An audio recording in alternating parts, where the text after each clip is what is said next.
Fan.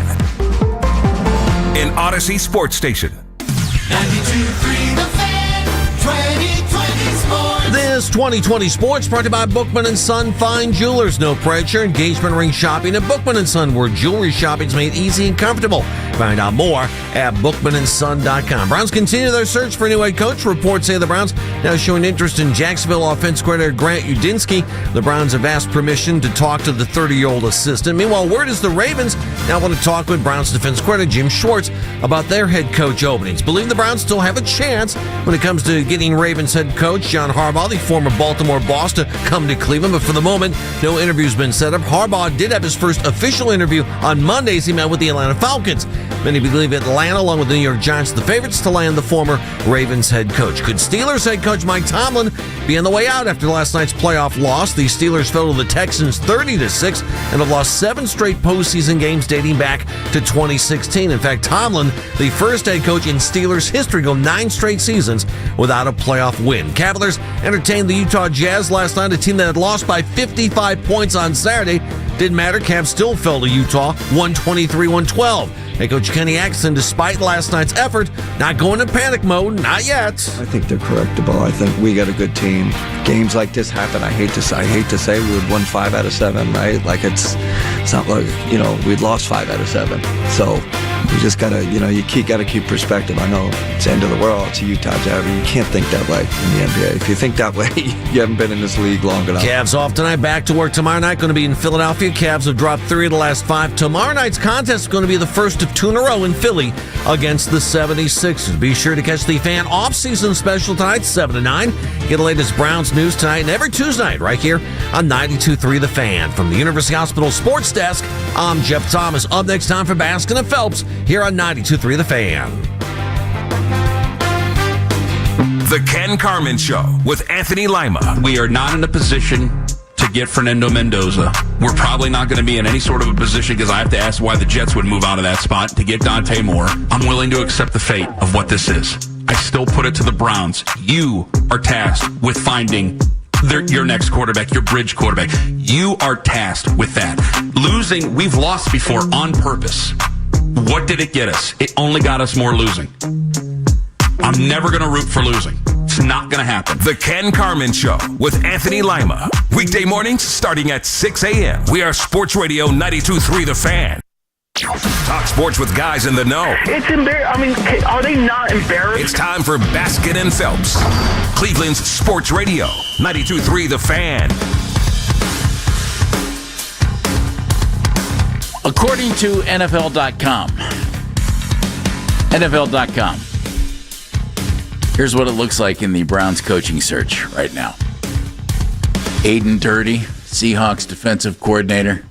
Mike McDaniel, former Dolphins head coach. Jesse Minter, Chargers defensive coordinator. They've requested something there. Todd Monken, Ravens offensive coordinator. Dan Pitcher, Darryl Ryder's guy, Bengals offensive coordinator. Tommy Rees, Browns offensive coordinator. Nate Scheelhaase, Rams passing game coordinator. He started shaving last week for the first time. Jim Schwartz, Browns own defensive coordinator. And Grant Udinski, Jaguars offensive coordinator. That's a lot of guys. Not nearly as many as the Baltimore Ravens are interviewing. Ravens, according to NFL.com, 6, 8, 10, 12 different folks so far that are at least on their list, including now Jim Schwartz, Browns defensive coordinator. This is where you should cue the scary music. I'm Jeff Phelps, my partner today. Dan Mennigan in for Andy Baskin. Kayla Colejohn's behind the glass. Cam Manna taking your phone calls at 216-474-0092. We're casting a wide net. We're casting a wide. What are we trying to catch? Fish? Net. Well, that's always one of those go-to upper management phrases when they talk about hiring. We're casting a wide net. It's right there with hit the ground running. This is the Think outside the box. This is the Ravens list. Ready? Joe Brady, Brian Flores, Vance Joseph, Cliff Kingsbury, Clint Kubiak, Mike McDaniel, Jesse Minter, Matt Nagy, Anthony Weaver, Davis Webb, Kevin Stefanski, and Jim Schwartz. Casting Dano? a wide net. Dano, We want to cover all of our bases. it is not a coincidence. Something about the word quartile. It is not a coincidence By the way, I hate that word. that Kevin Stefanski and Jim Schwartz are both on that list. And that should scare Browns fans. It's not a coincidence that they're on there, but I think the vast majority of Browns fans would tell you they don't think Kevin Stefanski is a dimwit. They think Kevin Stefanski is a decent football coach, that the runway just ran out. Now, there is a chunk of people who will tell you he's a dimwit, and that chunk yells very loud. And they would be delighted if the Ravens hired him. Correct. Yeah. But I Which think the majority I of the understand that. football-watching population would say Kevin Stefanski is not a dimwit. It just was time. And with Jim Schwartz, it's a situation where he's a defensive coordinator who, it seems like the league, outside of the Browns and the Ravens, believe he is a defensive coordinator and think that he belongs in that category. And so I look at this. This to me feels like looking around and saying, why am I so concerned about what my ex is doing when instead I should be concerned about what I'm doing to make myself better to others? I would say it's not your ex. I would say it's what your arch rival might be doing. Your former team that moved. The team that people here really don't care for very much. That to me is what this is screaming. I'm thinking that they brought Jim Schwartz, Baltimore native, former Ravens coach. He coached with the Ravens. He went with the Browns to Baltimore. Why? Because he had a job, and that job moved to Baltimore. So don't hold that against him. And he's from Baltimore. My instincts tell me, okay, they want to talk to Jim Schwartz just in case he gets made available as a defensive coordinator. Right.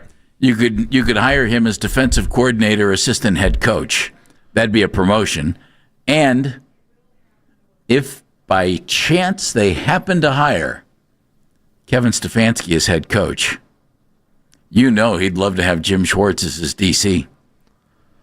I think they want to talk to Jim Schwartz legitimately as a possible head coaching candidate because they like what the defense is doing. Why and not? Look at what they have and say, boy, I'd like a little bit of that. Now, I understand that, except go ahead, keep coming going. coming with Jim Schwartz doesn't come Myles Garrett and Mason Graham and Alex Wright and Isaiah McGuire and Carson Schlesinger and Denzel Ward. Like, all those guys don't come with Jim Schwartz, but maybe they're looking at him in that regard. Maybe they're giving him an honest interview. Maybe that they think that this guy could be the guy who, for the next 5 to 7 years, could be the head coach of the Baltimore Ravens and get it going in the right direction. Which, by the way, is a very realistic timeline. Right. You'd love to think you can get Bill Cowher for 15 years or Mike Tomlin for 19 or Harbaugh for 18.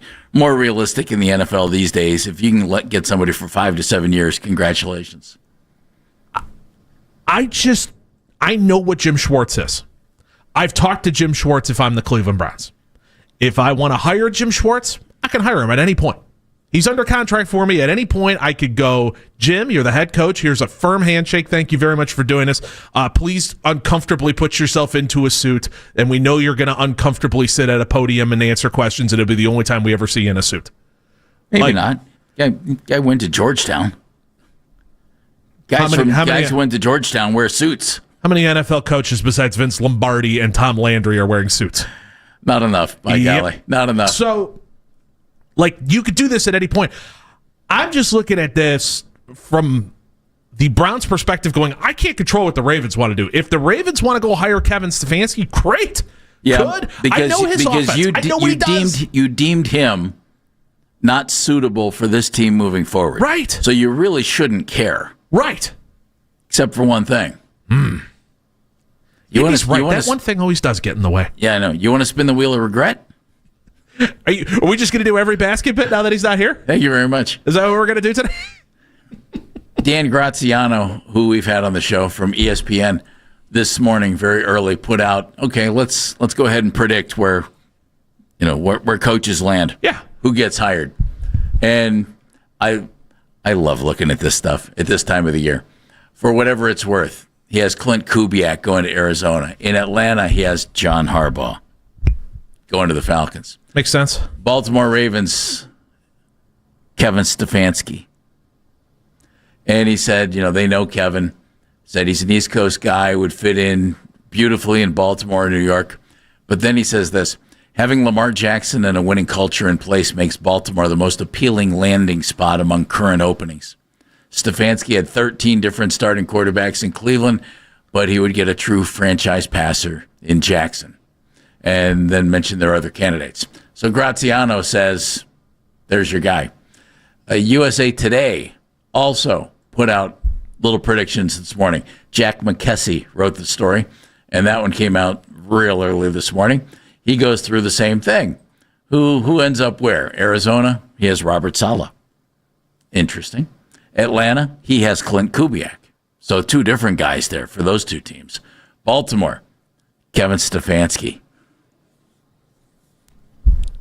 Man, this could be so much fun for the next 5 years. I'm okay with this also because I don't know if Lamar Jackson fits what Kevin Stefanski wants to do on an offense. Well, you coach what you have. So Kevin would change his scheme. I mean, you have to. It's Lamar Jackson. I agree with you. By the way, both ESPN and USA Today, Browns, Mike McDaniel, who interviewed yesterday, former head coach of the Miami Dolphins. Different kind of guy. I liked him the first time around. I wonder if he needs to be an OC for a year. Why do you say that? What happened in Miami and the way things went from a leadership standpoint makes me think that he needs to take a half step back and really evaluate everything that took place in Miami and try to figure out if he can lead a little bit better and control everything a little bit better, and then maybe figure out a way to build an offense that isn't totally reliant on Tua Tagovailoa. Like, it was always so weird to me in Miami how Tua would go down, and none of us would consider Tua to be one of the better quarterbacks in football. But Tua would go down and that offense would just tank. Yeah. He needs to figure out a way to not have an offense that tanks when your starting quarterback goes down. Especially if you're going to have a starting quarterback who gets banged up, especially if you're going to come to Cleveland. As much as we all want to be on our certain sides of the aisle when it comes to fighting every single thing when it comes to quarterback, there is one thing we can all agree on, and it's that 3 quarterbacks play every year in Cleveland. We hope to change that, Dan. We want to change that. I would love nothing more than to not be in a position where I'm going, Kevin Hogan's starting this week. Okay. Let's see how this goes. Oh, Bailey Zappi. It's Jeff Driscoll Day. Oh, Bailey Zappi is here. Oh, fantastic. I'd really love to not be in that realm anymore. So that's the other thing with McDaniels. I wonder if he needs to take a step back and go, all right, the X's and O's stuff in the dark room I can handle with the best of them. I need to figure out how to lead these guys better. I need to figure out how to be a head coach where I don't run into a ton of off the field. Well, you can't really control the off the field stuff, but a lot of the locker room dysfunction that was somewhat taking place in Miami. If Kevin Stefanski gets hired in Baltimore, I'll bet you lunch that Jim Schwartz would be his defensive coordinator. Ooh. Browns fans, how does that sit with you? Because, honestly, if Baltimore hires Kevin, which I'd be surprised if Baltimore hires Kevin. I know USA Today and ESPN this morning predicted that. I'd be surprised if he's the hire there. I think Kevin's going to end up in Atlanta or Tennessee or New York. One of those 3 gigs. Jeff, I can't worry about my ex. I'm dating me right now. Could be a real bunch of lonely nights in your future, Dano. I need to get to know me. I bet you do. Then I can find someone who's perfect for me. Yep. I don't think Kevin's going to end up in Baltimore. But I do find it interesting that 2 very well-informed national writers predict that Kevin's going to Baltimore. Browns fans, what would that do to you? What would that do for you? Would you applaud? Would you think, great, we're not going to have to worry about the Ravens in the future? What if he took Jim Schwartz with him? And if the Browns hire Mike McDaniel, as USA Today and ESPN just said, okay, well, you kind of got rid of your Mike McDaniel and you're bringing in Miami's Kevin Stefanski, guy who did a pretty good job in each spot for a while and then either wore out his welcome or they decided they could do better. Browns felt that way. Dolphins felt that way. Are you just arranging, deck chairs on the Titanic? Mm-hmm. Is that what you're doing? 216-474-0092. Coming up today, Chris Easterling covers the Browns for the Beacon Journal. Coming up at 11 o'clock. At noon, we're going to Baltimore. Garrett Downing is the senior director of social media, digital host for the Baltimore Ravens, former Cleveland guy. Garrett's going to be joining us. We're going to get the Baltimore perspective on some of this stuff. Jeff Schudel from the News Herald coming up at 1 o'clock. We're going to keep you up to date on anything that might be going on with the coaching search, but Browns fans. Kevin Stefanski to Baltimore. Jim Schwartz interviewing in Baltimore. I'm not thinking they're hiring him as a head coach. What do you think? What would that do for you, Browns fans? It's Baskin and Phelps. Mennigan's in for Andy. Actual sunshine in baseball?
officials following their loss Saturday against San Antonio. Be sure to catch the Fan Off-Season Special tonight from 7 to 9. Get the latest Browns news tonight and every Tuesday night right here on 92.3 The Fan. From the University Hospital Sports Desk, I'm Jeff Thomas.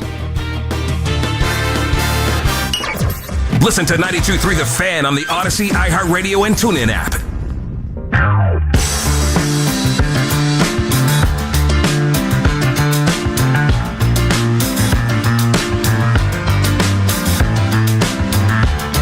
Interesting stuff out this morning. Two very well-respected media outlets, ESPN, USA Today, both in their coaches, where are they going to land predictions, have the Browns hiring Mike McDaniel, the former head coach of the Dolphins, who interviewed here yesterday, and also interviewed in Atlanta yesterday. And these guys hit that cycle, and away they go. He was in Cleveland in the morning. He was in Atlanta in the afternoon, according to reports. A lot of free meals and frequent flyer miles. There you go. Those interviews can't be too extensive if you're hitting two spots and going to the airport in between. Well, because weren't they saying initially that the first round of interviews were all Zoom? Yes, but So- I thought McDaniel was here, according to reports. That could be. Yeah, Maybe that he was in the building. Yeah, maybe that's part of round 2 of this, is that you... Maybe. Yeah. Maybe. But Zoom's a wonderful thing. You can do interviews that way. But he apparently interviewed for both places, and both of those outlets, ESPN, USA Today, have the Browns hiring Mike McDaniel. They also have the Baltimore Ravens hiring Kevin Stefanski. And reports are that the Baltimore Ravens also want to talk to Jim Schwartz. Well, if you hire Kevin, and you've already talked to Jim, and he's from Baltimore, and he used to work in Baltimore, I'm putting 2 and 2 together, and I think I'm coming up with 4. What would that do for you, Browns fans? Would you care? Would you be happy? Would you think, uh-oh, here we go, let's spin that wheel of regret? 216-474-0092, the number to join us. Mennigan's in for Andy today. Johnny is in Akron. Hello, Johnny. All right, Johnny. Good. How are you guys? We're Doing all right. real well. What do you think? All right. Stefanski to Baltimore. What would that do for you? I can't really care about that. I mean, honestly, I think it would be interesting to, be able to see that from a rival and see them have him. But I think McDaniel would be our guy. And the reason I think that is because he's a really good offensive mind. He had some great years with Tua before, all the concussions started and everything like that. And with us being where we're at in the draft, we're not going to be able to get Mendoza, obviously. So it's really, I think, rolling forward with Shador for at least next year to see what we have. And a guy like McDaniel, I think, gives Shador the best chance for success. So the fact that offense completely tanked, Johnny, when Tua left, does that concern you in the slightest? I just think, things went stale for McDaniel there, just like they did here for Stefanski. Because I mean, like a lot of people, I think Stefanski is a good head coach, and he probably will go on to have success elsewhere. But next year is really make or break for Shador and Andrew Berry. So I think a guy like McDaniel is the move for us. And if it doesn't work, everything is getting blown up anyway. I mean, obviously, I'd like to see Harbaugh here too, just like a lot of people, but I don't think that's going to happen. All right, Johnny, thank you. So my only thing with all that with McDaniel, and by the way, I like Mike McDaniel. I like the system that he came from. I think he's a really interesting guy, and Right. He's a really good offensive mind. He doesn't strike me as a Haslam family type of coach. And I don't mean that negatively toward either one. They're just very different personalities and approaches. Is it just more the laid back demeanor type of thing? Yeah, he's a really laid back guy. I guess you could say socially awkward. I don't think that's the best word for I don't it. think that's fair. Yeah, I don't think that's fair I either. think he's just a very unique and different type of individual. Certainly not a typical coach type. And there are a bunch of different coach types. Mike's in his own type. Yeah. I mean, there's nobody like him. Yeah. Like Dan Campbell. There's nobody quite like Dan Campbell right now. He's a different type of guy. Haslam's didn't want to hire him. Turned out to be a great hire for Detroit. Well, for Detroit, give them a ton of credit for figuring it out. I just look at Mike McDaniel and I wonder if he just needs a year. Yeah, you keep saying that. Why wouldn't Kevin need a year? Because Kevin Stefanski was a different thing. I mean, he had 5 years here, and we could point out what went wrong. We could point to so many 6 years here, and we could point to everything that went wrong in between and what he could control versus what he could not control of what went wrong. Right? There were things like the play calling. There were some of the things like the general Area 51-ness of the Cleveland Browns that he could control and chose not to. There are things that he could not control. Quarterbacks perpetually getting hurt / quarterbacks perpetually being bad. The talent at wide receiver. The fact that the offensive line got a little bit older and not really developed in the direction. Now, you could blame some of him for the development. Okay, fine. I'll listen to that argument.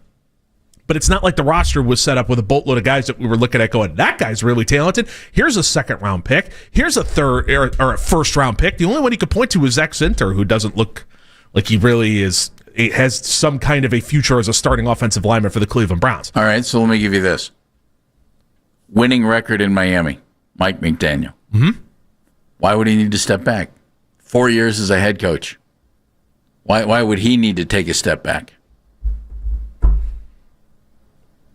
They did some really cool things offensively for a while. They could run the ball with the best of them. I mean, Achane, A, is fast as all get out, but B, there was some serious good play design that came with him. And he wanted him. Especially toward the end, that defense was winning more games than I think people want to openly admit when it came to Miami. I mean, there are 3 parts of the game, Dano. But that's Anthony Weaver's calling card. And that was one of those, but that was one of those guys where you underhanded the keys to him and say, you take the defense. In the same way that you underhanded the keys to Jim Schwartz and say, you take the defense. I got the offense. Dolphins came on real well this year. They did. I have nothing to back it up with. It just kind of as a feel. I don't think McDaniel needs to take a step back. He might have to. Now, he might not get hired. He might have to. Because he's, Kevin exudes coach more than McDaniel because he's just a unique kind of guy. Kevin's, in a lot of ways, typical. I think, it's like, okay, this guy could be the front man for our organization. We can buy into that. But Mike's a little quirky, and I don't know that every team would want that. Mike's in Stowe, home of the Bulldogs. Hello, Michael. How are you, Mike? Hey, good morning, guys. How are you doing? Well. Real well. Hey, so, I know we're kind of zeroing out on Mike McDaniel at this point, and I hope that's not the case, because I can't believe that at the beginning of this whole process, when, we ran him out of town, Kevin, that is, that this is where we were going to end up landing. And McDaniel was employed at the time, so they obviously didn't have him we're firing Kevin to hire Mike. Yeah, correct. So, are we flying by the seat of our pants or what? Because I think when you fire a guy, you better have a darn good idea who you want to put in place of him, or you don't fire your guy. Well, it almost feels like, too, with Mike McDaniel, they want Now, again, we don't know because they will say nothing to anyone about anything at any point. But it feels like they want an offensive-minded head coach. Mike McDaniel would constitute an offensive-minded head coach. The reason to get an offensive-minded head coach, no one can take away your offense then. No one can then look at your offense and say, I could poach this, and all of a sudden I have your offense, and you all of a sudden fall apart and run into an Eagles situation where it turns every other year. So I think that's what's playing into it as well, Mike. I get that. That's kind of part way, but we're missing a lot of pieces on offense completely. 4 out of 5 places on our offensive line are probably going to be new next year. I mean, that's really tough. And the wide receiver, we know all that. But the thing about Mike McDaniel, I heard a lot of people on this station, say, and our owner as well, leader of men. Well, Mike McDaniel has been down in Florida with the, I got news. If he comes here, he won't need sunglasses anymore.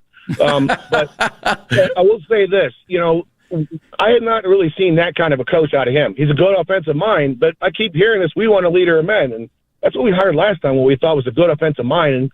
And this couldn't have been what the plan was. And it just, leaving Barry in place, that really bothered me too, guys, because it just seems like anybody coming here has got to be wondering how that's going to play out. If Andrew has a good year this year, maybe he stays. If he has another bad year like the previous ones he had until last year's draft, then he's probably gone. And then, what is a coach coming in here to think? And that's what I got to remember. Everybody's got to think from a coach's viewpoint, not a fan's viewpoint, not a radio expert viewpoint, but a coach's viewpoint. And Cleveland's a mess, and our owner can't get it figured out. And we have a lot of problems here with our roster, and I don't see that getting worked out real soon. And I got to believe any coach who wants a second chance might have to think about that, because you don't get more than 2 chances. All right, Mike, careful. You're dropping stuff there. Be careful with that. I agree with Mike, and I said it at the time. If you're going to move on from Kevin, I think you should have moved on from Andrew. And my decision, my thought would have been keep them both. I'd have given them both another year. But because there was a split there, it makes me think maybe Kevin wasn't on the same page anymore with Andrew and with ownership. And it was that more than anything, because as Andrew Berry said, Dan, I own that record. Yeah, well, so did Kevin, and it got him fired. No coach signs up to have 2 veteran quarterbacks traded in the season. No, not when you're expecting to have one as your starter and one as your backup. No head coach signs up for that. Coaches love veterans because veterans understand the league better than rookies. Rookies, you're starting at square one. Coaches love veterans. That will always be the question that I will have for the 2025 Cleveland Browns, is what made you decide to move on from Kenny Pickett and Joe Flacco at the time that you did? I'm not saying that Dylan Gabriel and Shedeur Sanders should not have touched the field last year. That argument is not worth making. If you were looking to really win football games this year, you would have probably given Pickett the job as you were expected to at the beginning. I know he got the hamstring injury, but they traded him to the Raiders, and he immediately became their backup. Right. I mean, they didn't put him on IR or anything. He was good to go. And then Flacco's your backup, and then when Joe wasn't playing terribly well here, so I understand the want to go to Gabriel and Sanders eventually. But if they were looking to win football games, it wasn't by playing 2 rookie quarterbacks. Mm-hmm. That's for sure. No coach signs up for that. Chris is in New York. In the city, Chris? Yeah, no, I'm actually in Syracuse, sir. Oh, very nice. Very nice. Good area. Oh, yeah, it is, actually. So I just want to comment on that whole Kevin and Jim, the whole Schwartz situation. Who cares if they leave? We really got to take care of ourselves. At the end of the day, I get it. It's going to hurt us, but then we have to react. That's all what we do in the Browns is we react. We're not productive, I would say. Counterproductive. I would just say we got to be looking out for ourselves right now, because right now the whole John Harbaugh thing it's like, ooh, new shiny toy. We gotta get there. Well, if we put all the stops out for him, why can't we do that with other coaches? Well, what other coaches do you think you should do that for right now, Chris? See, that's the catch. That is the catch, and I agree with you. Like you guys said earlier, there is no real market for the coaches this year. Really, John Harbaugh is that shiny toy out there. So, in all honesty, do we go for young blood? I think we should go for the young blood but that young blood's got to have experience with it, though. I don't know how you guys would feel about that. I don't know if that exists. I mean, that's you're trying to thread a needle of here's this young guy, and then you want him to have experience on top of it. That's tough. That doesn't exist, I don't think. It might in Mike McDaniel. Yeah, I guess that'd be your guy then. Kevin Stefanski. Well, I don't think they allow oopsies after firings. I don't think you could actually bring him back, but that's not happening. We know that. But it's a tough needle to thread. If this you're isn't Billy Barton and the Yankees. Exactly. You can't just keep going out and hiring him again. Exactly. If you're looking for the head coaching experience, that is tough. You and I have both said, ideally, you would like to get the right guy who, the coordinator du jour who becomes your longtime head coach. Ideally, that's what you'd like. I would love a play calling coordinator who's out there. Can you find that guy? Doesn't exist. That's the catch. Is Stefanski better than McDaniel? Is McDaniel an upgrade from Kevin? One of our buddies was from the NFL.com folks was on the afternoon show. We're going to hear what he had to say coming up about that in just a little bit. 216-474-0092 number to join us. Dan's in for Andy. Chris Easterling. Beacon Journal coming up at 11 o'clock. Wesley Financial Group is not a law firm. Ask yourself this question. Is it really worth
and every Tuesday night right here on 92.3 The Fan. From the University Hospital Sports Desk, I'm Jeff Thomas.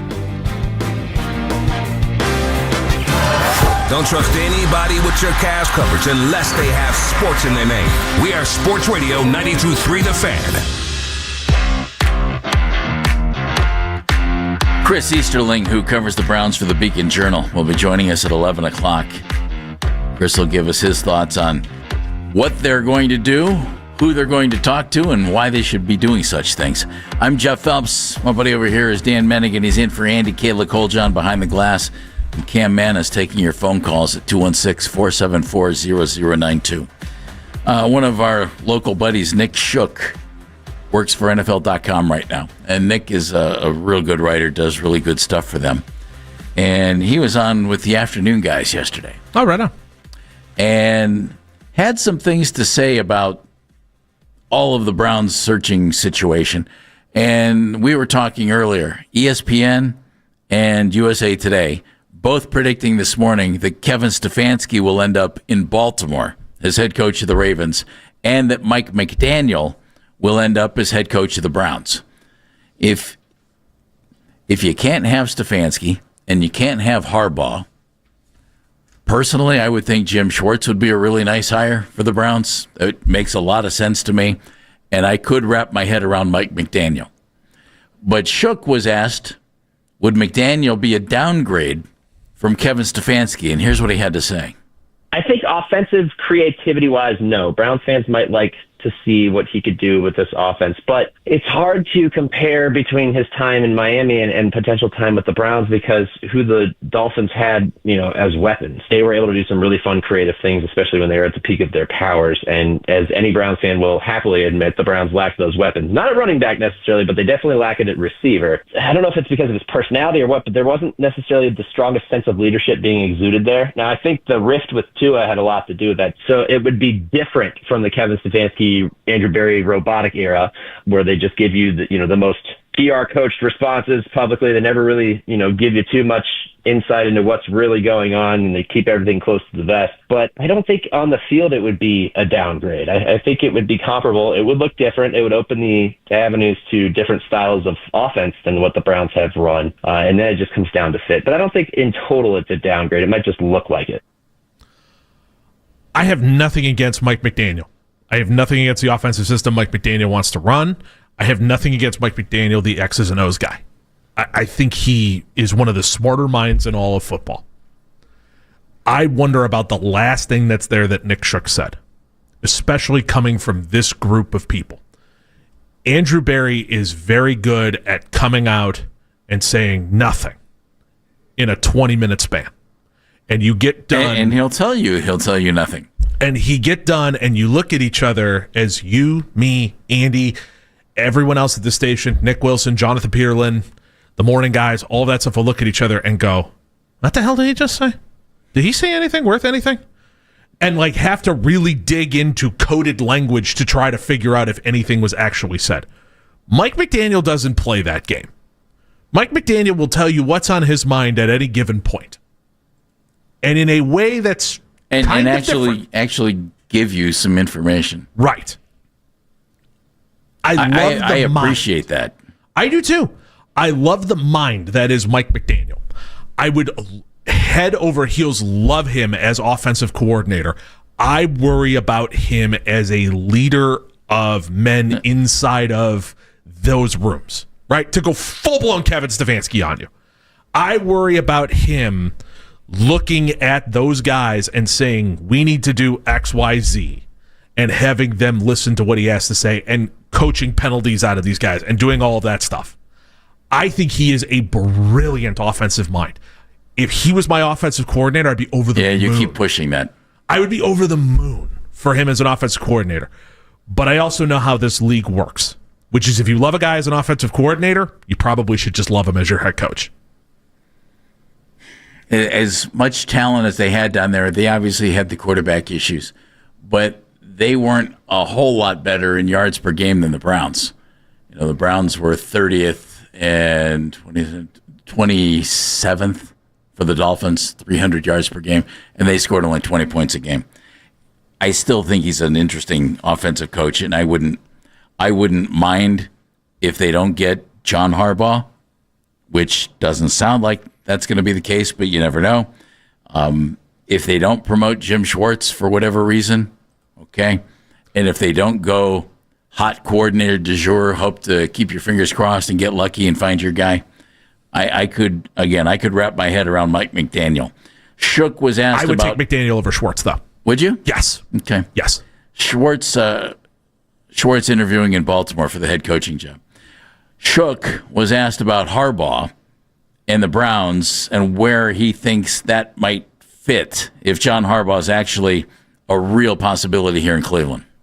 The entire Harbaugh experience is going to be nothing more than a bidding war, and that he'll have his, pick of the litter. Depending on, you got to have a little bit of agreement between ownership, franchise leadership. There's, it's been floated that he wants his own GM, which I think a coach of his stature, that makes complete sense. But yeah, I think what you're going to get is a lot of reports, maybe some conflicting, that are floated out there that he's interested in this team, and then this team's interested in him, and this team wants to make a huge offer to him, and that sort of thing. And it's all in the name of one effort, which is to drive up the price for the coach. And ultimately, I hate to say it, but just looking at different team situations, I don't think the Browns would be in the top 3 on his priority list. But I could be wrong. That's Nick Shook. I would think Giants and Falcons are probably 1-2 right now. Again, it gets back with John Harbaugh. To me, it's in your heart. Did you actually ever want to be the head coach of the Cleveland Browns? That's the one thing the Browns can offer that nobody else can. That's the one thing. Yeah. Now, Myles Garrett, okay, yes. Myles is pushing 30. Is Myles going to be playing for another 5 years? Probably. Maybe. Is he going to be playing at that level for another 5 years? Sure hope so. But maybe not this level, but I bet you he plays at a pretty high level. The one thing the Browns can offer John Harbaugh that nobody else can is, hi, your mom's from Cleveland, you grew up a Browns fan, your dad's from Crestline, and you guys grew up as Cleveland sports fans. If it's always been in your heart to be the head coach of this team, here you go. Other than that, Dan, I don't think there's a huge sales pitch the Browns could throw at John Harbaugh. I mean, from a football sense, anywhere he goes, he'll probably have total control. Well, which he wouldn't have here. Right. Oh, I think if John Harbaugh was hired here and he walked up to Jimmy Haslam and said, I'll take this job, you just need to move on from Andrew Berry, I have a feeling Andrew Berry would be unemployed. Well, maybe. Except they've done a really strong sales job on Andrew Berry being the guy that's remaining here and moving forward. I watched it in Jacksonville with Trent Baalke. I know. We've seen it all over the place. Yeah, but Trent Baalke's not going anywhere. We really want Liam Cohen. I don't want to deal with him. Okay, he's not here anymore. Who do you need? And that was for a guy who was a coordinator who had never been a head coach. Exactly. I watched it in Jacksonville. It's very easy for these guys to tell you the truth in that moment. Yeah. It's very easy to get away from that. So if you wanted John Harbaugh and you were going to give him total power and he walked in and said, yeah, I would do it, but that Andrew Berry guy, I have a feeling Jimmy Haslam would be giving a firm handshake to Andrew Berry and probably helping him pack his bags. Nick Shook, NFL.com. Or at least I hope so. Just said, doesn't feel the Browns are in the top 3 for Harbaugh. So what's he expecting when it comes to a coaching hire for the Browns? Don't be surprised if it ends up being a name that is not as attractive in the headline. It's tough to judge for the Browns as opposed to some other teams because the Titans have Cam Ward. The Giants have Jackson Dart. 2 quarterbacks that each franchise believes can be their franchise quarterback. The Browns have Shedeur Sanders. We know the whole discourse on there. It is not as rock solid as those other situations are perceived to be. What you have is a very good defense, but you have an offense that needs a lot of work. You have an existing general manager that the Browns have already backed. And unless they pull a Liam Cohen power move and get the GM kicked out of there for him to go take the job, it makes it a little less, I don't know if it's attractive is the word as much as possible for every candidate to be potentially on board because they do have to mesh with the existing GM. So there's a few hurdles that the Browns are going to have to clear that maybe some other teams don't have. But and I think that ends up leaving a lot of our options open, including some lesser known names. Nick Shook from NFL.com on with our afternoon guys, dropping the Liam Cohen scenario that you did just moments ago, Dan. Lesser Does lesser name scream problem for you based on the Browns quarterback situation? I don't know if a first-year head coach who's, I would assume would be a young guy if you go coordinator, meshing with Shedeur Sanders and Dylan Gabriel is the right way to go.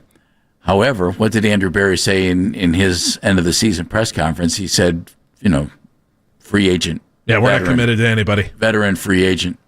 Yeah. Does it scream problem for you? I think it's okay. If you're going to go with Nate Schillhouse, if you're going to go with the kid from Jacksonville whose name's escaping me right now, Grant Udinski. Udinski, thank you.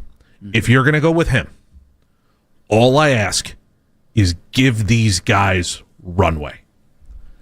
Because I think runway means years. Yes, what you're telling me. Give these guys runway. Because if you're going to hire someone who's, like, let's use Nate Schillhouse as a perfect example. He's like 30, right? He is probably younger. Udinski is 30. These guys are younger than a chunk of the players on the roster.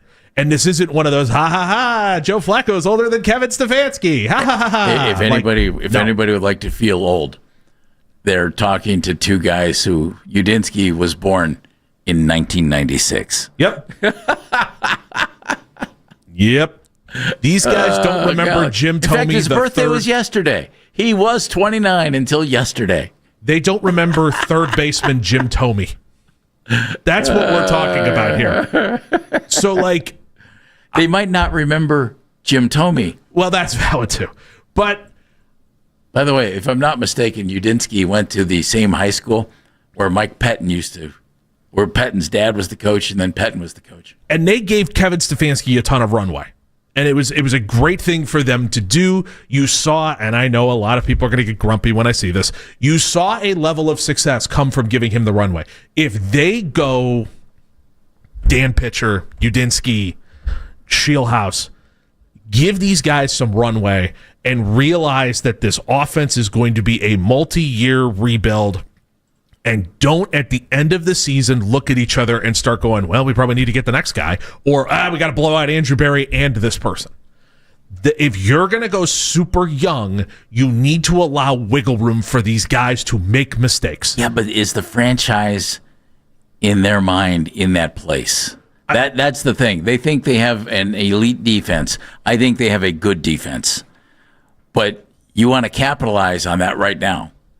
And I wonder if that thinking is, we think we're going to be able to make that Chicago Bear kind of jump from 5 wins to, hey, look at us. We're one of the final 8 teams standing. I wonder if Andrew Berry think that that's a scenario that the Browns could match. Because if that's the case, I don't know about giving a guy a runway, Dan. And I understand that. If you're going to hire a guy you think is going to be a really good head coach for a long time, he might not get it in year number 1. Kevin Stefanski did. And then it didn't stay that way. I just think if you're going to live in this world where it's like, okay, let's bring in the young guy, let's bring in the new hot coordinator. Well, you have to give him time. You're right. You got to give him time. Right. This can't just turn into yanking it back and forth. Absolutely right. When McVay got the Rams job, they were 4-12. He took over. He got them to 11-5. He did that because he had a quarterback there in Jared Goff who was ready to take off. He built an offense around them. He had Aaron Donald. He pieced this thing together from there. There were pieces that were here. This Browns offense doesn't have those pieces. Exactly right. Chris Easterling covers the Browns for the Beacon Journal. He's up next here on Baskin and Phelps. This is an Odyssey Sports.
to 9. Get the latest Browns news tonight every Tuesday night right here on 92.3 The Fan. From the University Hospital Sports Desk, I'm Jeff Thomas.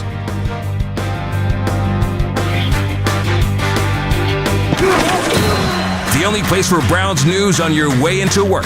The Ken Carman Show with Anthony Lima. Weekday mornings starting at 6 a.m. 92.3 The Fan.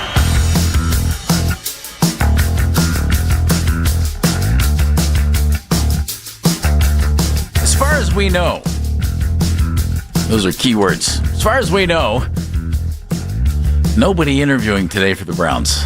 Nobody in town, nothing Zoom. There's been nothing pushed out there. But a gentleman who may know something different than that joins us right now on the Make It Right Call Kyle Wright hotline. He covers the Browns for the Beacon Journal, does a great job of it. He's Mr. Chris Easterling. Chris, welcome. Jeff Phelps here. Dan Mennigan in for Andy. How are you, buddy? Chris, I think of you as a young offensive mind. What was that, Dan? I said I think of you as a young offensive mind. Well, you're getting an interview then. You know my super technical bowl days. Well, that means you could get an interview. Bo Jackson left, Bo Jackson right? He was unstoppable. It was unbelievable how good that dude was. We would play Tecmo Bowl, and no one was allowed to take the Raiders for that reason. Okay. Just too darn good. Well, him, Lawrence Taylor on the Giants, and then you dropped the quarterback all the way back to the maybe that's where Shadur picked it up. You drop a quarterback all the way back, and you let it fly. And you complete deep passes. Bernie to Webster doing that all the time. I would do that every so often. Yep. Sounds like a Family Guy episode. We got to get you playing some Tecmo Bowl. Tecmo Bowl will be right up your alley, Jeff. Chris, ESPN. We were talking about a coaching situation. Yeah, well, we were thinking about it. ESPN, USA Today, both predicting this morning that the Browns hire Mike McDaniel. Your thoughts about that? Would you like that move? It would be interesting. I would say that. If you remember the week, I think it was the week of the finale, that there was some smoke about Mike McDaniel and interest from the Browns in Mike, even before they had played the last game of the season. So it would make sense. I don't know if I would be opposed to it. I'd be curious to know what Mike learned from the Miami experience more than anything else, because that's the big thing with any of these guys who have, even John Harbaugh, is, once you get fired, you go into that second job. What did you learn from the first job? And what did he feel like he didn't do well in Miami? Because brilliant offensive mind. Nobody's going to dispute the X's and O's. It's just, how can he make himself be? There's so much more to being a head coach in the NFL than just X's and O's. So I think that's the thing more than anything else. I'm intrigued about finding out if it is, Mike McDaniel. Chris, do you think they want someone with head coaching experience, or do they want someone who is really young and unproven that they can kind of groom the way they want? I would hope they just want the right guy, which means I guess only they really know. Andrew gave a bunch of answers about a week ago. And, he was asked about the head coaching experience, and he said, yeah, I mean, that would be nice, but, not necessarily, imperative. And, I think what I like most just in general about the list of guys that they have reached out to is there's it's a wide swath of people, a wide swath of, from the guys like Jim Schwartz, and we assume they'll get John Harbaugh, get an audience with John Harbaugh, to guys like Greg Udinski and Nate Scheelhaus and Dan Pitcher and those guys. So I think they have the time to do the due diligence, because I don't think you want to pigeonhole yourself into, well, this is exactly who this is the guy. Listen to what, talk to these people, and maybe, there's a fine line between due diligence and trying to just be the smartest guy in the room. And I think I'm curious to see, how they thread that needle and how they, who they ultimately come out with and who they bring back. I think that's the most important thing. Who do they bring back for second interviews?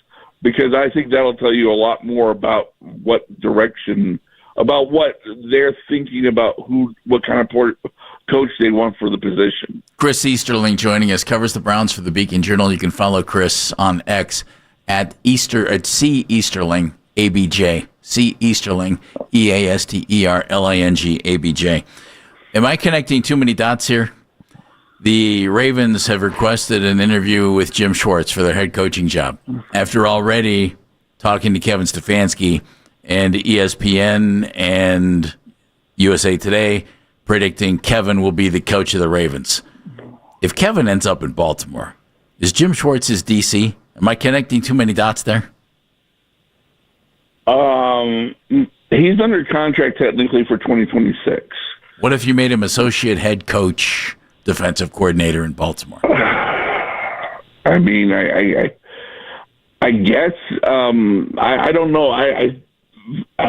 I'm a little foggy on how many different titles you can slap onto for the same responsibilities. Yeah, for the same responsibilities that allows you to break it. Exactly.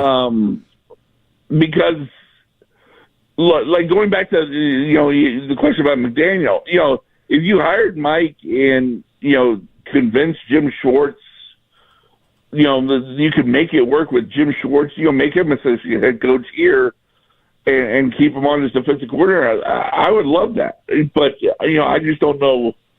I don't know if it's possible, barring whoever they hire, saying we like Jim, we understand, but it's my coaching staff, and I want to go a different direction. I just can't see a way that Jim ends up as a defensive coordinator somewhere else certainly not somewhere else in the AFC North. Chris Easterling joining us. You can read him at the Akron Beacon Journal, joining us on the Make It Right Call Kyle Wright hotline. So I don't know if you have this answer, Chris, but I'm kind of confused in it. Are they doing in-person interviews right now, or is everything at this point just via Zoom? It is in person. It's virtual for anybody who's currently employed by another NFL team. Okay, that makes sense. Mike McDaniel was in person. Jim Schwartz and Tommy Rees can be in person because they're internal candidates. Everything else has to be virtual. And then after this weekend, after this weekend becomes the in-person interviews, which is sort of why they have the time. They have the time why this list can be so long and seemingly all over the places. They have the time to do that due diligence because the NFL requires you to do 2 in-person second interviews with minority candidates in order to fulfill the Rooney Rule. They have to be external candidates, by the way. They can't be, you can't just talk to 2 assistant coaches and be on your staff to do it. They have the time, and so next week is when the in-person interviews. And next week is when I think that the search, I think you'll start to really get some real clarity on maybe the direction they're going to be going in. Okay. It's fascinating stuff to me. Do you think if Kevin had been let go, Andrew Berry should have been let go? Or if you kept Andrew, you kept Kevin? Or was there a divide there, Chris, that maybe we didn't know about publicly that finally they just decided it's time to split this thing up? I don't know if it was a divide there in terms of, inside the building, differences of opinions and whatnot. But I did find it strange because it's the one thing you had a problem with with the team was, the offense. Well, I don't know how you could have looked at the offense and seen, well, what's he supposed to do with this? I mean, the defense had talent. Obviously you saw, Miles and Denzel and Grant and Malik and, but it was odd. It struck me as odd because while Kevin went 8-26 the last 2 years, so did Andrew Berry. But, they apparently had two separate. They apparently were more separated in terms of in the eyes of Jimmy Haslam and within the organization that one could have the results could play out the way they did and it not bring both of them down. That they could view what Andrew did and Jimmy spelled it out. Signed a kicker. Traded for Tyson Campbell, and obviously the draft class. But, Malik Collins, Malik Collins, and that be separate to allow him to not just save his job, and in some ways,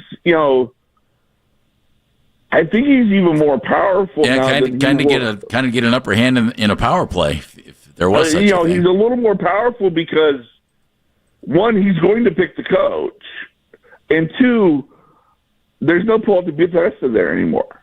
For whatever, everybody thought of Paul DeBodesta outside of the building, Paul DeBodesta carried significant weight in that building. Well, he's not there, and Andrew acknowledged they weren't replacing him with somebody else.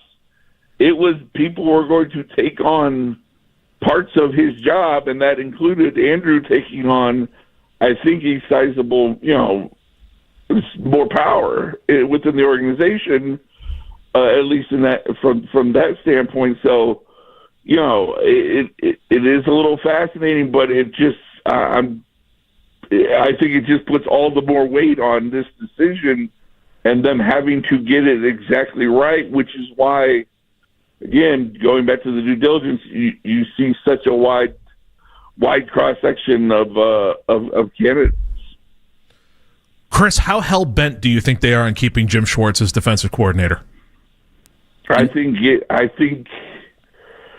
they absolutely would love to keep Jim Schwartz as their defense on this in the building because I think they see what he is.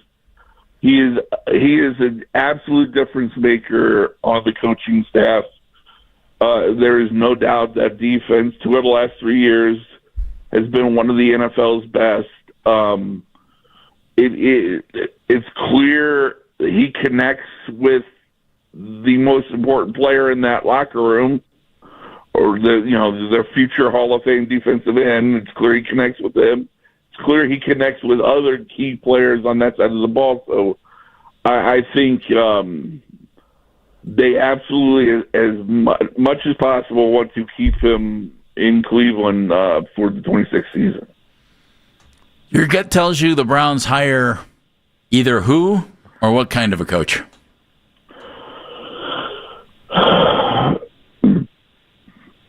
Yes. You know what? Offensive. I think it. I'll be honest. I think it has to be. I don't think it has to be, but your struggles are on offense. If you can make it work, make a marriage between whomever you hire and Jim Schwartz work, that to me is the best course of action going forward, because you bring somebody in to help this offense, fix this offense, and you get to keep the best part of what remains of the coaching staff, which is your superstar defensive coordinator. So I think that's the direction I would go. Plus, it changes the voice at the top of the room in a way that's at the top of the food chain, so to speak, a little bit more than just we're moving the defensive coordinator to the head coaching job, which there's a scenario out there where Jim gets the head coaching job.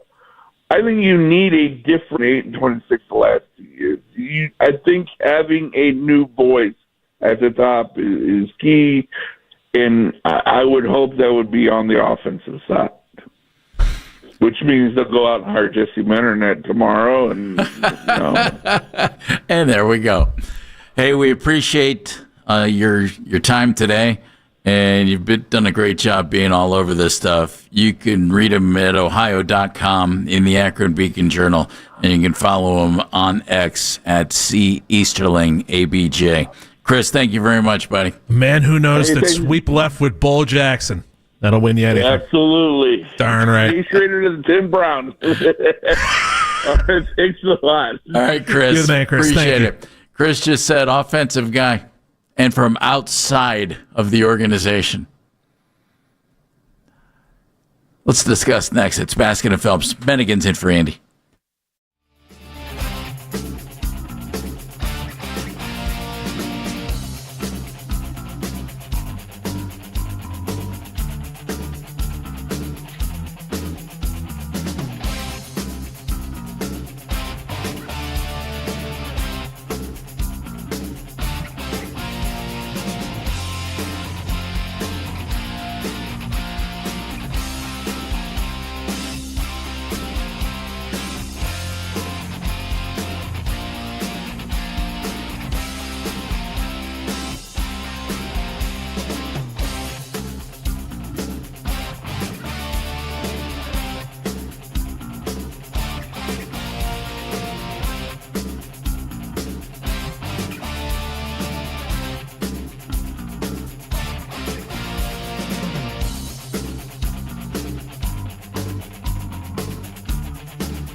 With our 25 urgent care locations and easy virtual visits, you can feel better, faster. Most patients are seen in under an hour.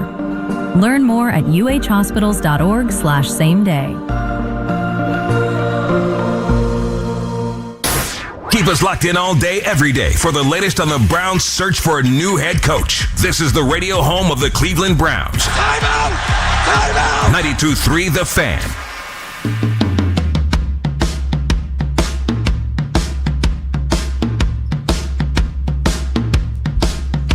Welcome back to Baskin and Phelps. Dan Mennigan in for Andy Baskin today. I'm Jeff Phelps. Chris Easterling, Beacon Journal, was just with us. And he had a thought on the coaching hire for the Browns that I want to discuss in a second. And if you happen to miss that interview with Chris Easterling, which was excellent, or anything else that we covered in the first hour of this show, you could use the rewind feature on the Odyssey app, powered by Integrated Restoration, your local experts in water, fire, and storm disaster restoration. We asked Chris, all right, what's your gut tell you? Ideally, what do you think this team hires at head coach? And he said, offense. Offensive-minded coach. Find your own guy. Dano, ideally, that's what you said you've wanted. Ideally, that's what I want. I want to find our own Sean McVay. Right. Do you have the confidence in them to find that guy? Because it's a roll of the dice, and it's a keep your fingers crossed and hope we found the right guy. And you just hired that guy 6 years ago. I was just going to say, all right, let's make some people grumpy. You just hired him 6 years ago. Was Kevin Stefanski that guy? Do you think Kevin Stefanski was a smart offensive mind when he was here? Yeah, I do. I do too. Yeah. Now, again. And I think he was given next to nothing to work with the last 2 years. Could he have handed the ball to Nick Chubb more? Yes. Sure. Were there play calls that you would like back? Would you like less reverses on fourth down? Every coach does. We can play all of these games until we're blue in the face, but I do think Kevin Stefanski was a smart-minded head coach. So, an offensive-minded head coach. And apparently other folks around the NFL do too, because he's getting a lot of interviews. Part two of that question. And he should get a job. Do you think that guy's out there? Well, see, that's my problem. There's the catch. I don't know enough about the offensive intricacies of the NFL, right, to know if Grant Udinski, at the age of 30, is ready to become a head coach in the NFL because he's an offensive whiz, right? Especially when he's working for Liam Cohen, who just became a head coach because he was an offensive whiz. That's the problem that I always have with all of this. So you have to trust this organization to find the right guy. Who's doing what? Because we have no idea who's drawing this stuff up. I mean, is it all Chillhouse? Is it all him in those in the room? Well, not when Sean you're working McVay? for Sean McVay. Yeah, and how much of it is him coming there and McVay he's not even the offensive coordinator. Right. He's just the passing game coordinator. But again, we all know that these titles are, you're an offensive coach. Go do your thing. Yeah, exactly. To go Game of Thrones on you, titles. Like, it's ridiculous how many titles all of these guys have. So, do you trust these guys to find it? They found it once. Now, that guy that they found, though, was calling plays. And, for whatever it's worth, the word was always that Kevin was Paul DePodesta's guy. That was the word.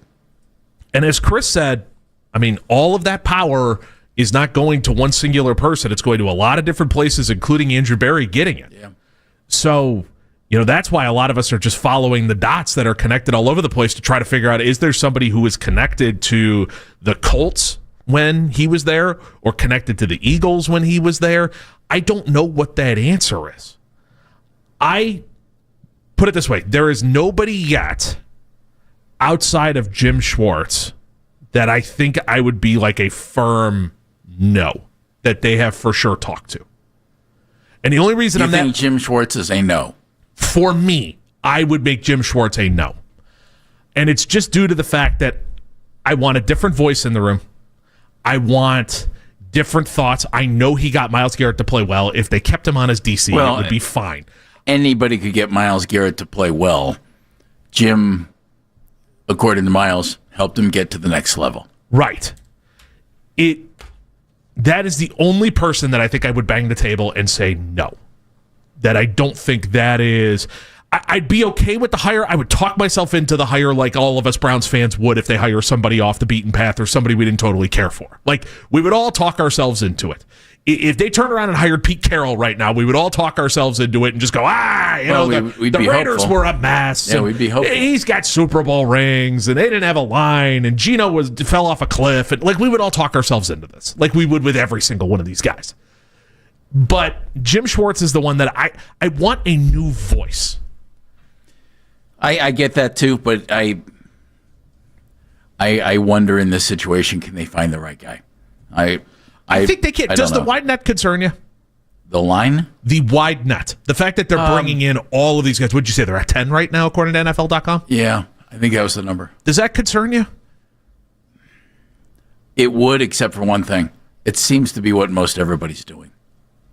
And everybody seems to be going after all these different guys. Right now, Aiden, is it Dirty from the Seahawks, or is it Dirt? Mike McDaniel, Jesse Minter, Todd Monk, and Dan Pitcher from the Bengals, Tommy Reese, Nate Shieldhouse, Jim Schwartz, Grant Udinsky. I mean, two of these guys are kids in the coaching profession. Mm-hmm. You know? And can they find the right guy? I hope they can find the right guy. We all hope they can find the right guy. I think it's interesting, and stay tuned. Could another big-time veteran be suddenly popped available? In other words, Mike Tomlin.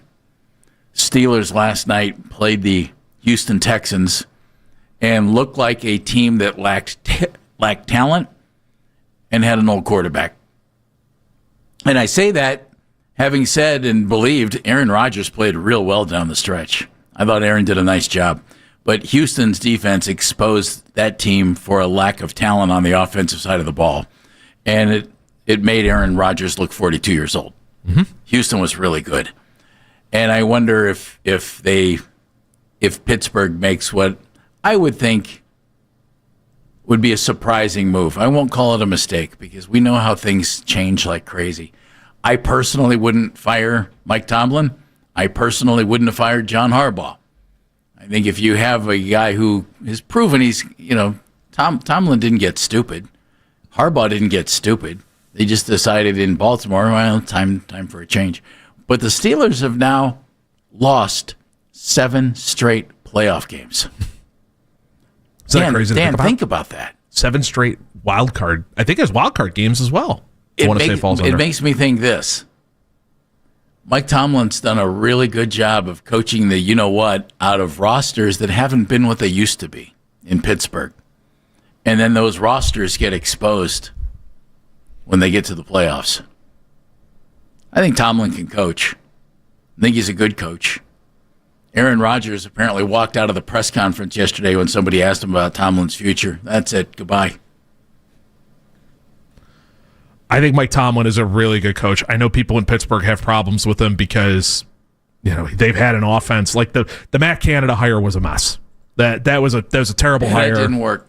That hire should have never happened to begin with. Like it was a mess. The Kenny Pickett situation and the fact that they decided to go Kenny Pickett. I don't know if that was Tomlin or if that was the general manager at the time. I have no idea on that one either. But that turned into a mess. The fact that this offense has been bad for the last,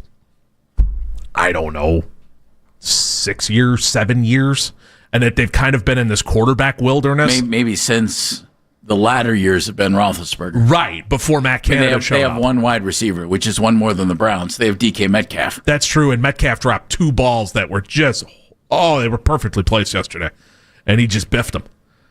And I look at Tomlin, and again, I don't know with this stuff, how much are you blaming Tomlin and how much are you blaming the roster construction that's in front of you with the fact that you're in this quarterback wilderness?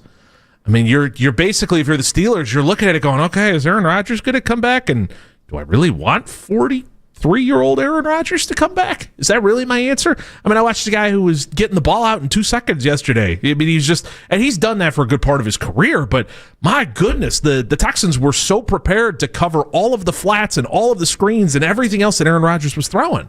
And he didn't want to sit back there and hang in the pocket and try to deliver the ball down the field. Now, is that talent-based? I don't know. Might be, but I think it's also Aaron Rodgers based. He's wanted to do that for about 4 years. I mean, it took Matt LaFleur like sitting him down and almost yelling at him to get him to actually like want to get under center and run the ball. Aaron Rodgers had this to say about Mike Tomlin's situation, and I don't know that he said this post-game. It doesn't reference the time frame on this, but this is really interesting because he was asked about Matt LaFleur as well, and he brought him up. He said Tomlin has had more success than damn near anybody in the league for the last 19, 20 years. More than that, though, and this is vital. He said, more than that, though, Aaron Rodgers saying this, when you have the right guy and the culture is right, you don't think about making a change. I think that's really big. If you have the right guy and the culture is right, you don't think about making a change. Well, Baltimore had the right guy. Mm-hmm. Their culture seemed to be good. Yeah. Well, now the stuff that you're starting to hear come out, you question that a little bit. Well, the culture is one thing. Conflicts with one player is another. Yeah, but if that one player happens to be the two-time MVP. Well, but the MVP needs to jump on board because there's been a track record of success there. I think that's interesting. Rodgers continued with this, but there's a lot of pressure that comes from the outside, and obviously that sways decisions from time to time. But it's not how I would do things and not how the league used to be. Now things evolve, so we understand that. But if you have the right guy and your culture is right, you don't think about making a change.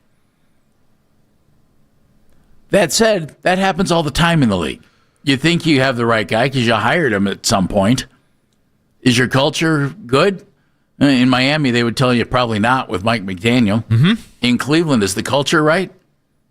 Man, last 2 games against Baltimore and Pittsburgh, it looked fabulous, didn't it? Your offense played like garbage. Your defense was outstanding. And guys seemed jacked up about playing in that game. They cared. They wanted to play. They didn't roll over. It's such a fine line, and here you have 25% of the league looking for a head coach. Can't fire the players. Well, no, you can't, can you? No, you can't. My buddy put that so well so many years ago, and it will always stay with me. Can't fire the players. Not all of them, anyway. Yep. We're going to get back into this at noon. Garrett Downing, Senior Director of Social Media, digital host for the Baltimore Ravens. He's going to join us. We'll get a Baltimore perspective on some of this. But the Cavs lost to a team last night at home who had lost at home the night before the last game by 55 points. What's going on here? And is it anything we should worry about? Basket and Phelps continues right here on The Fan.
Philly against the 76ers. Be sure to catch the Fan off-season special tonight, 7 to 9. Get the latest Browns news tonight and every Tuesday night right here on 92.3 The Fan. From the University Hospital Sports Desk, I'm Jeff Thomas. The radio home of the NFL in Cleveland. This penalty's declined. We are Sports Radio 92.3 The Fan.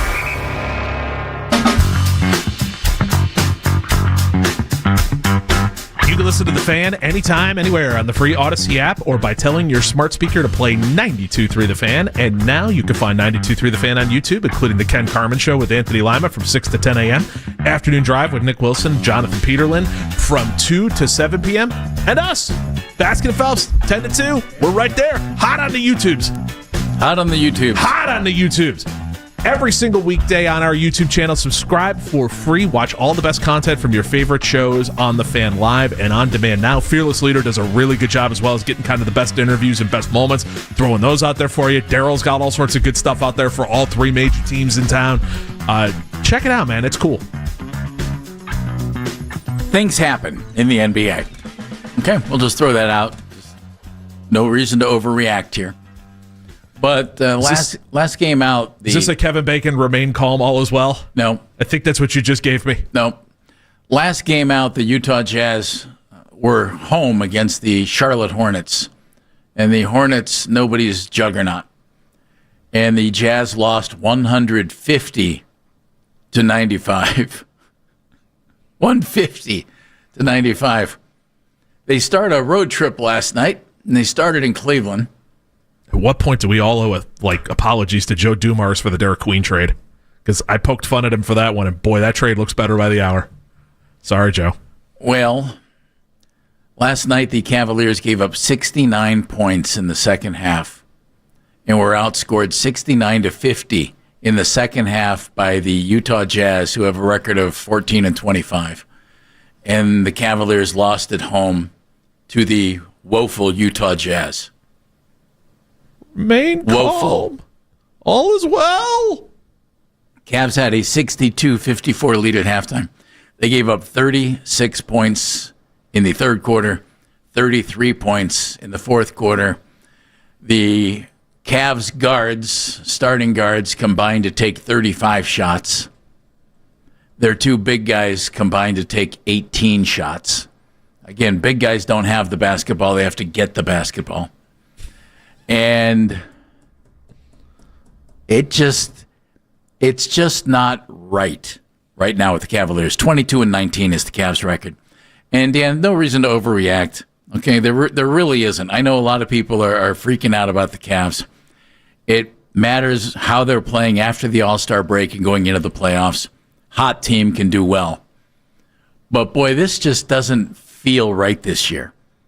You know, Max Strus hasn't played yet this year. Is Max that big of a deal that it's throwing all this thing out of whack? Not to mention you got another month before you can even debate getting him in a rehab program. Right. You know, DeAndre Hunter was the big move last year. DeAndre's not had the same kind of year this year, not the same kind of impact. You brought him in here to help you on the wing and to score. He took 5 shots last night. Your bench, to me, I liked the move for Lonzo Ball. I liked the move for Larry Nance Jr. And I remember when they did it, I said, I like those moves as long as they're healthy. Because that's a concern for both of these guys. And Lonzo didn't play last night. Larry Nance didn't play last night. Both listed under coach's decisions. So yes. Who knows? Yes. But they've both been dealing with some things this year. If they were straight coach's decisions, well, shame on Kenny. Because those guys can help you win games. So I'm assuming there's, more to it than that. Right. But it's just not right. And I keep going back to, I'm not going to harp on it like crazy. I don't think the two smaller guards are a good fit for this team, and I don't think you're ever going to win a championship playing two guys in the backcourt who are that small. And one of the reasons why, Keontae George, good young backcourt player for the Utah Jazz last night, 32 points, 9 assists, 4 of 8, fouled a bunch. He went to the line 12 times and made them all. It doesn't, I don't think it is huge for your offense to have the two small ball-dominant guards. And Darius doesn't look like he's completely ready to play the best defense of his career right now. Mm-hmm. That's Donovan's old team. And they got smoked in the second half. By the way, Lauri Markkanen was really good, 28 and 12. Yeah, they had a little thing for George Niang as well. They're in and Kevin Love came back. And Kevin Love, nice reception for Kevin. That was nice to see. Back from the dead, and he scored 11 points. They feel like an on-off switch team right now, and that scares me like no tomorrow that this team thinks it has the abilities to have an on-off switch. The Warriors... Well, and they were down 17 early in the game. Right. And then they came back and had the lead at halftime. So there's your on-off switch. Then they turned it off again at halftime. Exactly. They feel like an on-off switch team, and that is a bad recipe when you start getting into the playoffs. Like, you kind of need that. Now, again, it's January. It's not quite like 4-alarm fire time or anything like that. No, it's not. But you could start to see some tendencies in there that you just don't like. Like Evan Mobley at the free throw line. Did you realize Evan Mobley's shooting like 64% from the free throw line? Yeah, that's not what you're looking for. That's terrible, especially coming off of 72.5 the season before. His free throw percentage has gone down to 63.8. Free throw percentages don't go down very often. Well, I think Evan is the key to the whole thing. I agree with you completely. He has to make a step up. Clearly, I think the guards need to get him the ball. They need to share shot distribution a little bit more. But Evan has to play a role in that. He has to be a little more aggressive, I think, offensively. He has to make himself more readily available. And then he's got to come through. And his numbers are up. The numbers you look at are up a little bit. But he's been in the league long enough now. It's time to make that move. The biggest concern that I continue to have with this team is the rebounding. That continues to be the thing that I keep circling, is they continue to just get pushed around a little bit under the basket, and teams know this. And when you've got Evan Mobley, who's the defensive player of the year and has been pretty darn good and is going to find his way probably to another All-NBA team, and you've got Jarrett Allen down there, who the lone reason that he is there is to guard opposing centers and to pick and roll and grab boards and be a menace around the basket, and these guys aren't grabbing boards, that's a problem. Now, some of that might lay onto the fact that Evan Mobley is now playing way more out on the three-point line than he used to, but it's like, man, you can't get walloped on the boards like that and expect to succeed.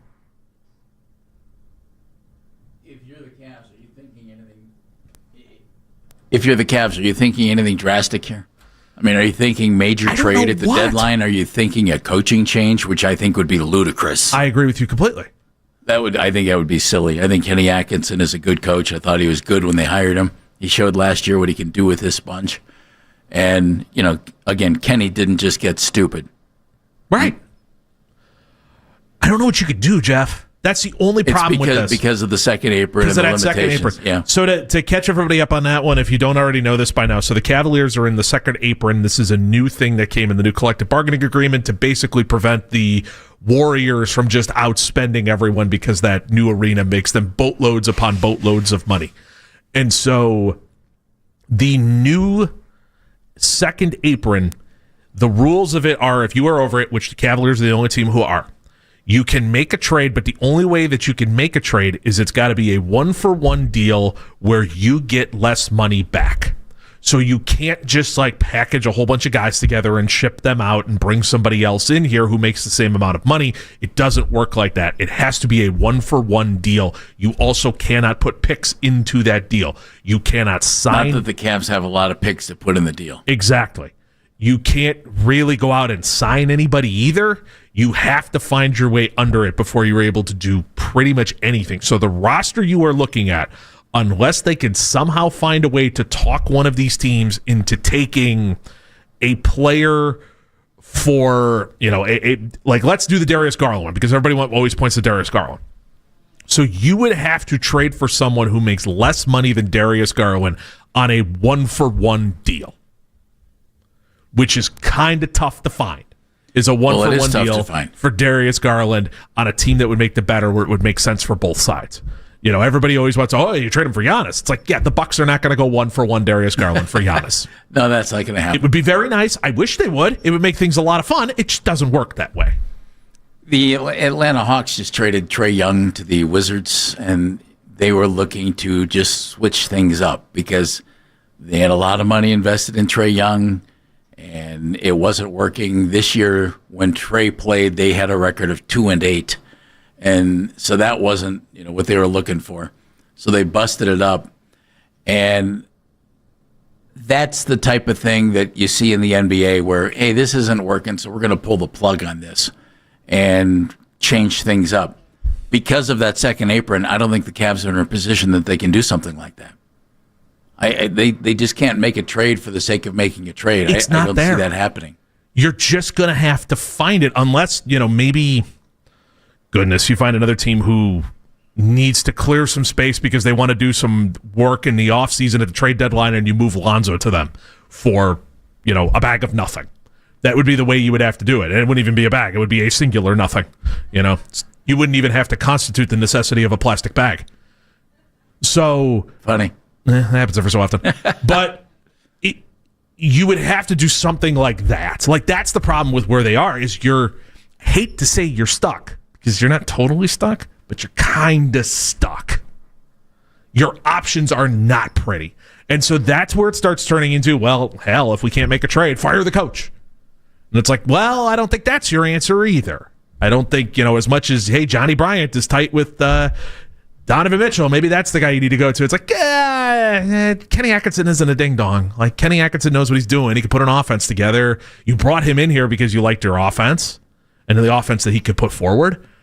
I just don't know if you maybe need one of those speeches from your head coach where he's throwing chairs and rattling cages and benching people and doing all that kind of stuff. Maybe that's the answer. I saw something. I don't know. No bad ideas in a brainstorm. Big story written after the Trae Young trade about Trae Young being traded, all-star big-time talent, but it didn't obviously work in Atlanta. And a Western Conference executive who went unnamed in this ESPN story talked about Young's defensive efficiencies. And then he coupled that with the rise in offensive production around the league. And he said that makes it difficult to bet on Young's future value. And then as soon as I read this, I thought, well, wait a minute. Could he be talking about the Cavs in the same breath? He said, offense is so easy now. This is an anonymous Western Conference exec. Offense is so easy now. One of the worst teams in the league can still easily put up 115 points in a game. Case in point, last night, Utah, putting up tons of points. It's hard for these small point guards to have real value with how the game is played now.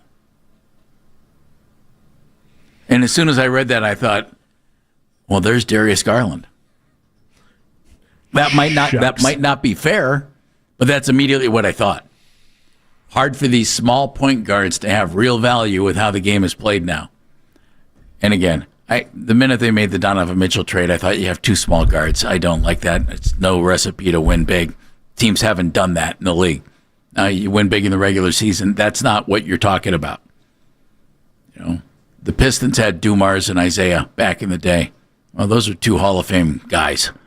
And hard for two small point guards to have real value with how the game is played now. Or for these small point guards. So keep that in mind. Cavs getting beat up by the Utah Jazz last night.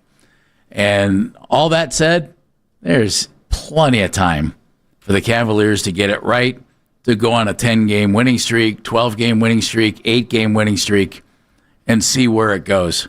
And if you have it right by the time you get to the playoffs, they're still capable of big things. 1 to 10, how concerned? Concerned about what? What do you mean? 1 to 10, how concerned are you that this team does not make it out of the first round of the playoffs? 5. I think I'm about there, too. I was going to say 4. But you how could talk concerned me into am 5. I that they don't make it to the NBA Finals? 10. I don't think they will. And I don't think they will. That's the problem, is I'm about a 9 on that one. Hope they do. I hope they find something. They've got to change some things. They need to find something. And they're not going to be able to do it externally to any great extent. Especially you wouldn't think. In a wide open East. You wouldn't think. Shall we go to Baltimore next? Shall we?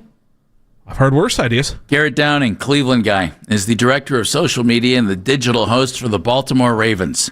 His thoughts on John Harbaugh, Kevin Stefanski, everything else coming up next on Baskin and Phelps. A little bit of news before we go to break. Dolphins are interviewing Kevin Stefanski for the team's head coaching vacancies. So Prime 112, get a table ready for Kevin Stefanski to roll on in. Nice.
decision to allow such a free fall and for him to drop despite having talent that we all agreed was way, way higher than 5th round pick. But why was he considered developmental?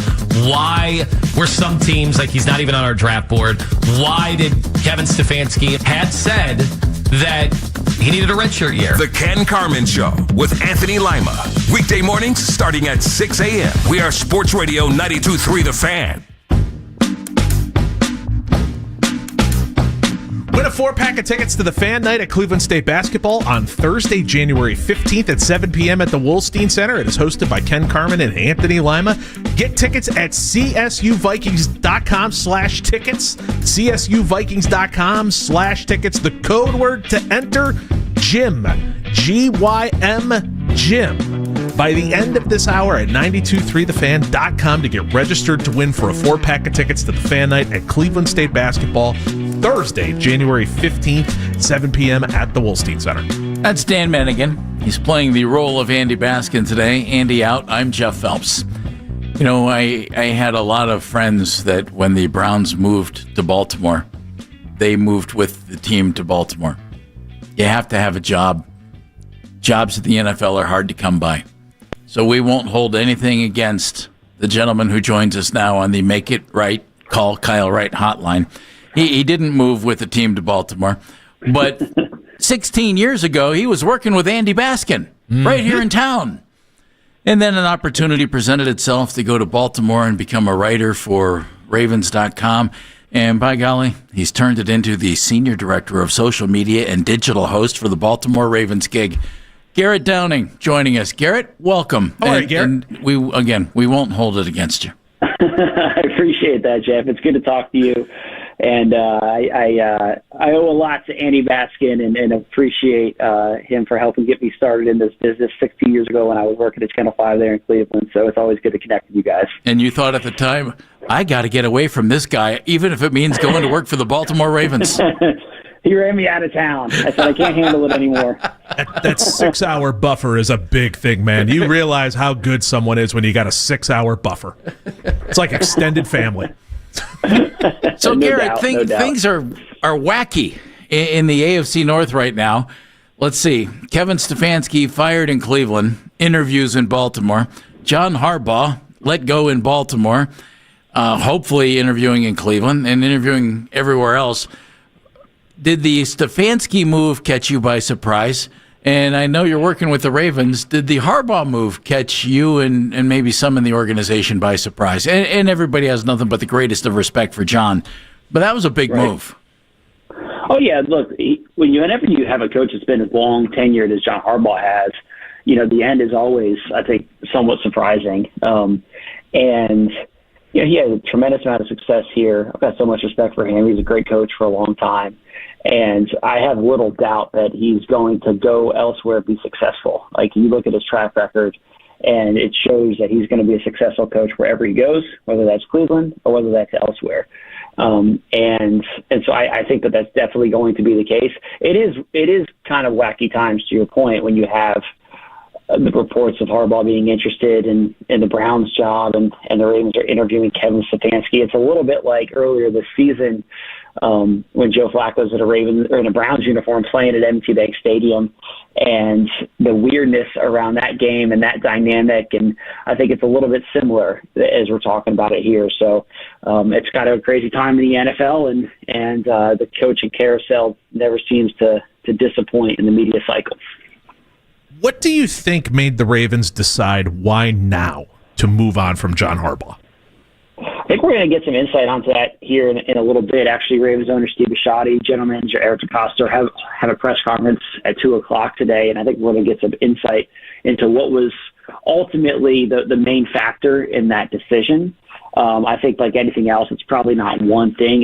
It's more of a feeling of what's best for the team, the organization at this point, and what you need to do to go to that next level. Obviously, the Ravens had a ton of success with Harbaugh here in recent years and in past years. But the one thing that hadn't happened in the Lamar Jackson era is the Ravens hadn't been to a Super Bowl. They played in one AFC championship. So there's disappointment around not getting to that ultimate goal, certainly.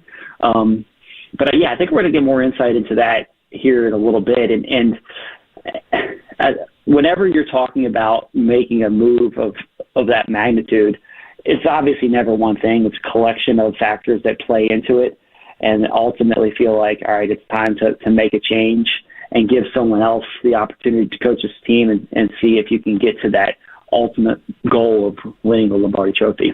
Garrett Downing joining us. He's the Senior Director of Social Media and Digital Host for the Baltimore Ravens.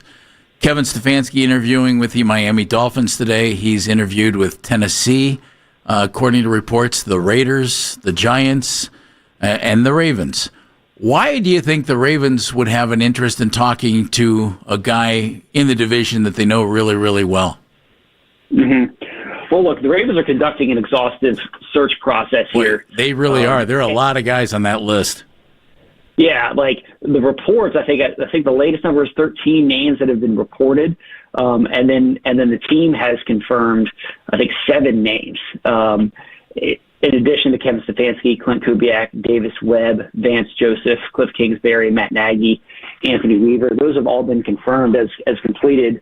So the Ravens are going through. Look, it's the first time in nearly 2 decades that the Ravens have brought in a new head coach. And Steve Bisciotti, the owner, he made his money in the staffing business, in the HR world of knowing how to bring in and hire the right people. And so I think that he's certainly going to conduct an extensive search process and ensure that he has the opportunity to talk with and interview as many of the qualified candidates that are out there. I mean, Stefanski, you guys obviously know even better than I do what he was able to do in Cleveland and the success that he did have there. Obviously, this year did not have a successful season, but 2-time Coach of the Year, went to the playoffs. You know all the accolades, and so I think that the Ravens are looking at. There's a lot of factors at play, but they want to find somebody that can help this team get to that next level, help Lamar Jackson and the offense continue to play at a really high level and come in and help fix some issues on the defense that plagued the Ravens the last 2 seasons. So there's a lot of factors at play there, but and the interesting thing too, when you look at the Ravens reported interview list, like it's a mixture of guys. Some have been head coaches like Stefanski or Nagy, Kingsbury. Then there's some young coaches, Davis Webb, quarterbacks coach for the Broncos, 30 years old. Clint Kubiak, offensive coordinator for the Seahawks, 38 years old. So you have this mixture of young up-and-coming coaches as well as coaches who have had opportunities at head coaches in other places and not necessarily worked out. So it's a list that spans both sides of that spectrum as well as offense and defense. Garrett Downing joining us. He's the Senior Director of Social Media and the Digital Host for the Baltimore Ravens on the Make It Right, Call Kyle Wright hotline. So one of the names also that's coming up for the Browns is Todd Monken, who was the offensive coordinator for the Ravens for a good period of time. What do Browns fans need to know about Todd Monken? Yeah, look, Todd had this offense performing at a really high level the last few years. The Ravens assigned him to a contract extension last offseason right around this time, and it felt like that was one of the big moves of the offseason for the Ravens, was keeping him because he had certainly interest in other places. Before coming here to Baltimore, he won back-to-back national championships as the offensive coordinator for Georgia. He was in Cleveland previously as the offensive coordinator, also reportedly interviewing with the Tampa Bay Bucks. So the Ravens' offense last year in 2024 was historically good. One of the best offenses that I've ever seen, one of the best offenses by a statistical measure, especially when you look at some of the advanced metrics that the NFL has ever seen. Lamar Jackson had the best season of his career in 2024, and he won the MVP in 2023. So those 2 seasons with Todd as the offensive coordinator elevated the offense as a whole, elevated Lamar Jackson overall. And then this year, Lamar was banged up for much of the season, missed a period of games, dealt with all sorts of different injuries, and I think that held him and the offense overall back for much of the season. But there's no doubt that Monken's been successful as an OC here and elsewhere. And, he's got he just from covering him and being around him, he's got a fun personality. He's a guy that he's got great stories, and he has a lot of fun with the media, I think. And so he would be a fun, engaging guy to cover. And he knows offensive football, been a lot of different places, been an offensive coordinator in the league, been an offensive coordinator in college. And I liked Todd a lot in the time that he spent here. and he's going to go. He's bounced around in different places, and so moving, to a new city is not necessarily anything new for him. But if he gets a chance to be a head coach, I think that he's going to have that offense performing at a really high level. Garrett, I think it's interesting. To me, the coaching market is going to just sit there until John Harbaugh decides where he wants to coach, until he hears what he wants, accepts a job. And then I think things could fall in place in a hurry.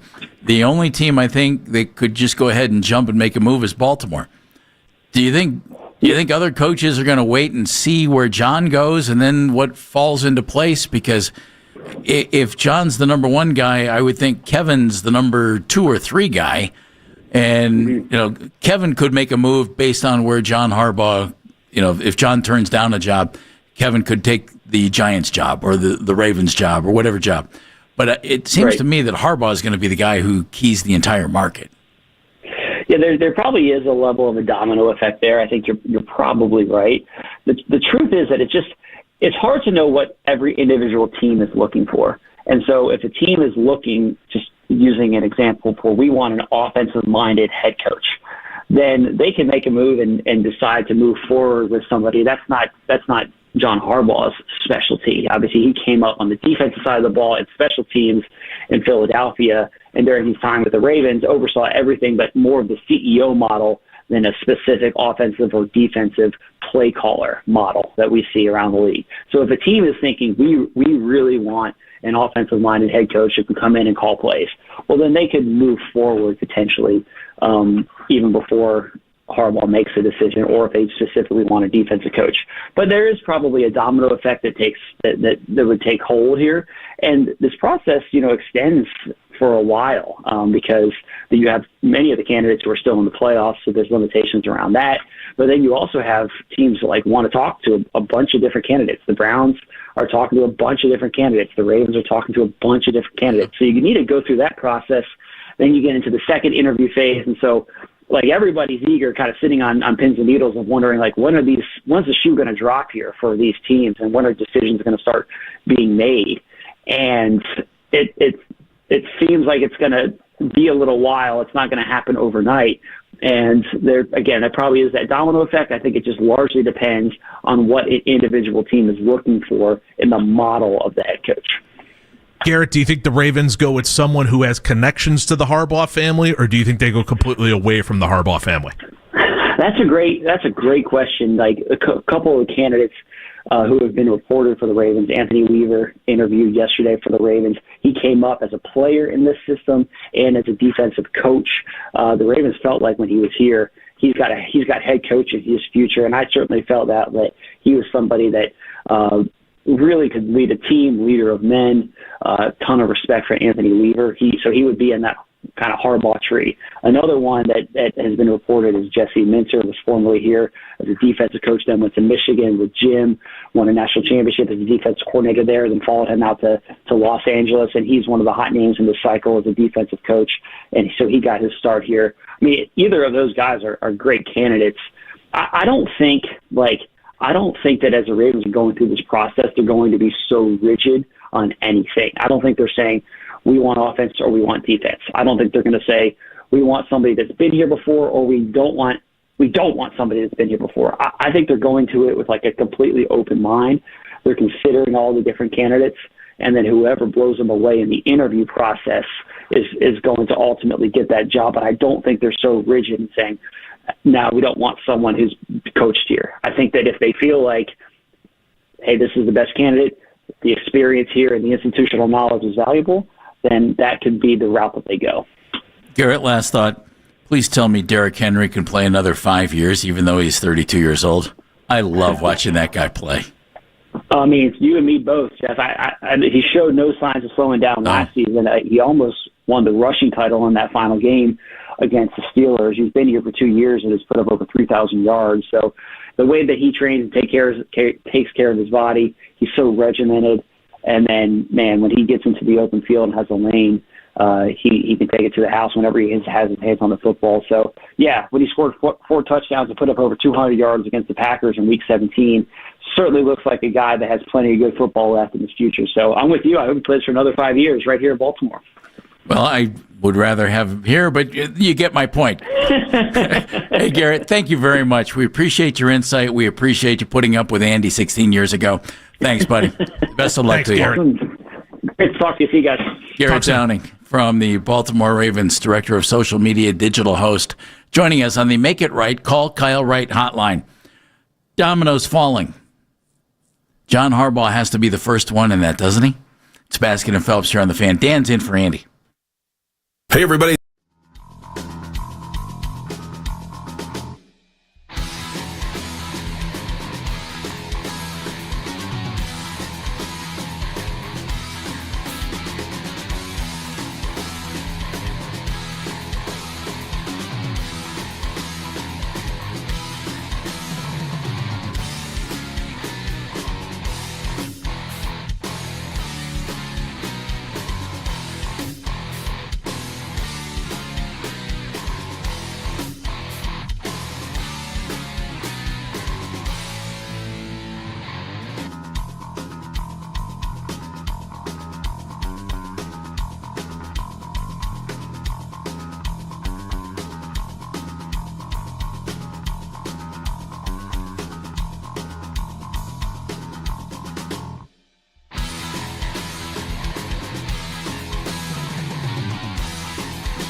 YouTube. Catch the Ken Carman Show with Anthony Lima from 6 till 10 a.m. Baskin and Phelps 10 a.m. till 2 p.m. And Afternoon Drive with Nick Wilson and Jonathan Peterlin from 2 to 7 p.m. Each and every weekday. It's free. Subscribe to 92.3 The Fan on YouTube.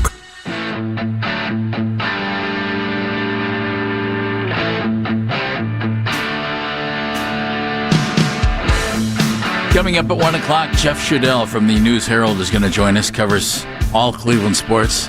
Heavy focus on the Browns. Jeff, longtime Browns beat reporter. Jeff will join us at 1 o'clock. I'm Jeff Phelps. My partner today, Dan Mennigan, in for Andy. Kayla Colejohn's behind the glass, and Cam Manna will take your phone calls at 216-474-0092. We just had Garrett Downing on the show, and Garrett, former Cleveland resident, now the director of social media digital host for the Baltimore Ravens, giving us a little Ravens insight into that. The Ravens gig, to me, Dan, screams a guy like Jesse Minter, the Chargers defensive coordinator, with a little bit of tie to the Harbaugh family, with working with Jim at Michigan. I don't think they're looking for a Harbaugh clone or anything like that, but a young coordinator with a pretty good track record for a coordinator, that seems to make sense in Baltimore. I know they've talked to Kevin, they've talked to some other guys. Feels like Jesse Minter or somebody in that ilk to me. It's why I wanted to ask Garrett if they were interested in staying with the Harbaugh family tree, I guess would be the way to put it. But I mean, it's like the better way. But makes you think no, because they fired him, but they had him for 18 years, right, with incredible success. But they've talked to Anthony Weaver, who was the DC for the Dolphins, who a lot of people will tell you, if you want a guy who is a rah-rah guy and a leader and all that stuff, talk to Anthony Weaver. He'll pump you up. Jesse Minter is another one that they're talking to. I wonder if maybe they want to stay within that philosophy, or if they want a complete split and go from there. I'm trying to think in my head, like, what the last time was a team fired the guy who has been there for a long time and then hired his underling is such a bad word. Like, I don't love the word underling, but I can't think of a better way to put it. And it doesn't pop into my head. Like, I know colleges used to do that all the time. It happened here in Cleveland. Yeah. Sam Rutigliano, Marty Schottenheimer promoted, if that's what you're talking about. I mean, you could point to another one. So that's where it went well. Then you could point to Hugh Jackson and Freddie Kitchens. Well, yes. Yeah, where then you could say they hired Freddie Kitchens, and then that went into the toilet. I guess, yeah, mixed bag. I mean, I guess if we're just doing this off the top of my head, I'm sure I'm missing some. And you had Greg Williams in between, Hugh and Freddie there. I mean, Bobby Bowden didn't. I think they hired Jimbo Fisher, and then Jimbo flopped a bit at Florida State, and then found his way to Texas A&M and got really well compensated. And good on him for such things. But he's good. Yeah, it just always seems odd when you fire the guy going, we've had enough of John Harbaugh. We've seen enough of what he can do. So in that regard, if we're tired of what he's doing, let's find the guy who started his career with him and understands everything that he's doing. The New England Patriots, where they then turn around and hired Mayo? Yeah. Who was the underling of Belichick, and that flopped. Yeah. Now, that was a guy who was way too young for the gig. So, it always makes me worry when you start doing it. Now, again, as Browns fans, we're all probably sitting there going, boy, you lay out all of this evidence. Yeah, heck yeah. Hire him. In fact, get the brother who's the special teams coach for the Seahawks. He'll come in and do great. Kevin Stefanski interviewing with Miami today. And NFL.com does not have Las Vegas on the list of talking to Kevin. However, Raiders Wire says that they did, and some other folks say that they talked to Kevin last week. So Kevin has talked to the Falcons, Ravens, Giants, Titans, Raiders, and today Dolphins. So he's talked to everybody except the Arizona Cardinals, who have an opening right now, and of course the Browns.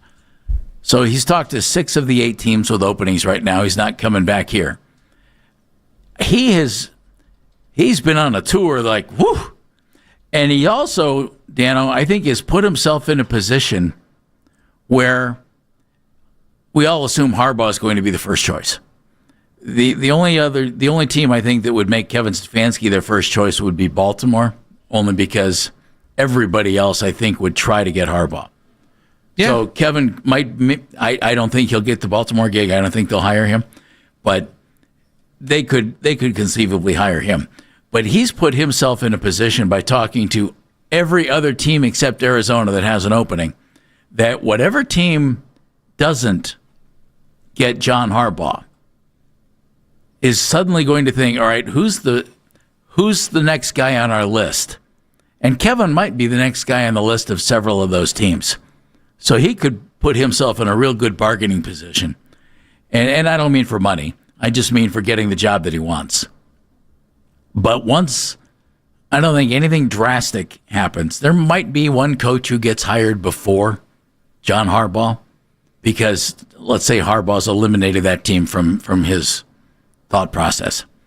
But once Harbaugh signs, I would think you could see coaches get hired 3 or 4 within a day or two. Don't you? I mean, it could happen fast. It's like, wait a minute, Harbaugh's gone. Who's next on our list? We better get him now. I could see that. I do too. I could 100% see this turn into the arms race, where everyone's then running and making sure they get their guy and their staff and their people together. Yeah, because once you hire a coach, you're going to have to put together a staff. Well, and especially if, let's say you wanted Jesse Minter, they're all working off of the same tree. Or you want Anthony Weaver, they're all working off of the same tree to begin with Harbaugh. So you probably want to move fast, because those guys are all going to be going after each other to bring them in for offensive coordinator, defensive coordinator, all of that kind of stuff. Do you put any weight to who these guys could bring in as an offensive coordinator or defensive coordinator? When I go to hire a head coach, no. Yes. Okay. No. If I was more concerned about the offensive or defensive coordinator, I'd hire them as the head coach. Okay. I feel the same way. It's just we've been down this road enough times that it always makes me wonder, because it has always felt like in the past that the Browns have gotten themselves into that trouble where they've gone, oh, we'll hire you because we like who you could bring in. Well, that's one of the dangers the Browns are facing right now if they try to insist that Jim Schwartz stick around. And I don't mean that in any kind of negative way about Jim. I think the Browns could do just fine if they hired Jim Schwartz as their head coach. But you're not going to have the best situation you could have to hire a guy if you say, hey, Dan, I'd love to have you come in and be our head coach, and here's your defensive coordinator. Mm-hmm.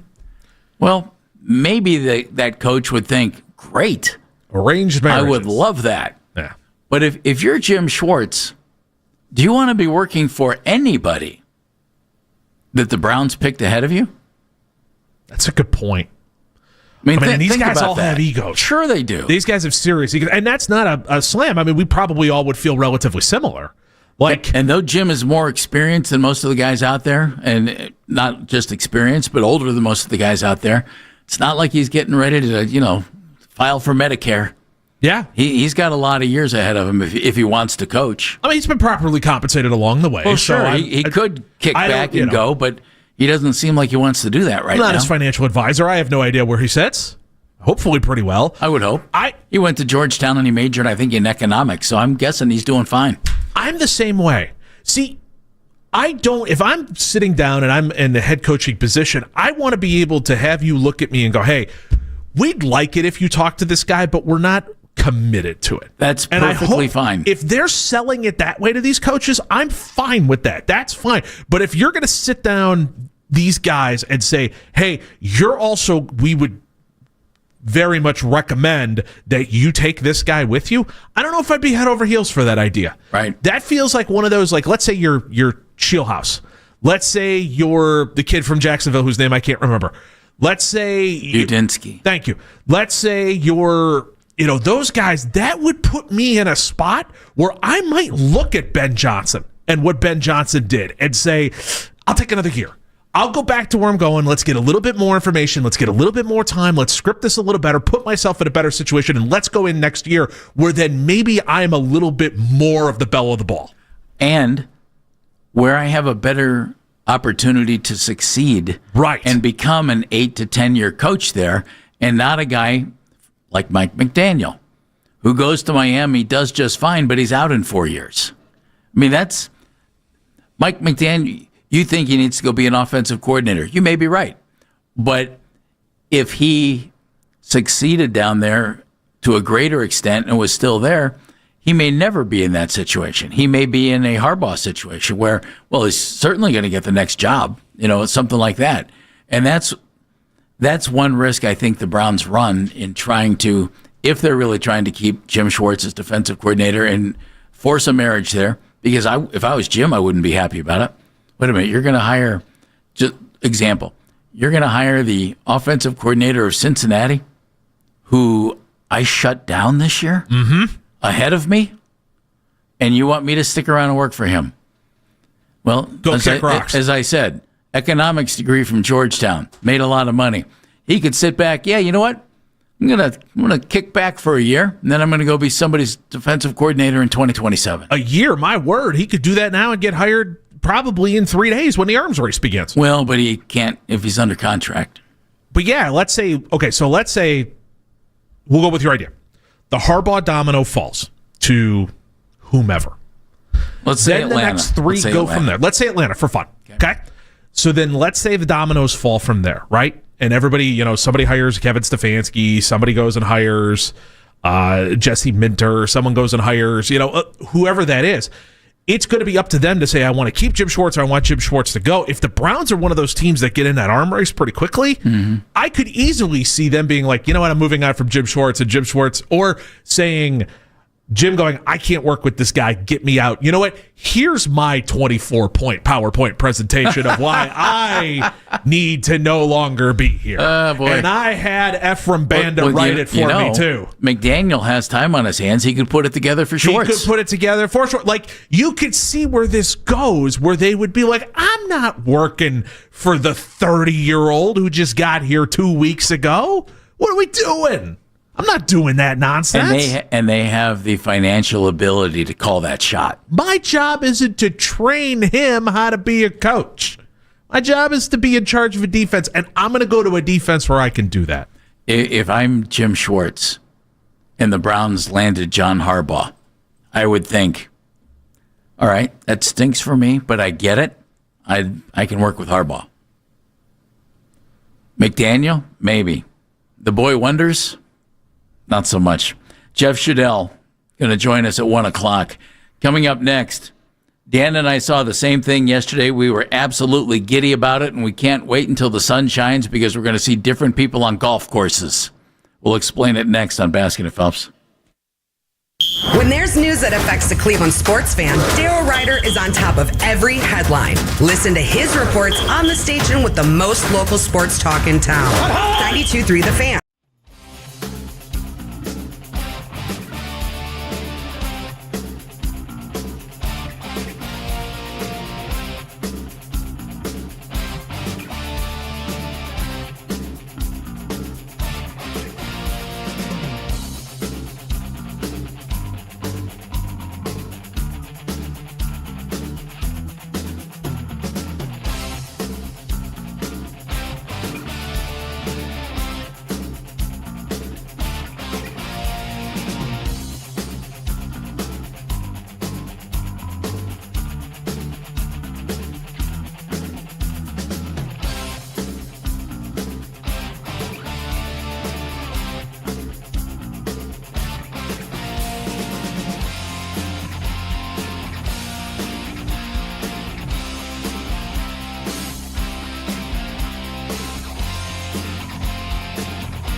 buttered cheesesteak in the other. The best part? You can get both for the price of one when you download Mr. Hero's mobile app and redeem the BOGO offer. I crave the hero. Catch the Fan Offseason Special every Tuesday from 7 till 9 p.m. right here and on the 92.3 The Fan YouTube channel. We are Sports Radio 92.3 The Fan.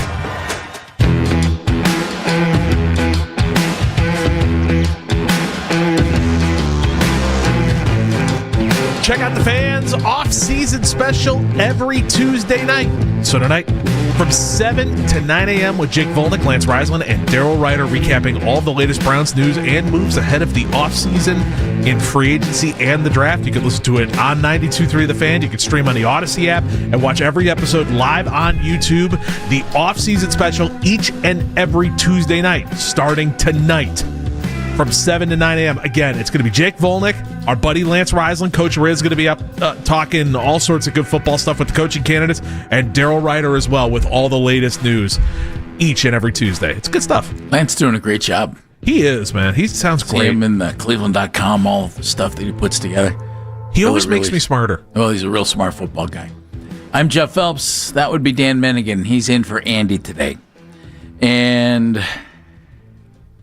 I saw it yesterday, you saw it yesterday, and I thought, okay, is this the beginning of the end of Live Golf? And folks might not care about that. Dan and I love golf. Yes. So humor us for a few minutes here. Yeah, I will make this as entertaining as possible, I promise. The PGA Tour, in its infinite wisdom, has decided, you know what, having Brooks Koepka here might be really good for us. Could be a really good idea. And so they have put together a way to get him back. And Dan, it's kind of jumping through hoops a little bit for Koepka. Great player, big tournament player is the thing I love about him the most. But he's returning to the PGA Tour under a new program. It's called the New Returning Members Program. Mr. Phelps, I disagree with you on the way you are presenting this because I think it's the other direction. I think Brooks Koepka went to the PGA Tour and said, I want to play golf that matters instead of having DJs all over the place and shotgun starts and shorts. I get that, except for this. And so how do I come back? And they went, So the PGA Tour had to come up with something. We'll put that together. The PGA Tour is not stupid. Nope. It's like, wait a minute. Koepka wants to come back. He's big time. That will help us. That'll help. That's a big name. What more can we do? So they put together this returning member program. And here's the criteria. It allows guys on the LIV Tour, you ready, who have been away from the PGA Tour for at least 2 years, who won the Players' Championship or one of the 4 majors since 2022, to return to the PGA Tour under certain conditions with severe financial penalties. So what they did, they put that criteria in place. The other LIV competitors who are eligible to return under that criteria, Bryson DeChambeau, John Rahm, and Cam Smith. And that's it. So for those of you... They didn't open it up. They didn't say, hey, if you want to come back and you've been away 2 years, here's what you can do. They threw in, you must have won the Players or a major since 2022. And let's see here. Let's go through that list. So Patrick Reed, nope. You can go play over on your fun little tour in your shorts. Dustin Johnson, yeah. You know what? Enjoy your shotgun start.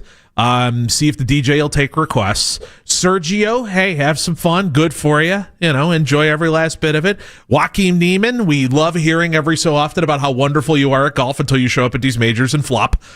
And what was that? Hold on. So there's one guy that's missing, though, Jeff. What was that year again? He stands on the other side of the ball. Yeah, what was that year again? 2022, you said, right? You got to win a major or the Players 2022? Okay. Yeah. In 2021, a certain left-handed player won his last major at Kiowa, I believe it was, too. And, kind of funny how they decided that Phil Mickelson, who's blowtorched golf left and right and blowtorched the PGA Tour, that they picked 2022 as the cutoff. And isn't that a weird thing? That is so It's 2026 awesome. now. You'd have thought they'd have said 10 years or 5 years, but no, they went 2022. It seriously felt like... And oddly enough, there are only 4 guys who fit that criteria, and it happens to be the 4 best players on the LIV Tour. It felt like golf looked and went, oh, we're not taking Phil's rear end back here. Oh, hell no. He can go golf in obscurity. The hell, we're taking him back. That's what it felt like. They purposely targeted it, and you know what? As someone who's here for pettiness, I enjoy this. I enjoy the petty. On the PGA Tour board of directors that voted on this, Tiger Woods, Patrick Cantlay, Adam Scott, and a few others. Yes.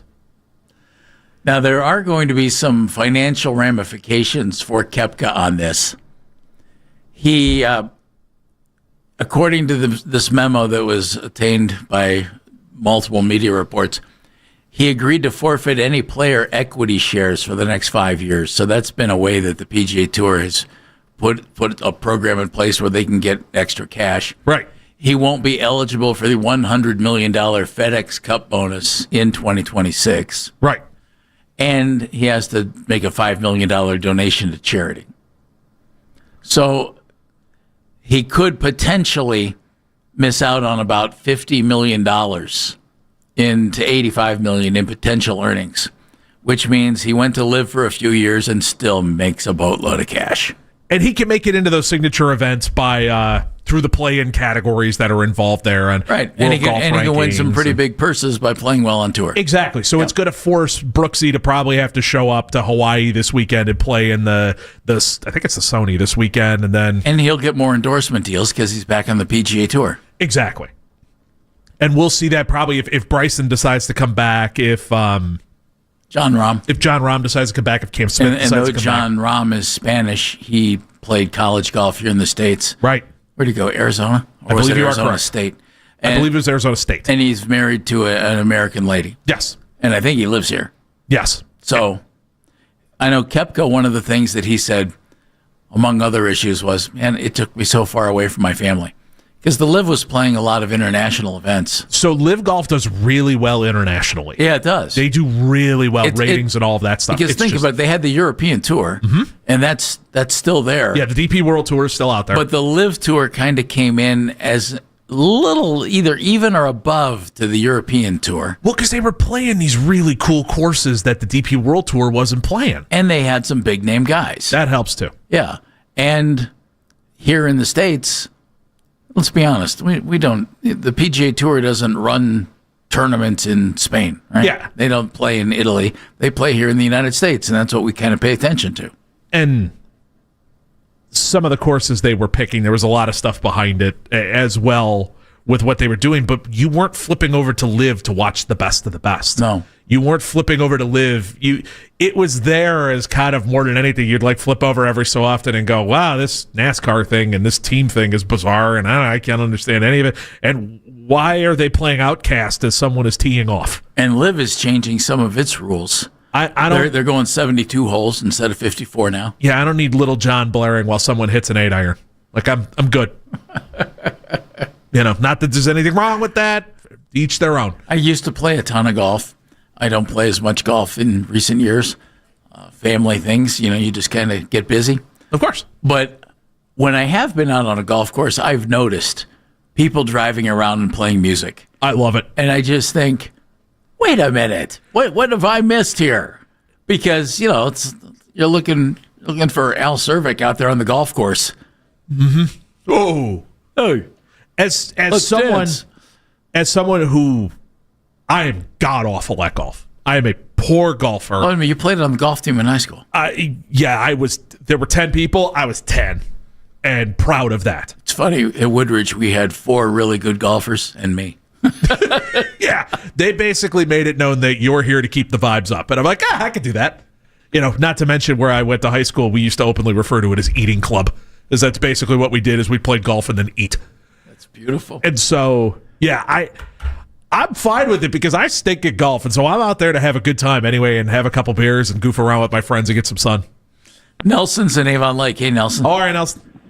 Guys, how are you? We're well. The novelty is finally almost over.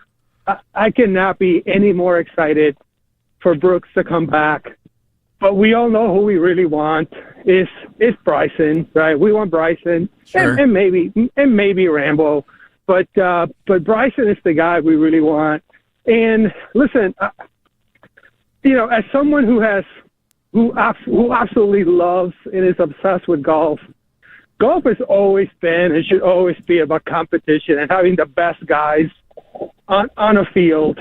And Brooks is one of those guys. So I'm really thrilled to see him back. And I cannot wait. To see that guy go in and compete. But thanks, guys. Appreciate the time. All right, Nelson. Thank you very much. I'm 100%. I want to see the best of the best. It's what makes the 4 majors so good. It's what hopefully gets us these elevated events cranking again. I mean, that's what made these elevated events so fun last year is you had the best of the best guys getting together at least twice a month and playing. You played high school golf. Poorly. I played high school golf poorly. Better than I did. Poorly. But it was great to be on a golf team and play as a team. Liv has tried to do that. I don't think that's caught on at all. No. And that's almost a shame, but I get it. We're programmed that golf is individual. That here's Jack Nicklaus. Mm-hmm. Here's Tiger Woods. Here's Arnold Palmer. Seve Ballesteros. Right. I mean, we all know the names. It's not a team sport in our country at a big level. And college golf, though it's great as a team, people don't follow that. They follow the individual exploits of players. And no one's sitting there going, come on, yard goats. Let's go. Exactly right. I'll be heartbroken if the 4 aces don't win. That's exactly right. right. What the hell is that? What? Well, Brooks Koepka, welcome back. Clear a space for Bryson DeChambeau and John Rahm because they might be on the way. Bring them in, baby. Jeff Shudell covers the Browns for the News Herald. Jeff with his latest thoughts on the coaching search coming up on Basket and Phelps.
the offseason needs and where this team is headed in free agency and the draft ahead.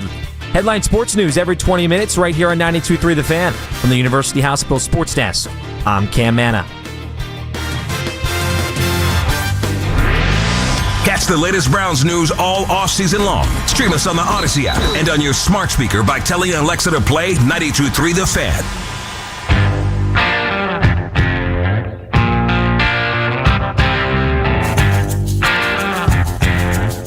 Jeff Shadell joining us just in seconds, but Dan with a quick little update. The Pitt Panthers have announced a hire at special teams coordinator. Now, I know a lot of you are on the edge of your seats wondering what the Pitt Panthers are going to do this football season. I sure am. Heavy Pitt Panther crowd here. Their special teams coordinator, Mike Prefer. The man who was here and then was let go, and Bubba Ventrone was brought in. Let's go to the Make It Right Call Kyle Wright hotline. He covers the Browns for the News Herald. He's done it for decades. Glad to have him back on the show. He's Mr. Jeff Shadell. Hello, Jeff. How are you, Jeff? Good, guys. How are you? Good. So cross Mike Prefer off the list, Jeff. He's going to Pitt. Yeah, I don't think he was on their list anyway, but yeah. He just keeps landing, right? He got fired here. He got hooked up somehow with Bill Belichick at North Carolina, and now he has another gig. So good for him. Yeah, good for him. Jeff, I must be honest. I hear the Browns showing interest in coordinators who are, not as old as sweatshirts that we all have. And my first thought is this. Man, I hope they hire one of those guys and he becomes Sean McVay.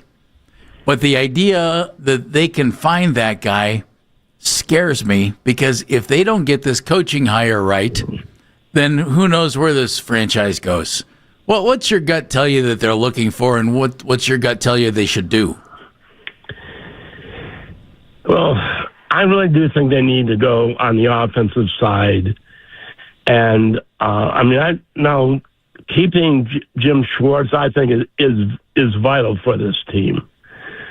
And the guy that I like of the ones they've interviewed so far, I really like that Nate Scheelhaus from the Rams. Just what I've read about him and I've heard him, he could be the next McVay. And you look at that coaching tree, it actually goes back to the Shanahans, Mike Shanahan, Kyle Shanahan. That would not be a bad way to go. Why do you think it's so vital to keep Jim Schwartz, Jeff? I just think because I don't think he has any better strategy than a lot of coaches, but the way he gets his players to respond, I think that's what makes it important. And I think it's also important to think this, guys, that if the Browns lose him, say he does take that head coaching job with the Ravens, he's going to take a lot of his assistants with him. And I don't think the Browns would benefit at all if they have to replace the majority of that defensive staff. How tough of a sell is it, Jeff, for the Browns to tell anybody, hey, we'd really love to hire you, but we want you to keep Jim Schwartz? You could cost yourself your head coaching candidate by doing that. You could, but I think a tougher sell, Jeff, is how do you convince this next coach that, hey, we're close? I mean, don't look at the offensive line, don't look at the wide receivers, don't look at quarterback, but we're close, right? Well, now that's Jeff, that's a tough sell. That's a hell of a lot of squinting right there. Yeah, right. Yeah, I mean, yeah, and that's my point. I mean, some of these, it's much easier, I think, to sell the Falcons, to sell the Ravens, and even the Titans. I think that they're on the right track, because at least they have their quarterback. So I think the Browns have so much to fix before they could be the top place for these coaches to go. Jeff, why do you think they talked with Tommy Rees for the head coaching job? I only ask because they're so far the only team that has talked to Tommy Rees. He's had no real head coaching experience, just a couple OC gigs from college, and then, of course, here with the Cleveland Browns. Why do you think they talked to him for the head coaching job? Well, I think that this is the first coaching search for Andrew Berry, and I think it's sort of like warm-up pitches. You talk to somebody so you could get the feel of doing these coaching interviews. So I think that had something to do with it. Because you're right, it'll be beyond shocking if Tommy Rees, and nothing against him, but it'd be beyond shocking if he is the next head coach of the Browns. Jeff, we haven't had your thought on this. When this whole thing was going down, my stance was, we understand 3 wins, 5 wins, that costs people jobs in the NFL. And I understood them moving on from Kevin Stefanski in that situation. But my preference would have been to keep both Kevin and Andrew Berry. What would you have done overall here? And if they were going to get rid of Kevin, how do you think Andrew Berry survived? The second question is a great one, Jeff. I don't know how that happened, and I was for keeping Kevin Stefanski. In fact, I wrote a column saying if he's not going to stay, he should resign to save his dignity, although that would end up costing him money. So I'm sure by getting fired, he made more money with some sort of settlement. But when you look at what the mess that Andrew Berry has created, now trading those draft picks for Deshaun Watson obviously hampered him in the draft. But then he would trade away second-round picks. He traded a second-round pick for Elijah Moore. That was a horrible trade. And he had 6 drafts. He drafted 2 offensive linemen, 3rd round or higher. And who are they? Jedrick Wills wasn't very good. And Zach Zinter, who, as bad as the Browns' offensive line was this year, it took injuries for him to even get a little bit of playing time. Sure did. And we all know what a mess the wide receiver room is. And again, that comes to not drafting those players. So Kevin Stefanski did not have a full deck to play with. So I said in the last press conference we had with him, guys, I said, hope this is not the last time we get to see you face to face, because you did not have equal talent to coach against the teams you faced. I heard you say that, Jeff, and I thought, good for Jeff. I know it was something you wanted to say to him, and I commend you for having the guts to say that. Well, thanks. I mean, maybe some people said I should have said that privately. Well, I knew I probably wasn't going to get a chance to do that, and so I just wanted that out there. So that's that. But finding this next coach is not going to be easy, because there's not an attractive place to come to. That's all there is to it. What do you think of the fact that Kevin has interviewed with Atlanta, Baltimore, Miami today, the Giants, Tennessee, and I believe Vegas as well? I mean, the other teams seem to have an interest in the guy. Yeah, they're not doing that just for fun. This is not the Tommy Rees interview that I just mentioned. They're serious because they know Kevin Stefanski. They know what kind of coach he is.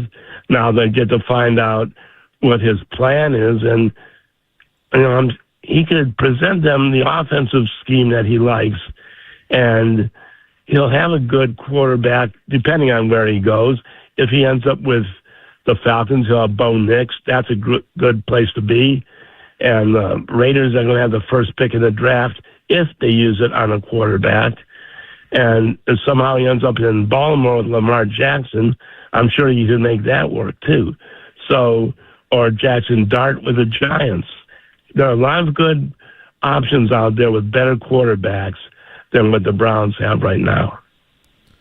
Jeff Shadell joining us. You can read him at the News Herald on the Make It Right Call Kyle Wright hotline. Jeff, you brought up earlier talking to Tommy Rees for the head coaching job as possibly being like warm-up pitches for this because this is the first time Andrew Berry is going to go through it. Do you see the head coaching interview with Jim Schwartz being the same general idea of warm-up pitches because they were on the same day, or do you think that one had a little bit more weight to it? No, I think that probably had more weight to it, Dan, because let's face it, Schwartz has already been a head coach. So, and they've known Jim, they've had him in the building for 3 years. I know that Reese has been there for 2 years, but I think there's probably a lot more legitimacy in that interview with Jim Schwartz. They probably want to get a feel for what kind of changes would he make on the offensive side of the coaching. So, no, I think that was a lot more serious than that one. Jeff Shadell joining us from the News Herald. Jeff, the quarterback situation was addressed by Andrew Berry a little bit in his postseason press conference. He was, I thought, non-committal to Shedeur as far as being a starter, non-committal period, and external veteran options were the words that kept ringing in my head. What do you think that means to the quarterback spot for 2026? Well, those external options are not very good for the veterans, unless you want to bring back Joe Flacco for a third time.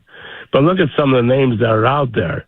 Now, you can't really count Daniel Jones because he's coming off that Achilles injury. Right. But you have people like Russell Wilson, Zach Wilson, Aaron Rodgers if he does not retire, Tyrod Taylor. You want to have Tyrod Taylor here?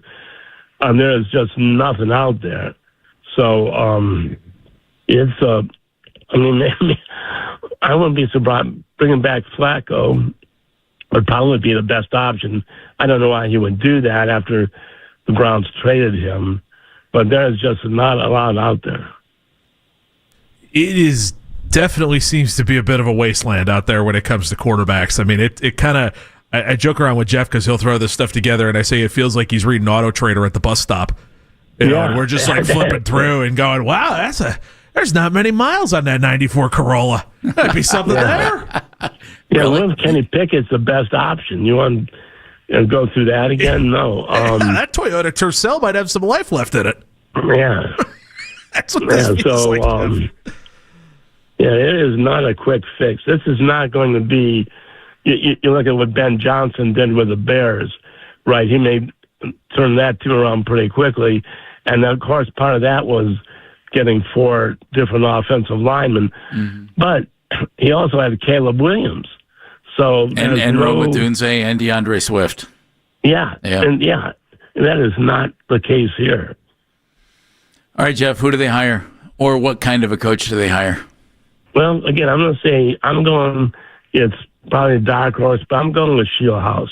They need a young guy with good, innovative ideas, and so I'm going with him. And he's a guy that he probably would be happy to have a veteran defensive coordinator that he can lean on, such as like Jim Schwartz, and Schwartz would kind of help guide him, I think, through the rigors of a first-time head coach. Since Jim went through it himself, back in 2009, he was a first-year head coach with the Lions. So I think that would be a good pairing. Jeffrey, thank you, buddy. We will stay in touch throughout the coaching search. Can't wait to hear your thoughts. Appreciate it, Jeff. Hey, thanks for having me. I'll see you later, guys. Jeff Shadell from the News Herald covers the Browns and, of course, covers other sports as well for the News Herald. And he joins us on the Make It Right, Call Kyle Wright hotline. He just said Nate Shieldhouse. This name was unknown to most Browns fans, most unknown to this search until a day or two ago. Who is this guy? We'll tell you coming up next on Baskin and Phelps. Andy out, Dan is in.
All the latest Browns news, breakdowns of the offseason needs and where this team could be headed in free agency and the draft ahead. Headline Sports News every 20 minutes right here on 92.3 The Fan. From the University Hospital Sports Desk, I'm Cam Manna.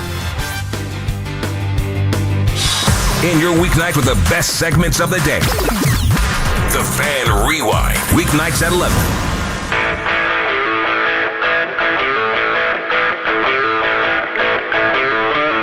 Jeff Shadell from the News Herald was with us last segment. Jeff said, young guy, offensive side of the ball. He likes Nate Scheelhaase to be the new head coach of the Cleveland Browns. Until a couple of days ago, I think 97 to 99% of the fan base would have said, what? Who? I'll even argue 97 to 99% of the country. That might be true unless you're in Illinois or Iowa. All right, so then there's 93. In Los Angeles, they don't pay enough attention, so they wouldn't know. Who is this guy? Because he suddenly kind of has everybody, has people's attention, if nothing else. Certainly here in town. So Nate was the quarterback at Illinois for 4 years, starting quarterback. He's 35 years old, first of all. He's 35. He's from Davenport, Iowa. Or was born in Davenport, Iowa, went to high school in Kansas City. And he went to Illinois to play quarterback. He did. And then after graduation, he was out for a year and then was hired back at Illinois as the football operations guy and stayed with the Illini through the 2017 season as an offensive assistant. Then he got hired at Iowa State in 2018. By Matt Campbell, who's now at Penn State.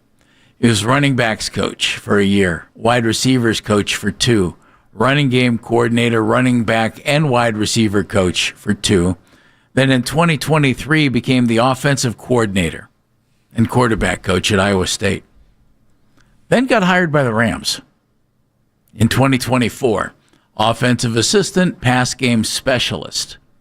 So he jumps from 1 year as an offensive coordinator at Iowa State to the Rams, and then this year was promoted to pass game coordinator rather than pass game specialist, because obviously that comes with an entirely different skill set and set of responsibilities. Titles. So whatever pass game specialist as opposed to pass game coordinator is, that's what he's doing. And his name popped up in the Browns coaching search. One other team has requested permission to interview him so far. Oh? Guess that team. I'll say the Miami Dolphins, but I don't feel good about it. The Las Vegas Raiders. Interesting. Okay. Is Mark Davis calling those shots? If so, and he has any of his father in him, that's the kind of guy he would hire. Because if you think back to years gone by, there was a gentleman by the name of John Madden, who was a longtime coach, but was a young guy. It had a good coaching background, but a lot of college. Long before the turducken. And then all of a sudden he was like 30. I think John was like 33 when he got hired by the Raiders. Not sure about that. He was super young. But he was pretty young. And boy, that worked out. 10 years, great coach, then moved on. And I could see the Raiders making that kind of a move. But only 2 teams right now interested in talking to him. I'll be honest. I agree with Jeff. I'm not going to say Nate Scheelhaase in particular. But I'm going to say that I'll say this. If they can identify the kid from Jacksonville, he's 30. Good Lord, 30 years old, head coach in the NFL maybe. If they can find a young offensive guy who they think is going to work, hire him, and he becomes your long-term coach, I think that's the best of both worlds, and it's absolutely what this team could use. And I can't worry about whether he would want Jim Schwartz, and I can't worry about whether Jim would want to work for him. I can't worry about that. If you could find a bright, young offensive mind as your head coach, and you become a trend-setting type of offense, mission accomplished. But can you find that guy, Dan? Do you trust this group to identify that person? So on the Nate Scheelhaase side, Connor Orr has a really good piece out on SI.com where he talks to the Iowa State athletic director, where Nate Scheelhaase was working at that point, about how promising he was. And you get some of the quotes out of this, and they are just glowing. Quote, I remember Coach Campbell, after meeting him for the first time, called me and said, this guy's the real deal. He's going to have a bright future. And I think it really was born on. He's just a mature presence, and it's very sincere. My understanding was that the Rams had him targeted. I mean, I don't think it was any secret around college sports that Nate was really good and was a rising star. I mean, he walks into a room, and some guys walk into the room and they're salesmen. Nate can just walk into the room, and he's just kind of got that glow, that twinkle in his eye. Aw. He ran, he can let his actions do the talking, and some people just have that, and he's got it. That's from the athletic director of Iowa State talking to Connor Orr of Sports Illustrated in a really good piece breaking down Nate Scheelhaase. Okay. Are you okay if your coach, when he puts on a baseball cap, looks like he's 23? And Liam Cohen's did pretty darn well. I mean, it took Josh Allen going full Superman mode for us to not have Liam Cohen coaching in the next round here. I mean, there's a lot of those guys. I mean, McVay looked young for so long. He still looks young. Kyle Shanahan looks young. Exactly. Like the LaFleur, the perfect hair of Matt LaFleur. I mean, these guys all kind of have that. Who knew look they had such barbers in Green Bay? Who would have? There's probably enough product in there. It's probably him and Evan Washburn who have like the perfect hair down to a Evan T. Washburn's hair is that's outstanding. That's magnificent hair. Oh, I'm 99% sure we could throw him out on the Weather Channel as the hurricane comes in, and that hair wouldn't move. Chris is in Chicago. Chris, all welcome. right, Chris. Gentlemen, great show as usual. Appreciate it. Thank you. We're trying. We do what little we can. Well done. All right, so I don't know, Scheelhaase and or the guy from, I'm blanking on the guy's name, even from the Bengals that they already interviewed. Pitcher. I have that one down. Dan Pitcher. You did. Fair enough. I don't trust the current regime to get it right for like let's just say a no-name coach, right? And I did have a question. I'm a fan of all things Northeast Ohio. Why was Jonathan Gannon that much of a failure in Arizona that his name's not even being brought up in any of these open positions? And could you bring him back to Cleveland as a coordinator possibly? Yeah, that's all I have right now. All right, Chris, thank you very much. I saw that Jonathan is interviewed. He interviewed for the Dallas defensive coordinator gig, and there was another job he interviewed for as a defensive coordinator. I don't know that he's received any head coaching interviews as of yet, but yes, you could bring him back. Could he be the defensive coordinator here? Yeah, if Jim Schwartz isn't here. So you need somebody. Sorry, cut you off. No. So according to Ian Rappaport, Jonathan Gannon will talk to the Cowboys for the defensive coordinator gig, the Commanders later on in the week on Thursday for their defensive coordinator gig, and the Titans for their head coaching job on Sunday. So he's got a couple interviews in front of him as well. I don't know why the Browns haven't put a ask into him. That's a good question. Maybe it's ties to Kevin Stefanski. I don't know. I got nothing. It's a good question, though. Jim's in Strongsville. Jim, welcome. What's up, Jim? Hey guys, listen. Here's the problem with a young coach is, and Dan, you said, you got to give him a lot of runway, which I would completely, in a normal circumstance, agree with. Unfortunately, he's not going to get a long runway. I know. If you go into next year and you're bad, and Andrew Berry doesn't hit on the draft, you're looking at a scenario where a young coach is going to get driven right out of town with Andrew Berry. That's why I've always been a fan of a veteran. Look, I think it might be right. Maybe you find one of these guys, and Jimmy Haslam can develop enough trust and enough confidence in a young coach like this in that 1 year that he says, you know what, who can you work with? But otherwise, you're really drawing at straws there. He's on a timeline with this new stadium. They've already had 2 bad years in a row. I just think there's so much going against bringing in a young coach with there's a certain level of clout that he's not going to have, and he's not going to be able to, unless he can win Jimmy's ear over and convince Jimmy that, hey, this guy is special. When or if they do underperform, I mean, Andrew Berry probably would be gone. And like I said, if you don't have the clout, you're going to get swept right away with him, and you might sweep a really good coach out of town. That's why I just think the safest bet is to go with a veteran, because you know what? The guy's been around the league. He knows. I'm not saying it's the smartest thing. I just don't know that in 1 year if everything goes bad, that young head coach can gain enough trust from Jimmy Haslam to stick around and quote unquote pick the next GM. So again, maybe that's just totally negative thinking, but this is the Browns after all. So I'm not thinking sunshine and rainbows. Jim, thank you, buddy. Do you buy that whole idea that it's harder to win in Cleveland than it is to win other places? No. Because that's come up a lot of different times. No. It's harder to win when you don't have talent on one side of the ball. It's that simple. Sorry, that was so blunt. It was perfect. You can win here. That was good. Of course you can win here. Greg Williams did. Don't ask me. Hey, Greg went 5-3. They didn't want to keep Greg around. I don't know if they should have, but I just remember the look on Andy's face when I said, "What if Greg wins?" when he took over. Oh, it was mine too. And it was like, wow, we haven't really thought of that. And then he did. Then he did. And then they moved on. I love Coach. He did a great job. He did a great job as an interim. I don't know if he would have been the best. Yeah, I'm not saying that he would have been. Yeah, but he did a fine job as the interim coach, and then they turned to Freddie. He did a good job, and that didn't work. He would have been better than Freddie. I still can't believe they hired again, Freddie. In theory, I love the idea of the young coordinator, and you found your guy, and you build with your guy. Think of Marty Schottenheimer. I would love that too, but I don't have a lot of confidence in that. And I don't want to be in a situation where then you're turning around and canning your general manager and going, well, whoever we bring in here is going to need to keep the head coach around for another. Like, you're just in this cycle of arranged nonsense. Which, Dan, is why my thought was keep Kevin and Andrew Berry or move on from both. Exactly. DJ's in Stowe. DJ.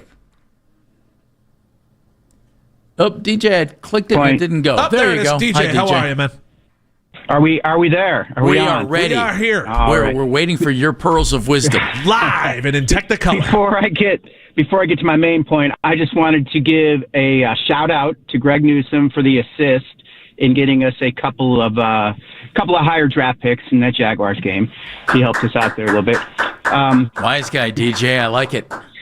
Now, getting to my main point, specifically on this, what is it, Shieldhouse? Is that his name? Yes, well done. What sense would it make to hire a passing game coordinator, have him jump all the way up to head coach, when you've got at least a semi-proven leader of men in the building who's doing a good job on his side of the ball? Why wouldn't you just make Schwartz the head coach? You can bring in Shieldhouse as OC if you have to have him that bad. Well, now you could do that.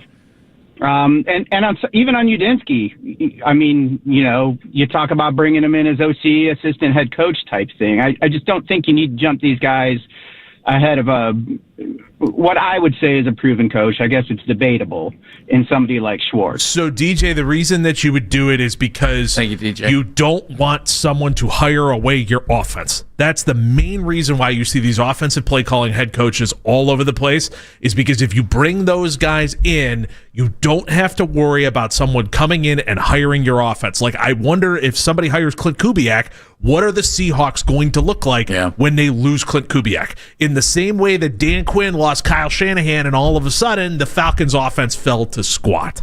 And he had a real problem with it because he lost Kyle Shanahan to be a head coach for the San Francisco 49ers after making the Super Bowl the year before. Also, a little bit of news to everybody out there. The Chargers have announced they have parted ways with Greg Roman. So Greg Roman, another name, their offensive coordinator, has long been linked to the Harbaughs. Well, he worked for John. Mm-hmm. Think he got fired. Worked for Jim. Turn around and work for Jim. It's Baskin and Phelps. Menigan's in for Andy.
growth, ongoing training, and the stability you deserve. Don't settle. Level up your career with a company that invests in you from day one. Apply now at jobs.mrelectric.com. Mr. Electric, where great electricians thrive. Keep us locked in all day, every day for the latest on the Browns' search for a new head coach. This is the radio home of the Cleveland Browns. Time out! Time out! 92.3 The Fan.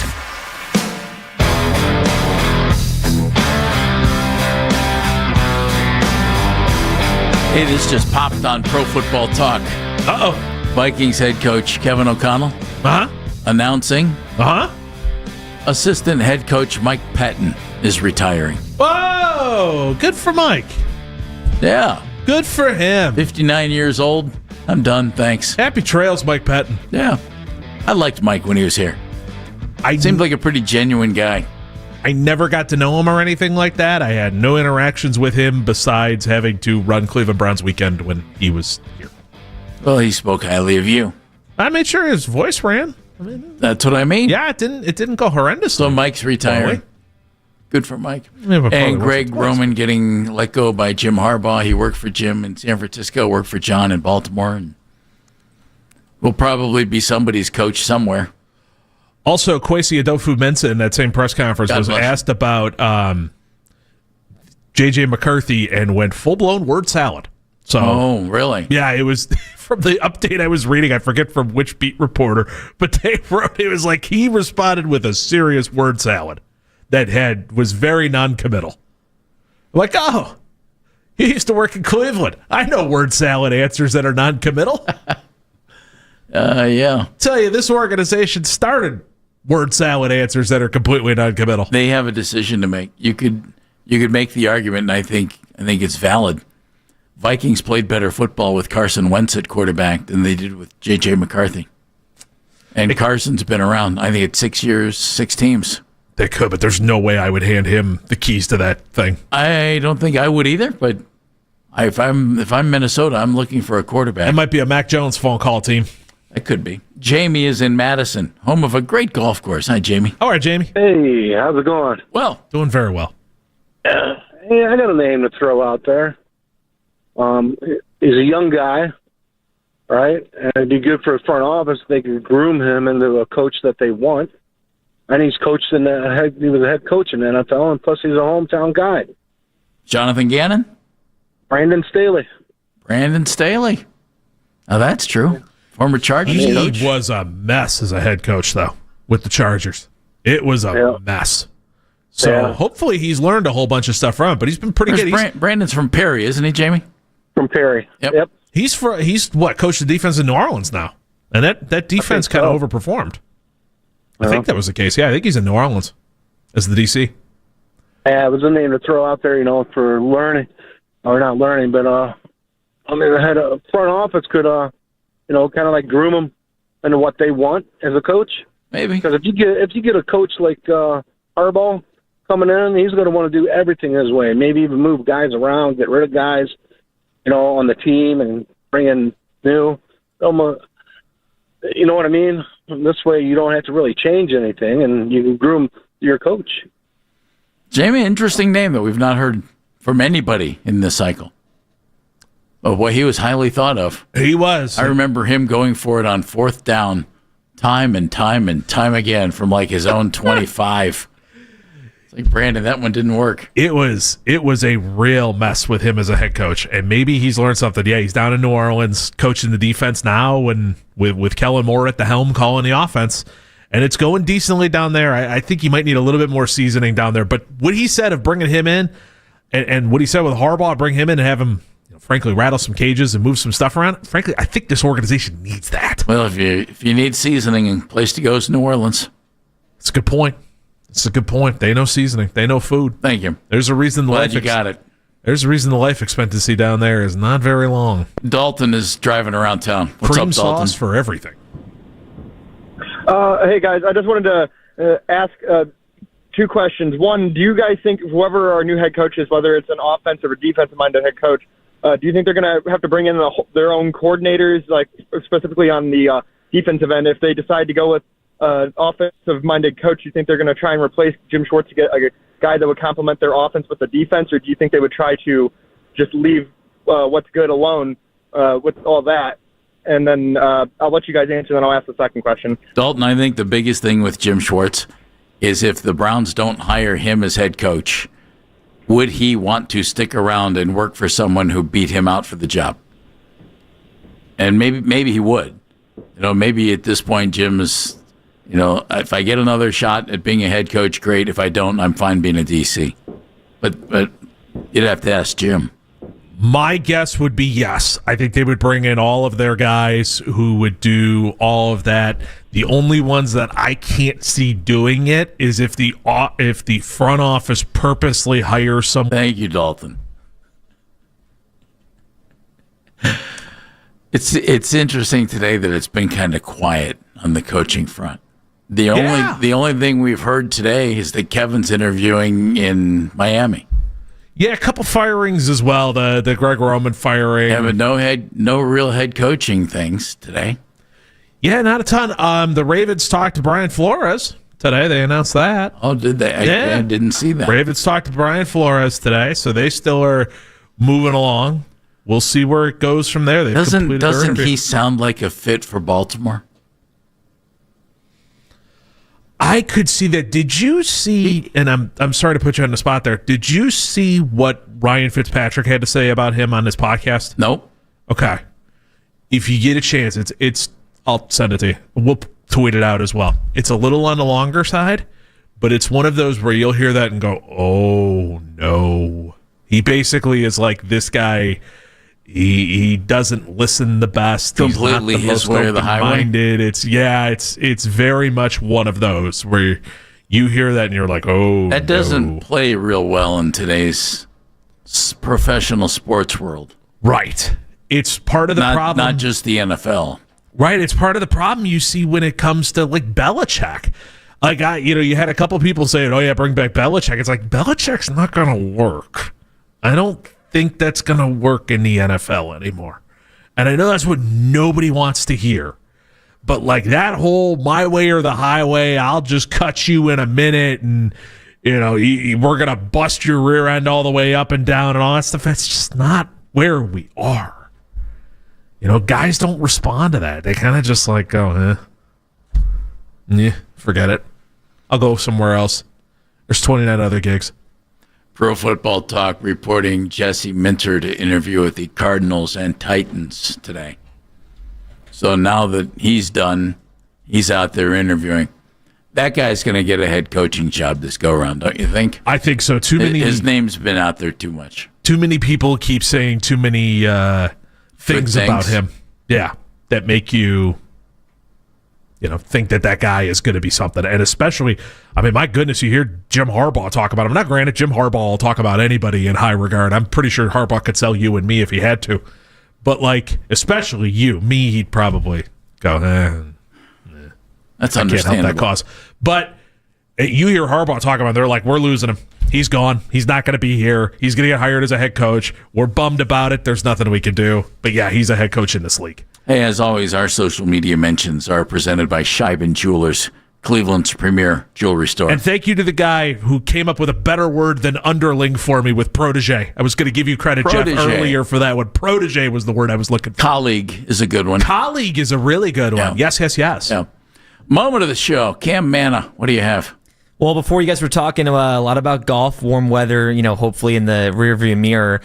This one here is the rant from Dan, but also at the very end, a little bit of a touch of a Mickey Mouse impression. Oh, good. Mr. Phelps, I disagree with you on this because I think it's the other direction. I think Brooks Koepka went to the PGA Tour and said, I want to play golf that matters instead of having DJs all over the place and shotgun starts and shorts. I get that, except for this. And so how do I come back? And they went, oh! So the PGA Tour... Yeah, it was a little bit of a Mickey thing. That was even better, actually. Why are we smarter? After 4 hours of Baskin and Phelps, it's brought to us by QC Kinetics, the leader in regenerative medicine. If you're in pain, give QC Kinetics a call, 216-770-5488. She did a great job behind the glass today. She's Kayla Coljohn. Why are you smarter? I usually come up with something funny during these, and I have another one. around 12:30, you guys were discussing the hypothetical Harbaugh race and what it would be like when he was knocked out. Your first thought was to go to Atlanta instead of the Browns. And it reminded me of the Scrubs episode, Why is my self-esteem so low that I'm the sidekick in my own fantasy? I like the way Kayla said that. I usually come up with something funny for these. That was nice. Proud you found a moment that we were kind of funny. Now, see, Cam is a new guy here. So Cam came into the studio to do the moment of the show, not realizing that he should stick around for Why Are We Smarter? So he left. We're working out the kinks with the new guy. Cam, you're not back there, are you? Nope, he's not. Dan, why are you smarter? Smarter today, courtesy of talking to Chris Easterling. He had a lot of really good stuff. If you missed that, use the Radio Rewind app to give that a listen. You can take that wherever you go and give it a listen on the TuneIn apps and the iHeartRadio along with Odyssey as well. Give Chris Easterling our listen. That was good stuff. I'm smarter today because I know after now meeting with the Miami Dolphins, Kevin Stefanski has interviewed with 6 of the 8 teams that have a coaching vacancy in the NFL. And one of them is the team that fired him, so he's not going to interview with the Browns. They're pretty familiar with each other. Arizona Cardinals, the only team not on this list right now. Who knows if he ends up there or not. I'm anxious for these dominoes to start falling because I want to see where these guys land. And then, Dan, I want to see the coordinating hiring season. That one could get good, too.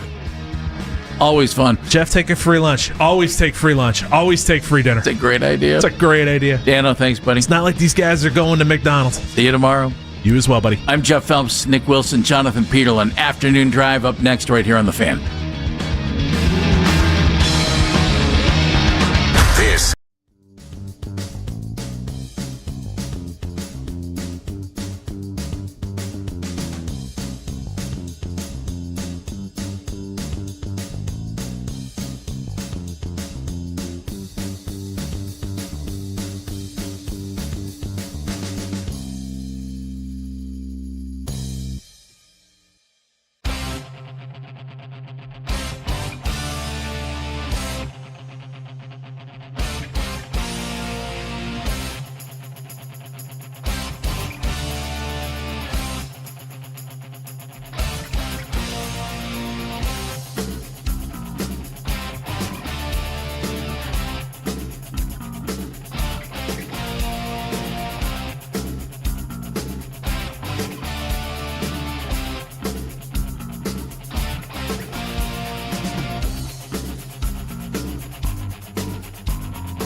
but the papers. But I don't think I've called him Bob or Randy. I've just been like, hey. You should go give him a big hug and be like, what's up, brother? No, I think my sister does that enough. She says, what's up, brother? How kinky. I think if anything could be like uncle. I meant the hug. I mean, how kinky. I just didn't know. We're in the Jerry Springer world already. I didn't know how deep you were going. It's the Afternoon Drive with Nick Wilson and Jonathan Peterlin on Cleveland's Sports Radio, 92.3 The Fan. The show is back. Nick Wilson, Jonathan Peterlin. We are Afternoon Drive. We got one scrum-diddly-umptious Tuesday show for you for the next 5 hours. Cavs stink. Stefanski interviewing Miami. Mike McDaniel tomorrow in Tennessee. We wait on John Harbaugh. Many people just want to say we don't have a chance on Harbaugh. There's so many ins and outs. And, oh, yeah, the Steelers suck. They're out of the playoffs. That was a fun listen today. Good job. Good job out of our sister station on 93.7 The Fan in Pittsburgh for really melting down today at a playoff ass-kicking that the Steelers got at the hands of the Houston Texans. But you heard the open there, courtesy of Mac Robinson on the board. Yes. We've got Jake Murrin, man in the 92.3 The Fan YouTube channel. Make sure to like our videos. We like to be liked. Subscribe to 92.3 The Fan's YouTube channel as well. Jake doing some producing for us. We got Katie Pollock on the 2020s. She's living her best life with Indiana football. Hi, JP. How you doing? Hello. How's it going? It's going well. Good. It's going well. I will say, too many people are speaking confidently on whatever the hell's going to happen with John Harbaugh when John Harbaugh hasn't even started taking interviews. Who's speaking confidently? I just think everybody, the people who are like, yeah, he's definitely not coming here. Guys, let the damn thing play out. Even people that are cynical about it. Like, I don't have this great delusion that John Harbaugh is the guy. I can only tell you what I think the Browns and how the Browns should approach this. But as for what's going to... Guys, we're 1 week into this. I have no idea what John Harbaugh is going to do. Nobody does. That's the beautiful thing about this whole ordeal. Nobody does. But too many people are speaking with impunity that it's going to happen. It's like, guys, I'm right there with you. I think it's most likely he ends up in New York or Atlanta. Other than that, though, I'm not going to spend my life worrying about it because if he chooses the Browns, it's a great moment for the Browns. If he doesn't...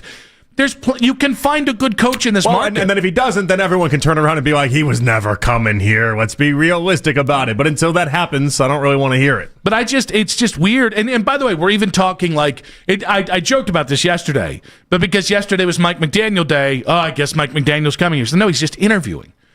Like, is Grant Udinski there? We're going to be like, hey, I guess it's Grant Udinski. Like, there is a little too much Some people have already started to do that, yes. There's just a little too much on the nose from just the Cleveland, our brethren in the Cleveland media. Just a little too much of just chasing the ambulance, just a little bit. Well, I do feel like every team is just kind of, they've brought so many different people into this that it's kind of thrown everyone for a loop, right? Like the Titans have interviewed like 15, 16 people at this point. Basically, if you've ever been a head coach anywhere, you get to interview for the Titans, and I feel like that's throwing a lot of people off the scent. They don't know what anyone's thinking. They don't know how valuable these jobs are. Stefanski did like his 6th interview today. Mm-hmm. He just keeps interviewing everywhere because I think he knows. Like nobody knows where this is going to actually go. So you just got to interview with all these teams, and then you let it fall where it may. I know. Guys, the exhaustive part of the exhaustive search is here. They are being exhaustive. Every team in the NFL appears to be exhaustive. This is a good thing. It's a good thing. And we didn't really even get the Wild Wild West of it all, which happens after the conference title game week. And the Wild Wild West is really going to happen whenever Harbaugh makes his decision.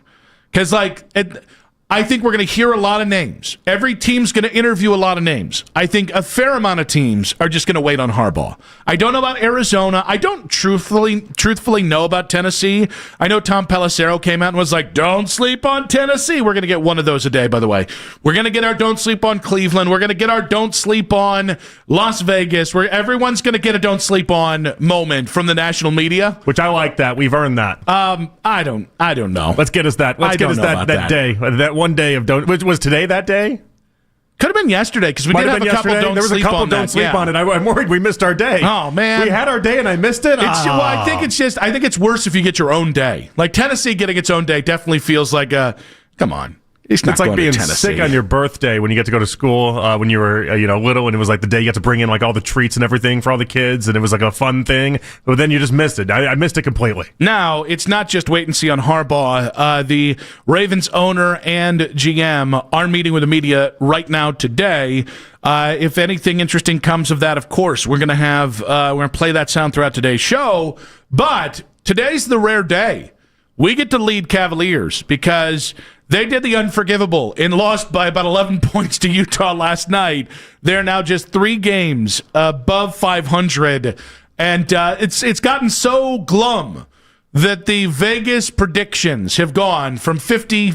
Oh, we got some breaking news. You got your finger up in the air. This is a big one. Oh, Adam Schefter. I got to make sure this is actually the real Adam Schefter, and I think you know where I'm going off of that. It is. So Adam Schefter saying after an historic 19-season run in Pittsburgh, Mike Tomlin just informed his team that he is stepping down as the Steelers head coach. Sources tell Jeremy Fowler and myself. Steelers now will be looking for only their 4th head coach since 1969. Does the Lord not want us to talk about the Cavs? We got rid of both the AFC North coaches. Not we. The Browns didn't do anything. We didn't do anything. No. But we talked about it. We definitely did talk about it. Meaningless win my ass. Right? Week 17. Is that the and win? by the way, bring Stefanski back. Did the Browns He kill put the Tomlin? plan in motion. Did the Browns kill Tomlin in a 5-win Did season? Kevin Stefanski bring down Tomlin and Harbaugh in one felled swoop? I think the answer is yes. I mean, so we have 3 coaches in the AFC North losing their job this year? And none of them were Zach Taylor. Which that is has got to be the real upset funniest of the outcome. century. Everyone said Zach Taylor for so long, and here it is. Stefanski gone, Tomlin gone, Harbaugh gone. This is insane. And by the way, we were going to lead Cavaliers, which is something we haven't done in like 3 weeks because that's how bad the Cavs were. And once again, football just will not let the NBA have a day. Perfect timing of Cavs get to lead this one. Here we go. You couldn't even get the main thought off, and then here we are with Mike Tomlin. 29 coaches have won a playoff game since Tomlin last won a playoff game. I was going to call him Pittsburgh Marvin Lewis all day long today, and I guess that's just gone. Are you surprised that it only took till 2 p.m.? The day after the way that loss happened? Are you surprised that there wasn't more time? I think he knew. Basically, when the Ravens missed that field goal, I think he knew he was dead man walking unless he won that Texans game. But even if he won the Texans game, that team's so far apart. They don't have a quarterback. They spend so much money on the defensive side of the ball to let everybody let them down. They're not good. The Steelers need a full reset. And now they're going to be able to do it. So I think that's the way I'm reading this. I think our friends in Pittsburgh, God bless them, they're going to be doing this. They're going to Tomlin chance at the end of that game were loud. They're going to say the Rooneys knew that they couldn't bring Mike Tomlin back, and they came to a quorum with Mike Tomlin. This is rats jumping off the ship. This is Mike Tomlin saying, I've never had a losing season in Pittsburgh, and if I come back next year, there's no shot in hell that I'm going to be able to do that. Right? You can't tell me that Mike Tomlin is an incredibly smart guy. He knew where his bread was buttered when it came to the Pittsburgh Steelers. You cannot tell me that he didn't look at this and go, we need a rebuild, and I'm not rebuilding. I'm not doing that. I mean, yeah, clearly. Ian Rappaport adding in here, TV offers have waited for him. Tomlin's now a hot free agent. Is that the idea? I mean, everyone suggested he would go to TV for a year, kind of regroup, get the best jobs that are out there, and then come back. But this is a turn of events. This is very interesting. So we got to do it, right? We got to do the Baskin and Phelps. Do we want him, right? I mean, I think that's well. Didn't Ken say this morning not as interested? I think he was already chomping at the bit for that one, and I listen. I think he was putting him up there with Harbaugh, though. I want to be fair to Ken and Ken's takes. I think he was putting up there with Harbaugh. I'm not as interested either if we're talking Harbaugh versus Tomlin. Why is that? Because he went 10 years without winning a playoff game. I mean, John Harbaugh had 2 playoff wins with Lamar Jackson. Can I get to, since 2020. Yeah, that's 5 years. That's half a decade. Okay, but if you give Mike Tomlin and Lamar Jackson the last 5 years, how many playoff wins do you think he has? I don't know that he would have that many more because he's very, very bad with quarterbacks. That's kind of been the theme here. Look at his quarterbacks. His quarterbacks all stink. I know. But you think that's his fault? With some of it, yeah. When you take Kenny Pickett in the first round, I'm not saying you got to take Kenny Pickett and make him into something, but you drafted quarterbacks in the first round and did nothing. He is a... I don't think he knows what he's doing with quarterbacks. Yeah, Aaron Rodgers had the lowest ADOT in the entire NFL this year. He turned Aaron Rodgers from a prolific down the field passer into basically a nothing burger of a quarterback. So wait. I just want to make this clear. Yeah. Oh, you're defending Tomlin. No. I'm not. I knew you didn't defend. I knew you weren't serious about it. I knew you weren't serious about. Oh, I'm done with Tomlin. He stinks. He's no good. I knew you weren't serious about it. I just think it's wild that after. What is it? I prefer Harbaugh over 15 Tomlin. years. If that's the question, I prefer Harbaugh over Tomlin. Yes, I do. I think it's the same hire. I think they're the same guy. I think they're leadership guys, but I don't think they're X's and O's. I mean, I don't think they're your offensive coordinator, defensive coordinator, and I think they come with the same problem. And by the way, I think there's right great now danger. that problem is playoff wins. I think there's great danger with hiring them if you're not going to give them at least 5 years. Because quite frankly, if you hire a culture guy and after 1 or 2 years you're kind of tired of him, it's not going to work. These guys, I think they get better the longer they're there.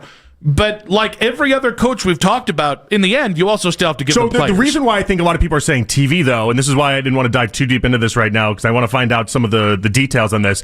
He was informed the team that he plans to step away from coaching, okay? So that's not him being fired. That is him stepping away. So his contract with the Steelers would still then inherently exist. And so I don't know how that works with then going to a different team if he wanted to. I think that's why a lot of people are throwing out TV, because he'd do TV until the contract expires with the Steelers, and then he'd be able to go off. At least that's my understanding of it now. If I'm wrong on that, I'm wrong on that. But that's why I'm hesitant to be let's even have that discussion, because I don't know. I think your read on it is correct, by the way. I think that's why everybody's pointed at TV, which, may I say, why does anybody think Mike Tomlin will be good at TV? Oh no, that's a good read. That's a good read because I don't know that he would be. I heard Front Office Sports called him the #1 pick in a TV fantasy draft. We got a lot of forks. We need more spoons. Okay, thanks, Mike. And I was like, okay, great breakdown there, Mike. Have you watched his press conferences? I'm here. I want him for the football. I don't want him for the analysis. Now, in fairness, or his 7-minute breakdown where he's just reading off the ESPN stats page like he does in his Tomlinisms on Tuesdays. Hey, he had a great rundown of Dylan Gabriel. Yeah, that's somebody. He talked about the #1 player in Hawaii 7 years ago. It was such a parlor trick that he used to pull off. He just read the stats for 7 minutes, and people are like, "Wow, he really knows what's going on with that team." I'm just here to tell you, somebody prepared a statement for him, and he read it. The Ravens and the Steelers just got bored with their success, and this will destabilize to some degree the AFC North, and I am all here for it. I think the Ravens getting rid of Harbaugh it wasn't the green light that the Steelers needed, but it definitely was the push of just because we've had a guy for 17 and then 18 years between the two of them, we just don't have to keep these guys forever. 216-474-0092. 35 years combined, or somewhere around there, for Mike Tomlin and John Harbaugh in the AFC North. Now they will not be in the AFC North next year unless one of them chooses the Cleveland Browns, or unless we get the old switcheroo. If John Harbaugh decides to go to Pittsburgh, that would be an incredible troll. Well, now there's the real. That would be an incredible troll. We talked Larry David Spite story with the Browns and the potential of that happening. The real Latte Larry's move of this all is you go to Pittsburgh and then you make that count. Now, Pittsburgh's got to have their eyes on all sorts of people. Marcus Freeman has been the top of their list forever, it feels like. But Freeman's like, why would I take the jump? NFL could fire me after a couple years. You go to the Steelers, they'll give you the job for 20 years. Like, people make the jump for the Steelers. All sorts of people come out of the woodwork for a Steelers job because they won't fire you after 3 years. We got quick hits coming up at 2:40. We've got John Fanta coming up at 4:20. And then we got Albert Breer potentially at 5:20 today, because this is some 3 hours news. Before better than. I think this is much better 8 minutes than 8 minutes. The John Harbaugh news that put the kibosh. What is it about Tuesdays and the AFC North just whacking coaches over the last 2 weeks here? 216-474-0092. Easy now. Lucky men. And Nick Wilson says at Jay Peterlin on social media. Social media reactions on X, powered by Scheiben Jewelers. Mike Tomlin is out. He is leaving the Pittsburgh Steelers. What is your immediate reaction? And I guess we'll do it. Harbaugh versus Tomlin. Where do you lean? That's in 5 minutes on 92.3 The Fan.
Scranton, where the team could be headed in free agency and the draft ahead. That's a Fan off-season special tonight from 7 to 9 right here on 92.3 The Fan and broadcast live on YouTube. Headline sports news every 20 minutes on 92.3 The Fan. From the University Hospital Sports Desk, I'm Katie Pollock. All day long. All day. All the time. At work. 92.3thefan.com and the Odyssey app. Check it out.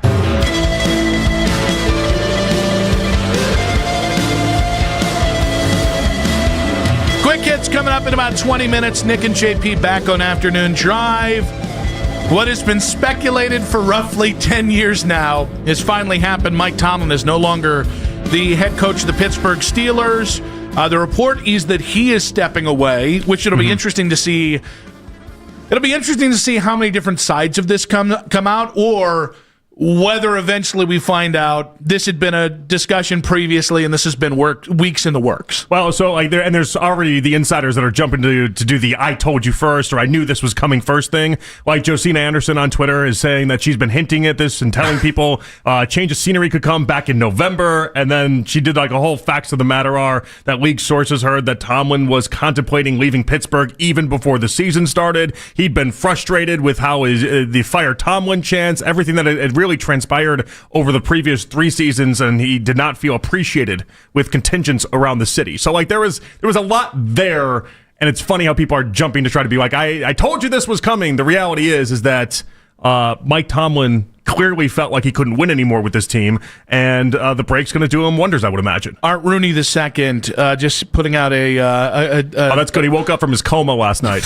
Did you see him in the press box? They showed him in the first quarter. I was like, Art, wake up, the game's on. The man is like the 4th generation of Rooney's. He's by himself asleep in the press box. This is just look at Nick. The first quarter. Again. It's a random Monday for him. It's like 9:30. We get up, man. But he just put out the statement saying, during our meeting today, Coach Tomlin informed me that he has decided to step down as our head coach. Obviously, I'm extremely grateful to Mike for all the hard work, dedication, and success we've shared over the last 19 years. It's hard for me to put into words the level of respect and appreciation I have for Coach Tomlin. And then he signs it, my family and I and everyone connected to the Steelers management are forever grateful for the passion and dedication Mike Tomlin has devoted to Pittsburgh Steelers football. Yeah. Slight paraphrasing there because I had a Pittsburgh Steelers. But, yeah, this is, in a week's time, the entirety of the AFC North has changed. And I think what has made the Ravens and Steelers dominance so incredibly possible is that they just haven't turned over. It's so surprising to me that teams in the NFL haven't learned how disastrous changing regimes can be. Because when you change out players, you're changing out schemes, and that's offensively, defensively, what you like to do, special teams. And oh, by the way, that's if you get it right. So it is much easier to have continuity as a head coach, change everything around that head coach, and make small changes over time, as opposed to what the NFL tends to do, which is throw everybody else out. And whether this is true or not, we'll find out in real time. But this is a time where it feels like, instability.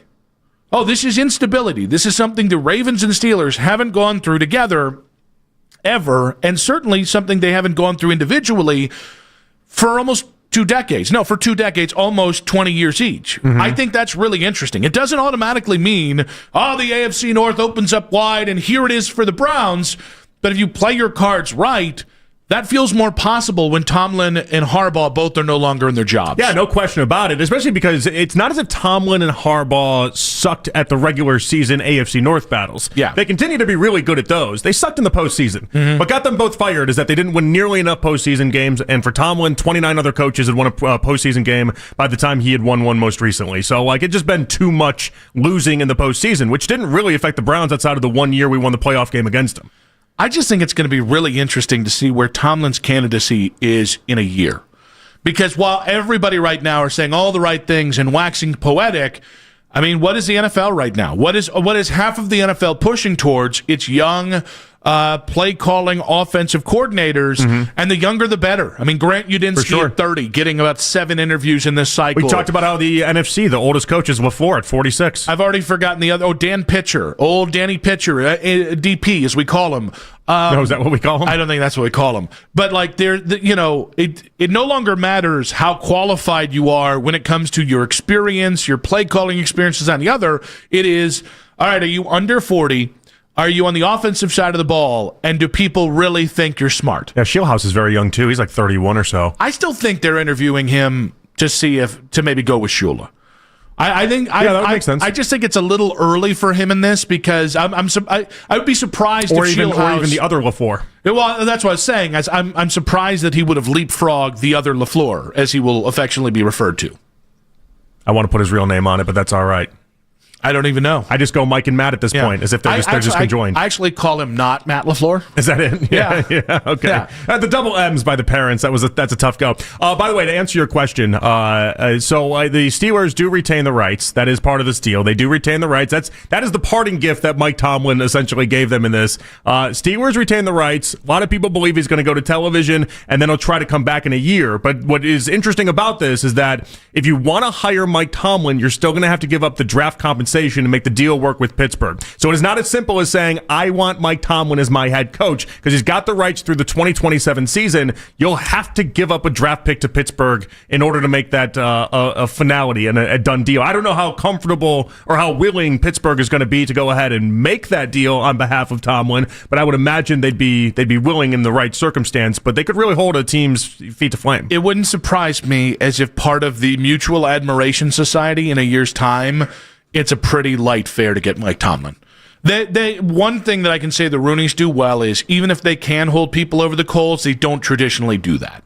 Now, again, they haven't traded a head coach. That is a fair thing to say, but I would be really surprised in a year if there were hardlining teams that we need a first-round pick so you can hire Mike Tomlin. I'm just trying to think. I mean, with the Saints deal, or the Sean Payton deal with the Broncos. Wasn't a third? It was a 2023 first, a 2024 second, and the Broncos got the Saints 2024 third back in exchange. That's a pretty lofty price.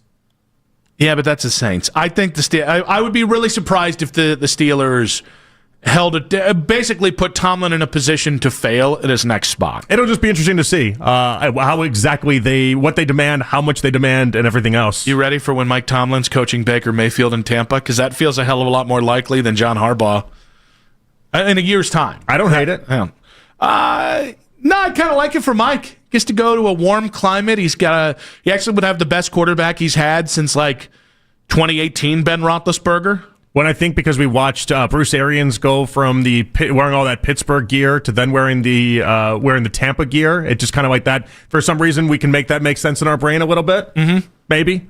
It's why I think like Harbaugh, for instance, Harbaugh in Falcons hats just looks weird to me. Tomlin in Bucks hats doesn't seem weird to me. That's also where he started his career. That's kind of also the other part that might be a part of it. Yeah. Now, I asked Jake Murren to track this down. So obviously, we broke into the show. We were just getting ready to launch into some Cavs talk because, God forbid, we talk about how bad the Cavs are. He's not just saying that either. We were actually going to talk Cavs. I will show you the show sheet. We were ready to talk Cavs. I won't do that. That's inside baseball. That's for me and him and him and him. So you've already got a little taste of our reaction to Mike Tomlin being out in Pittsburgh. Our sister station, 93.7 The Fan, Pony and Muller, they took to the airwaves to react to it. Here's their about 40-second reaction. We got a bombshell. What? After a historic 19-season run, Mike Tomlin just informed his team he is stepping down. Oh, my God, dude. Holy crap. Wow. Holy cow. I thought you were kidding. Well, let me just say something and then write to calls on this. Actually, hold on a second. Who cares about any of that? Yes! I'm actually excited. I am pumped for this. This actually changes 2 minutes in. Scrap everything. I'm reborn right now. I'm a new man. I actually feel like $1 million. All right. Why was his first thought, let's go right to calls? I guess it's different because Tomlin clearly is not hurting for money. And neither was Kevin Stefanski. But this has been Pony's big crusade for years now. Yeah, but it's just a little gross to celebrate this, right? I don't think 19 years? I mean, I don't know. I mean, this is part of the business. I don't know. We never celebrated Kevin Stefanski getting fired. Is that fair? Well, I don't recall being like scream and yes! we didn't scream and harmonize. I'm sure he's thinking about it from his own happiness factor of thing. I don't think it's as gross as people do when people think like, we celebrate. He's going to be hired. He'll have a TV job that's going to pay him more money than anybody in TV, not named Tom Brady. And then a year from now, he's going to have a primo coaching job that's going to pay him more money than anybody but Sean Payton. Likely, like he'll be more than fine in life. It's classless. It might be classless. I think you can have a little bit of decorum for what he's meant. Again, I thought we were very respectful about Kevin when Kevin got fired, not to go too far. I think this is a little too much. I think the harmonizing was what went a little too far for me. I don't know. I don't get on hosts when they maybe it's doing the holy cow thing. Is that what that is? I don't know. It was. I also was thrown off when he was like, "We got to get right to calls on this." That threw me off too. That was a weird reaction. Like your instant thought should be like, I want the ball right now. Let me go ahead and let's go off on this. But it's something they've been clamoring for legitimately 3 or 4 years. Like they've been on this fire Tomlin train, and they had a couple weeks ago.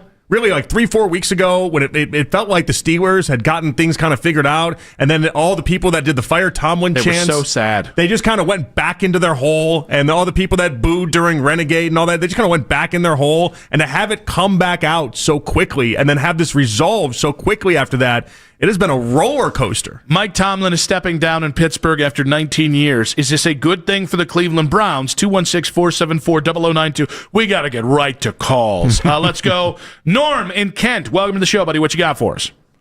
Hey, how you doing? So, first of all, Harbaugh is obviously the number one candidate, Pittsburgh included.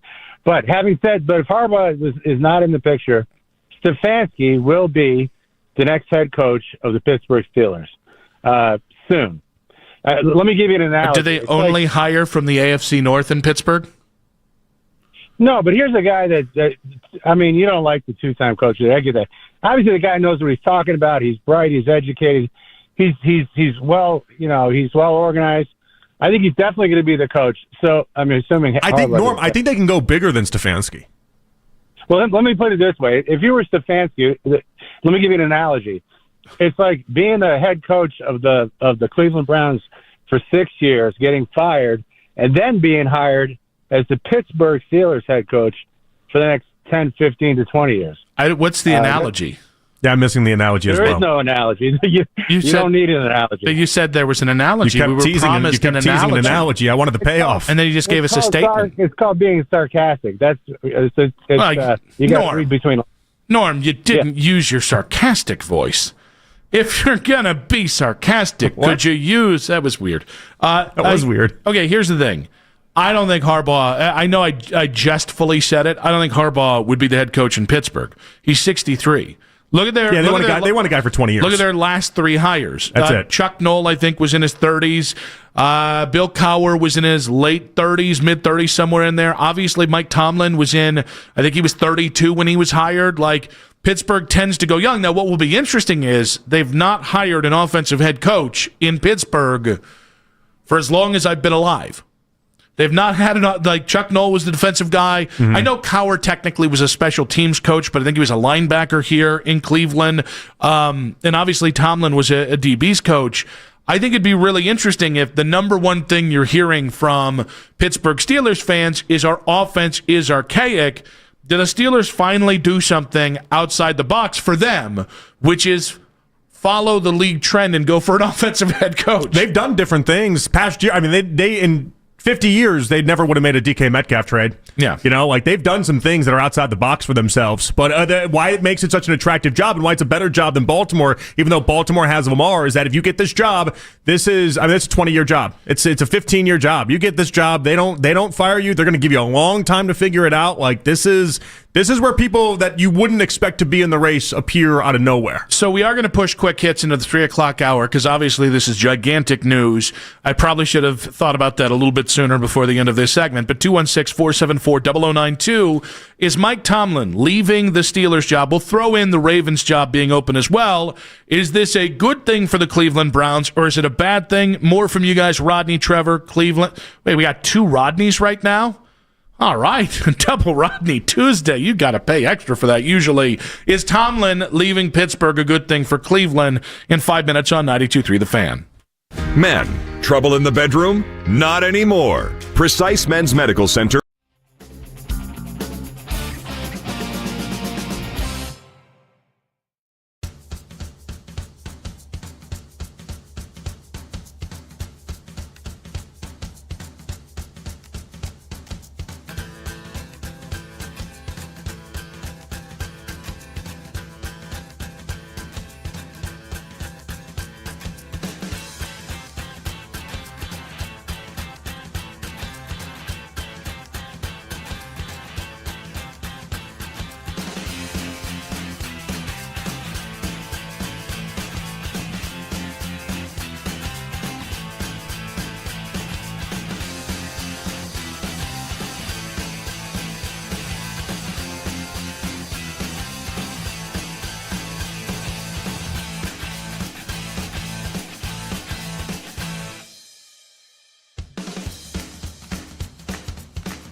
'76ers in Philly.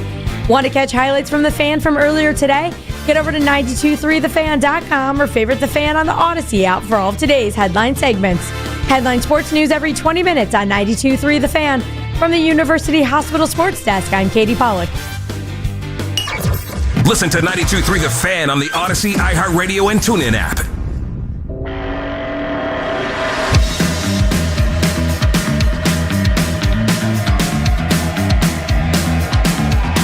Back on Afternoon Drive, Nick and JP with you. We are efforting to get somebody from Pittsburgh on today just to see whether they're celebrating like Andrew Filipponi, whether they're in any way concerned about the direction of the Pittsburgh Steelers as Mike Tomlin has stepped down as the Steelers head coach. The Steelers have confirmed it with Art Rooney II's statement on this. We do have a little word to pass along from Diana Rossini, as yet again, all of these reporters just keep holding these stories and reports until the show starts. It's a big "I told you so" fest. But and what do we got? let me just tell you, thank you. But Diana Rossini tweeting out, as John Harbaugh continues to gather information about his next landing spot, I'm told the Giants, Falcons, and Titans are considered the favorites to land the former Ravens head coach at this time. Now, it should be stated, she's not saying this from the Harbaugh perspective. This does feel a little bit of, well, everyone's saying that this is where he's going to go. Okay. And I like, that is really the ultimate thing. Listen, I think you maybe have a 10% chance, 15% chance of getting John Harbaugh. That is not what I would consider an incredible chance of getting John Harbaugh. What I will say is it's a lot of people who aren't in that camp talking about John Harbaugh, and I think everybody's sharing the same information, and it seems like a lot of confirmation bias going on. I just feel like these things change really quickly. And so you can be out of it, or you can be one of the fourth or fifth best, and then all of a sudden you have a meeting, and then it changes in the blink of an eye. Like, the Browns have an ace up their sleeve. Jimmy Haslam isn't good for much, but he's good for opening up his pocketbook. This is your ace. This is your time to shine if you're Jimmy. Well, but even that, like, again, like I want to make it very clear. I respect this report from Diana, and I understand that that's where it is today. We'll kind of see, and I continue to tell people, wait until these decisions are made before we go ahead and have any sort of reaction. And in fairness, as much as, listen, if Harbaugh became the Browns head coach tomorrow, it would be an absolute smashing success, and I'd be very excited. It's not the only way I define success for the Browns head coaching job. For sure. And I just think I think this is one that going in, if John Harbaugh and Mike Tomlin weren't out on the street, I think we'd have a different feel about the way this head coaching job is going. And I'll be honest with you, like, I don't look at the Steelers and Ravens as some sort of competition that's going to ruin our ability to get the right guy. Like Jesse Minter or Chris Shula makes a lot of sense in Pittsburgh, given their history and their track record of who they'd like to hire. Mm-hmm. But this is Art Rooney II's first hire in about 20 years, so we'll see. Baltimore, I think Stefanski makes a ton of sense there. Don't love it, especially if he takes Jim Schwartz, but I understand that. I'm not looking at this and going, oh, if we don't get Harbaugh, then these two searchers are going to screw us over. No, I think you're going to be able to get a good head coaching hire, because in reality, there's a lot of options. The hottest coordinators, the biggest names, the guys who are on Adam Schefter's top 6, weren't guys that were that interesting to me in the first place. Yeah, the point is we got a lot of names out there, and you got a lot of people that you can go ahead and either fall in love with or decide you don't have to. It'll be all right. There's just a massive shakeup in general. I just can't believe it. We waited so long for this to happen, and the fact that we got both Harbaugh and Tomlin out in the same offseason, and really does feel like, Nick, Tomlin's going to go to TV for a year, and he's going to reset everything, and then he's going to figure out from there. Like, that really seems like that's the sentiment, and that's the vibe, and so it's not like we have to deal with him going to Baltimore or anything like that. Like, we got them both out of the division. That can't be a bad thing. No, I will say, I think if you're the rest of the NFL, right now today, you're putting about 10% more into winning in 2026 than you might have been previously.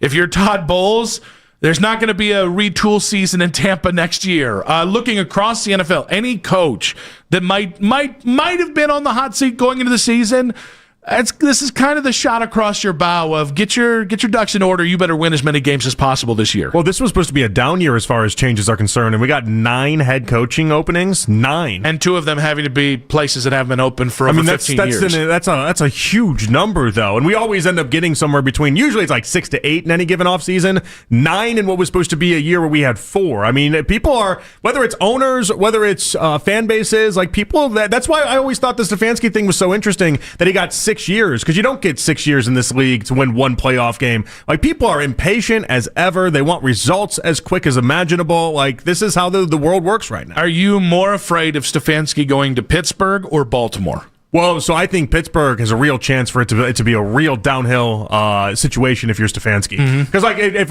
I play off the belief that I have that Stefanski doesn't make anybody better, he just keeps people laterally. The Steelers stink. Yeah. Their team's not good. They bloated contracts on the defensive side of the ball. Top 5 people paid on that team are all defense, and 4 of them disappeared this year. Offensively, they're an absolute train wreck of a situation. They don't know who their quarterback's going to be next year. It's going to be a battle before, drafting someone in the first round and Will Howard. I really don't think it works out for Stefanski. I think he'd have a long time to try to get it right, but I don't believe Stefanski can because I never saw him get it right here. So I think it's a disaster spot for Stefanski. I know that there's a million ways you can look at jobs. And listen, we're pitching, hey, Jimmy Haslam's going to spend money over the cap. Jimmy Haslam will give you every cent that you want in real life if you're a great coach. Hey, by the way, you got a number 1 defense. We're pitching things that aren't, look at the quarterback, right? I look at Pittsburgh and Baltimore, and they're great jobs because of the success they've had previously. They're not great jobs for walking into rosters right now. The Ravens' defense it got better as the season went on. They don't have enough plus players. The offensive line stinks and they're potentially about to lose Tyler Linderbaum. The weapons are okay. You got Lamar makes it great. Well, you got Lamar, but apparently Lamar's now a coach killer, so that's not great. Well, so that's the difference. So Stefanski has to do something that he was never really able to accomplish here, which he has to walk in and he's got to get the quarterback to buy into what he's doing. Yeah, and they have to instantly be on the same page, and they have to instantly be best friends. Film together in a room, like a hotel room. Maybe play video games or something. I don't know. True. Maybe that's all it takes for Lamar. I'm not sure. Brush up on your Call of Duty or something. You got to figure that out though. That's what you have to do. And I can see a scenario where he wins a respectable amount of games in Baltimore. I don't see it in Pittsburgh because I don't think he can take this thing down to the studs and then build it back up. Yeah, I mean, it wouldn't be a situation where he's the guy doing it. Tomlin has so much power in Pittsburgh. And unfortunately, Kevin Colbert's no longer there. It's Omar Khan. The Khan father. And, oh my God, Brandon something is their second in command. I think it's Brandon Hunt is their scouting version of what Kevin Colbert used to be. Okay. But I agree. I think Pittsburgh is a worse job just on where the roster is.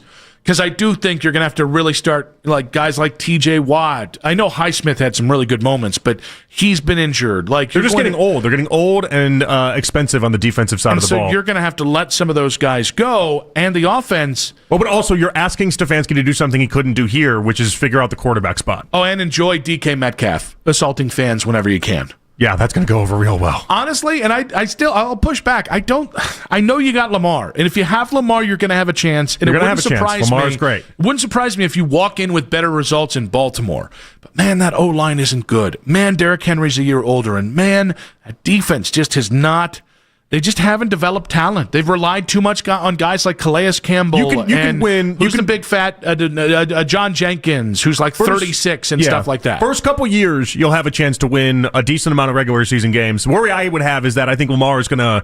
I think he's going to age like spoiled milk. I think age 31, 32, 33. I just don't think it's going to go well for him. His body, the way that he runs and uses his body, I just don't think it's going to go well. He already has been injured all throughout his career. I don't think it's going to go well because Lamar just seems to be at a different place now. There's a concern when Lamar was going into the contract where they had franchise tagged him and anyone could have traded for Lamar, right? Yeah. Lamar wanted to prove to people that he was the baddest you-know-what in the land. And he responded by winning league MVP. And by the way, and was tremendous. I mean, as a passer, was a completely different player the next 3 years, right? But I don't love that report coming out about his love of video games and his inability to be coached up. That's you can't be that when you're 30. You can be that when you're 25, but at some point you need to come around to the message and conform to a plan because the NFL, if you lose one half step, as a guy whose some of your game is built on athleticism, you lose one half step, and that's enough for the NFL to catch up with you. Yeah, it's not great, but it's still a much better spot than what the Steelers are going to give you, especially if you're Stefanski. 216-474-0092 is Mike Tomlin, and I guess we'll throw in Harbaugh there. Are those two guys being out of the AFC North? Is this a net positive for Cleveland? Let's go with Rodney and Litchfield. Welcome to the show. We're going to call you Rodney 1. I like that. I was going to say I was Rodney 1, but you took my thunder on that one. Right there. Teamwork makes the dream work, Rodney. Yeah. Same page, you two. This is the way I'm looking at it, guys, and it's just going to reiterate what I've been saying the last 2 years. If Baltimore and Pittsburgh get things turned around, and I'm not talking next year, it typically, 1 or 2 years, some of these teams like Chicago all of a sudden look great, New England looks great. All I'm saying is if Pittsburgh and Baltimore turn things around in a couple years, our ownership is our problem. It's not our coach. Possibly still a GM's a little bit of an issue, but you got to fall back onto something, guys. If, let's say, Stefanski goes to one of those places and does well, for example, what's that say about our team? It's either ownership or GM. It gets rid of any other question we have. I don't think it's much of a question that Jimmy could be. And we appreciate you, Rodney. Didn't know we had Rodney Florio on the call. It's all about Haslam. I mean, listen, Rodney's not wrong, but I think the thing is, I don't think the Browns are that far away. Like, I think it's a tie. The obviously the Ravens get to be 1A in the division because they have Lamar, as you've pointed out. I think 1B is Joe Burrow or Cincinnati because you have Joe Burrow. Mm-hmm. But like, when it comes to like who's next up, guys, I think Cleveland is ahead of more ahead of the curve when it comes to being closer to bouncing back and competing than Pittsburgh is, even though Pittsburgh was just in the damn playoffs last night. The person taking the Pittsburgh job is going to be doing it with a mega long view that you just don't really have when you take these type of jobs. That's why I think people keep throwing out Marcus Freeman and other names like that. It's this long window that you're going to have to be able to turn this thing around and then have success. But the first couple years are going to be really rocky if they do that right. I've seen a lot of people throw out Brian Flores. And listen, Brian was a defensive coach there after getting fired in Miami. I find it really hard to believe that like one of the most shieldy of all, and like people who do things by the book because they believe in the honor code of the NFL. The Rooneys, I find it very hard. They might hire Brian Flores as a defensive assistant. I would find it very, very interesting if they would actually consider him as a head coach. Yeah, that one doesn't seem right to me. That one doesn't add up. All right, let's go with Matt in a car. What you got for us, Matt, in a car?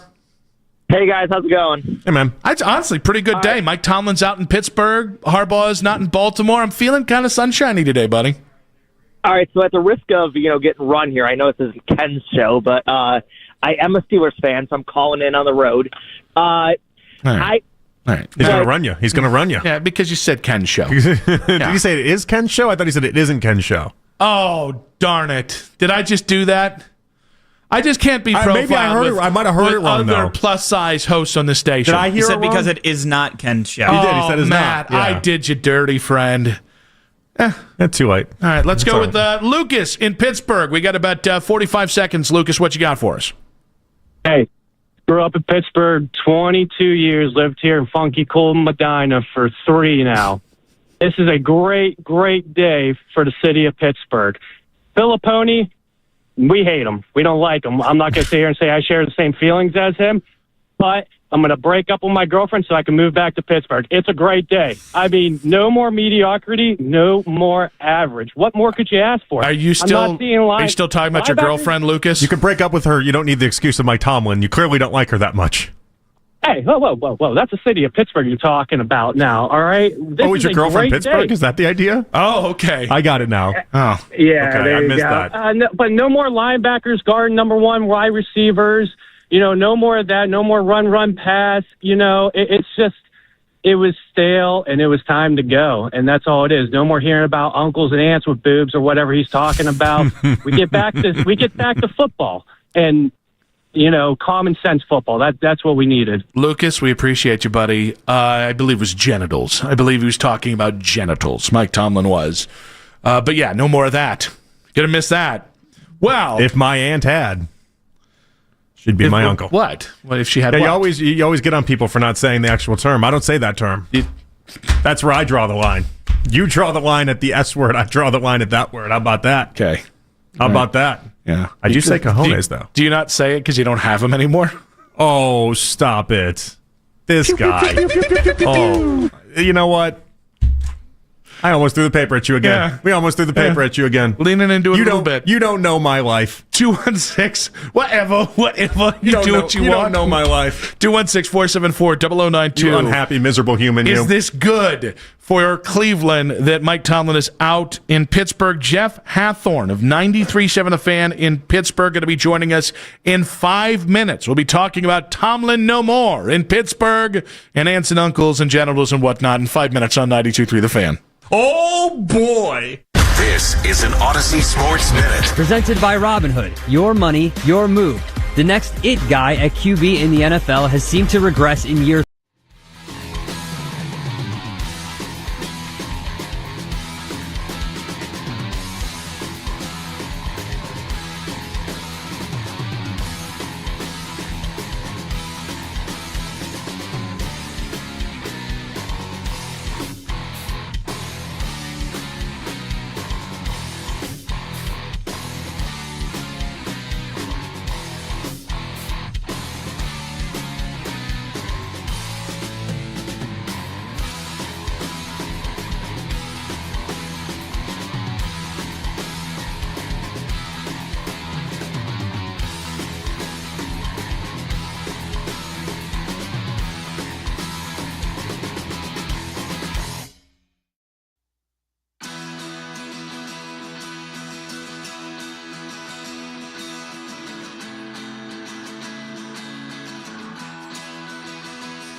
can always listen on the Odyssey app.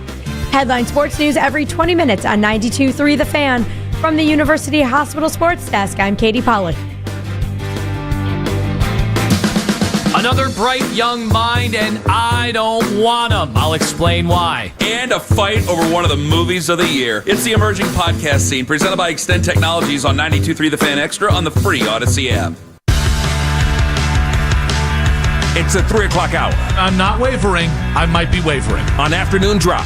You can listen to The Fan anytime, anywhere on the free Odyssey app or by telling your smart speaker to play 92.3 The Fan. And now you can find The Fan on YouTube, including The Ken Carman Show with Anthony Lima, 6 to 10 a.m., Baskin and Phelps, 10 a.m. to 2 p.m., Afternoon Drive with Nick Wilson and myself, Jonathan Peterlin, 2 to 7 live each and every weekday on The Fan's YouTube channel. Subscribe to our channel for free to watch all the best content from your favorite shows on The Fan, live and on demand now.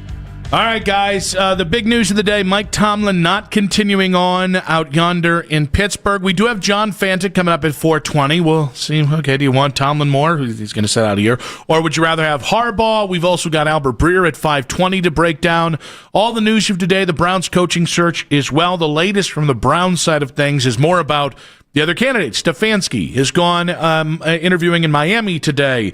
I believe it's about his 6th or 7th interview in this process. Also been in Baltimore already. Mike McDaniel interviewing in Tennessee tomorrow. He was just in Cleveland yesterday, and we still wait on John Harbaugh in some sort of official word there. But with Mike Tomlin out in Pittsburgh after Carry the 2, 19 years. We're going to welcome on the Make It Right, Call Kyle Wright hotline, sports director for 93.7 The Fan in Pittsburgh, Jeff Hathorn. Jeff, welcome to the show. Thanks, guys. Well, we're not used to being in this situation. Used to, just bystanding. This is like when the locusts come every 18 years. That's kind of where we're at here in Pittsburgh right now. Well, let me tell you, the name you really want to be talking about right now is Matt Nagy or Cliff Kingsbury. These are your guys, Jeff, all right? They've worked with the best players in sports, very successful. You're going to love either one of them. Not Robert Saleh? No. He's a scrub. You're going to hate him. Certainly not Kevin Stefanski. Certainly not any Harbaugh. How about Harno? Right? Actually, I dare you to hire Stefanski. I think it'll go horribly. I think they should hire Saleh and just say, "Hey, Aaron, how about a part 2 here with your boy old Robbie?" Okay, because you mentioned Aaron Rodgers, I'm really tempted to ask if his wife is real, but I'm not going to do that to you, Jeff, because today's about Mike Tomlin. I guess I guess we'll do the very obvious. How surprised were you that Mike Tomlin is stepping down as Steelers head coach after 19 seasons? I'm surprised, but not shocked, if that makes sense. It was getting to a point where it was getting personal for him, and you knew that, with 7 straight playoff losses, and one of the things I think fans get tired of hearing is, well, the minute he leaves, he'll get a job in 5 minutes. Well, that's okay, and where people say, well, everybody would want those problems. Actually, you wouldn't, because once you get to that level, and then you don't get to the next. In every city, in any sport, people get tired of it. In Division III athletics, people get tired. I mean, it doesn't matter what level you're at. People get tired of not pushing the ceiling forward. And with these losses and the way they've lost these games, I think it got to the point for Mike where it's like, man, I just won't be able to win. And you could be 0-1 in week 2 and you're at home and fire Tomlin chance could start. Because the frustration is, I think, is to a breaking point here. Well, we took a phone call from a lifelong Steeler fan that lives in Cleveland now, and he seemed very, very happy about this news. Do you think the overarching sentiment is fans are thrilled that Tomlin's gone, or there's still some that are like, what are we doing? No, overwhelmingly thrilled. Overwhelmingly. Because they're not. You don't think rationally in those moments. It's like, okay, now you're going to bring in the next Mike Tomlin or Chuck Noll or Bill Cowher because, that's what's going to happen. There's not a thought about the consequences or any of that. It's just, okay, the guy who's lost 7 straight playoff games is out. Now it's going to be better. So, yeah, I mean, the response has been overwhelmingly positive towards the decision today. Jeff, when it comes to the situation the new head coach would actually be stepping into, we kind of look at this like, man, that that thing looks like it needs rebuilt. Is that fair to say that the new coach will maybe bring in some worse times before it gets better again? And you know what? The Steelers need that. They've been playing a fool's game here for the last few years, ever since Ben was gone, that they can still compete. They hung on. They were marginal, barely above average, and it proved it in the playoffs where they get exposed every year. So really what this organization needs is to tear it down. And sadly, the one that, and you guys probably feel the same way in Cleveland, the one you hate to look at as that's been the role model here has been New England. I mean, they got rid of their great people, fell to the bottom, found a franchise quarterback, and damn it, who isn't, at the top of the AFC again? It's New England. So I think that's what the Steelers need to do. They don't want to admit that they want to do. Who they hire is fascinating because that's going to determine, thoughts on quarterback. And then does that person do a complete rebuild where you put some of the veterans on the table for other franchises to look at, and maybe you just completely blow this thing up. Who do you think Early Reed is the top candidate that the fans want the most, and then who you want the most? There'll be locals that say Mike Holmgren because he's a Pittsburgh guy. There'll be other names that come up. I mean, people will bring up Harbaugh, but I think that's more of a familiarity, or somehow you're getting back at Baltimore, but I don't think that's a real thing.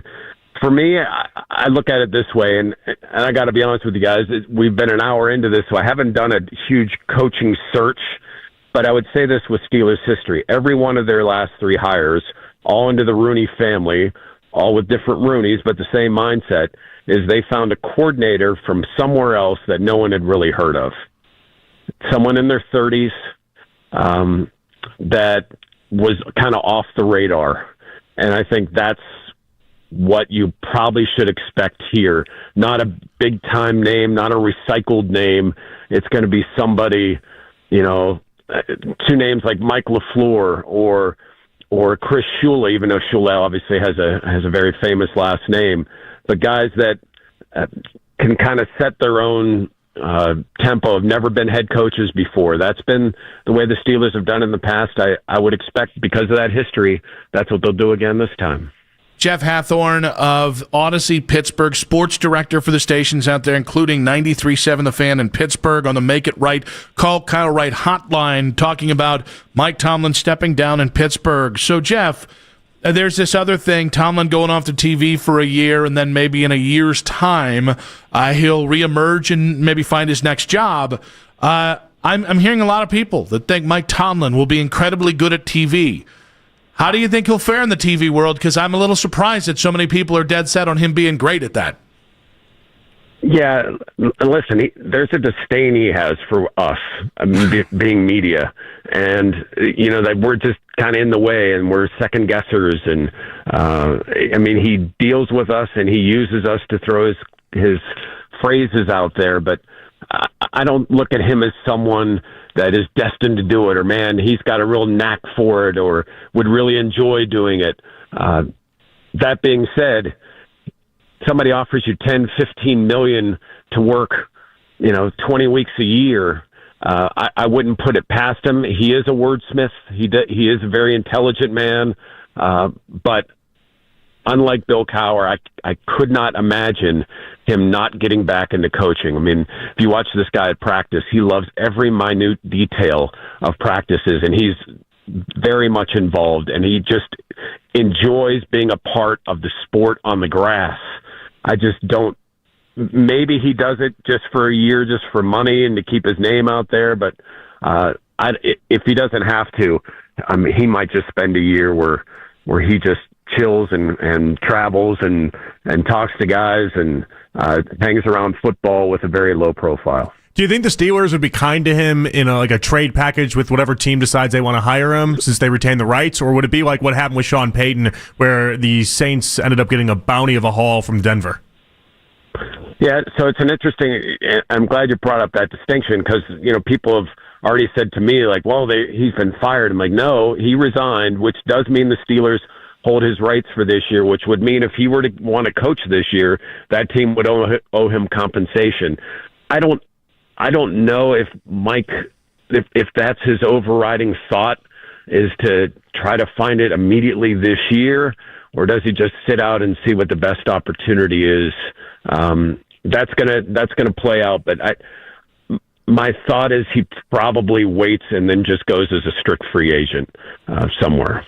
Jeff, really great stuff, man. I know you joined us kind of here on short order, and I'm sure your day looks chock full right now. So we appreciate you making some time for us, and I think you guys are going to love it. And Matt Nagy, Cliff Kingsbury, I think Jay Gruden's available. I'm just giving you names here if you want to throw those right to the Roonies. Why not John Gruden? I mean, let's just make it messy. And if Cleveland's looking for a quarterback, Aaron Rodgers is a free agent. I'm just saying. No, he's doing your bid on you now. Yeah, I'm going to need to see. He reversed the bet. Jeff, I'm going to need to see if his wife is real first, because I only sign quarterbacks with real wives. That's a deal breaker for me. Guys, I appreciate the time. And, hey, my daughter plays basketball at Case Western, so go Spartans. Go Spartans. Look at that. Jeff, we appreciate you, buddy. Jeff Hathorn there, Odyssey Pittsburgh sports director on the Make It Right, Call Kyle Wright hotline. You at least got a call if you're Jimmy Haslam, you think? For Tomlin? Yeah. Well, I mean, everyone's going to call, right? I already see people reporting that the Dolphins have upped their interest, and now it's like, okay, like we're gonna have these convos. I'm just convinced he's off the TV. He's going to do a year of TV. He's going to survey the land, and then he'll go from there. That just kind of feels like the read. I think if you need to fix your offense, don't know Mike Tomlin's the guy you're going to. So how much are you ponying up, though? Like, what are you ponying up in a trade for Mike Tomlin? Especially if it's the Browns. Steelers aren't going to be kind to the Browns. I mean, you give up whatever you need to. He's Mike Tomlin, right? I don't think you give up whatever you need to. I mean, you don't give up the 6th pick, but do you give up the Jacksonville pick? That was a 1st and a 2nd for Sean Payton. Okay, first this year, 2nd round. Like, again, I'm not saying, listen, all I'm saying is if he wants to coach this year, you at least got to make that call. I mean, because here's the thing. I don't think I'm giving up a 1st and a 2nd for him. We can't for a decade say, gosh, I wish we had a Tomlin and I wish we had a Harbaugh, and then both of them come available, and it's like, it's a no for me, dog. I haven't been saying that for a decade, though. That's the difference in that conversation. Well, but I think there's a lot of folks in Cleveland media who felt this way, and then, but I won't trade for him. Okay. Do you want Mike Tomlin, or do you not want Mike Tomlin? I just find it interesting. Like, I want to know how many people then that all of a sudden makes it from a yes to a no. Like, it just completely changes their landscape. I actually want to know, because there will be people out there that say that's too rich for their blood. I will tell you, I think it's going to be an incredible stress test on the organization when you go to this year, right? And then you hire your Dan Pitcher of the world because Andrew Berry worked with him a decade ago, and they're boys. And then you go 3-14 next year and maybe have the number 1 pick in the draft, and all of a sudden Mike Tomlin's out there for free. And again, I'm saying that for Cleveland. That's for like 8 other teams in the NFL as well. Well, and then they'll do the thing that a lot of teams or the teams did itch to do when Harbaugh became available, which is we're just like Mike McDaniel with Miami. We just throw him aside, and then we'll go ahead and we'll get back in the pool. Andrew, make sure it's a good hire. Tomlin already hates Andrew, though. Well, no. In this case, Barry would get fired next year. I think Tomlin would come and he'd be like, that Barry guy that I bus-tossed all throughout the season and talked down on, I want him gone. I want him gone immediately. No, that was what already... Yeah, that's what I'm saying would happen. Yeah, and I'm agreeing with you. Oh, now I know. We got to an agreement. Now we're in agreement. So now we can go to the break. 216-474-0092. If you're the Browns, you at least have to call about Mike Tomlin. And what would you give up for Mike Tomlin? That, and it's a disaster. In 5 minutes on 92.3 The Fan. Buy the boat. Buy the one of your dreams.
filtered right to your phone this off-season by following the Browns playlist and 92.3 The Fan on the Odyssey app.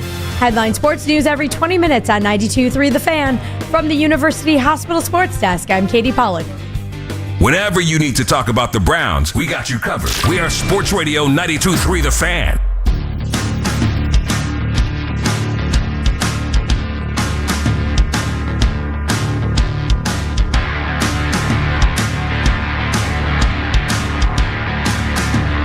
John Fanta coming up in 1 hour's time. Nick Wilson, Jonathan Peterlin back. Don't die on me now. I'm just getting choked up. The division's open. We do have a little bit more to pass along here. More reports keep coming out on Mike Tomlin, his future. Josina Anderson tweeting out here that league sources have told her Mike Tomlin has told people he would prefer to coach in a warm weather environment if it fits. Wait, Josina said that? Yes. That's what Tomlin's already put that out there. Yeah. He wants a warm weather environment. Yeah. You know, Did you talk to him like 10 minutes ago? What is this? Here's the only thing. What a ridiculous thing. You might be right. Like, Pittsburgh's not. Good thing we're building a dome. I don't think that counts. That doesn't count? I don't think he said weather controlled environment. Oh, okay. No, dang he it. specifically was talking about what it's like outside of the dome. Is Pittsburgh really that bad of weather? Like, it's our weather. I don't think it's as bad as us because they don't get the same lake effect stuff that we get.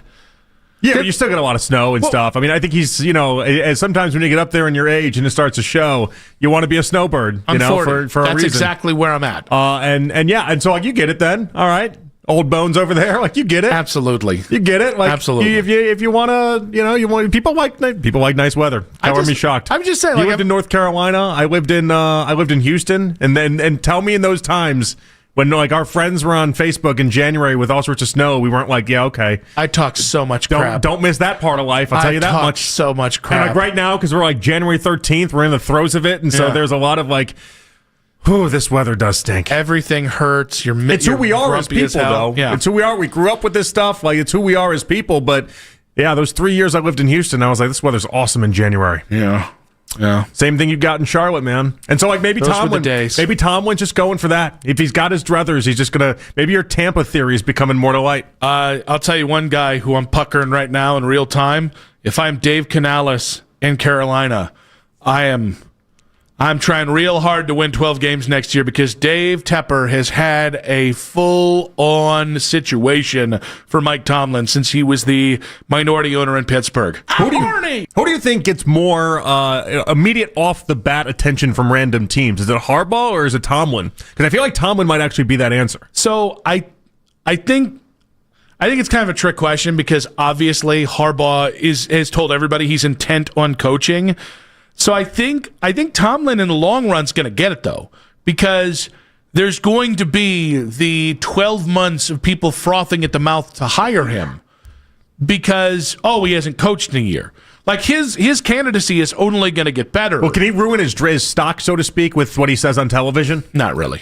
I think he might be in a spot where that won't hurt him, but it would be interesting to see. Usually television helps people, right? Like Gruden, it helped him get a job with the Raiders, helped him get all sorts of different things. Usually it helps you, but if Tomlin's really bad at it, I don't know, maybe teams aren't as thirsty a year from now. I think for teams that continue to bounce back and forth from 9-8 to 8-9 or 7-10 to 10-7, I think they're going to look. Mike Tomlin could come out and say almost anything in reason on TV. And I think Mike Tomlin's going to be their cup of tea just because he's never had a losing season. Never had a losing season. I actually think that's what's interesting is what's going to carry next year. What are owners more going to remember? Is it never had a losing season or hasn't won a playoff game in 9 years? Definitely not winning a playoff game since Obama's administration.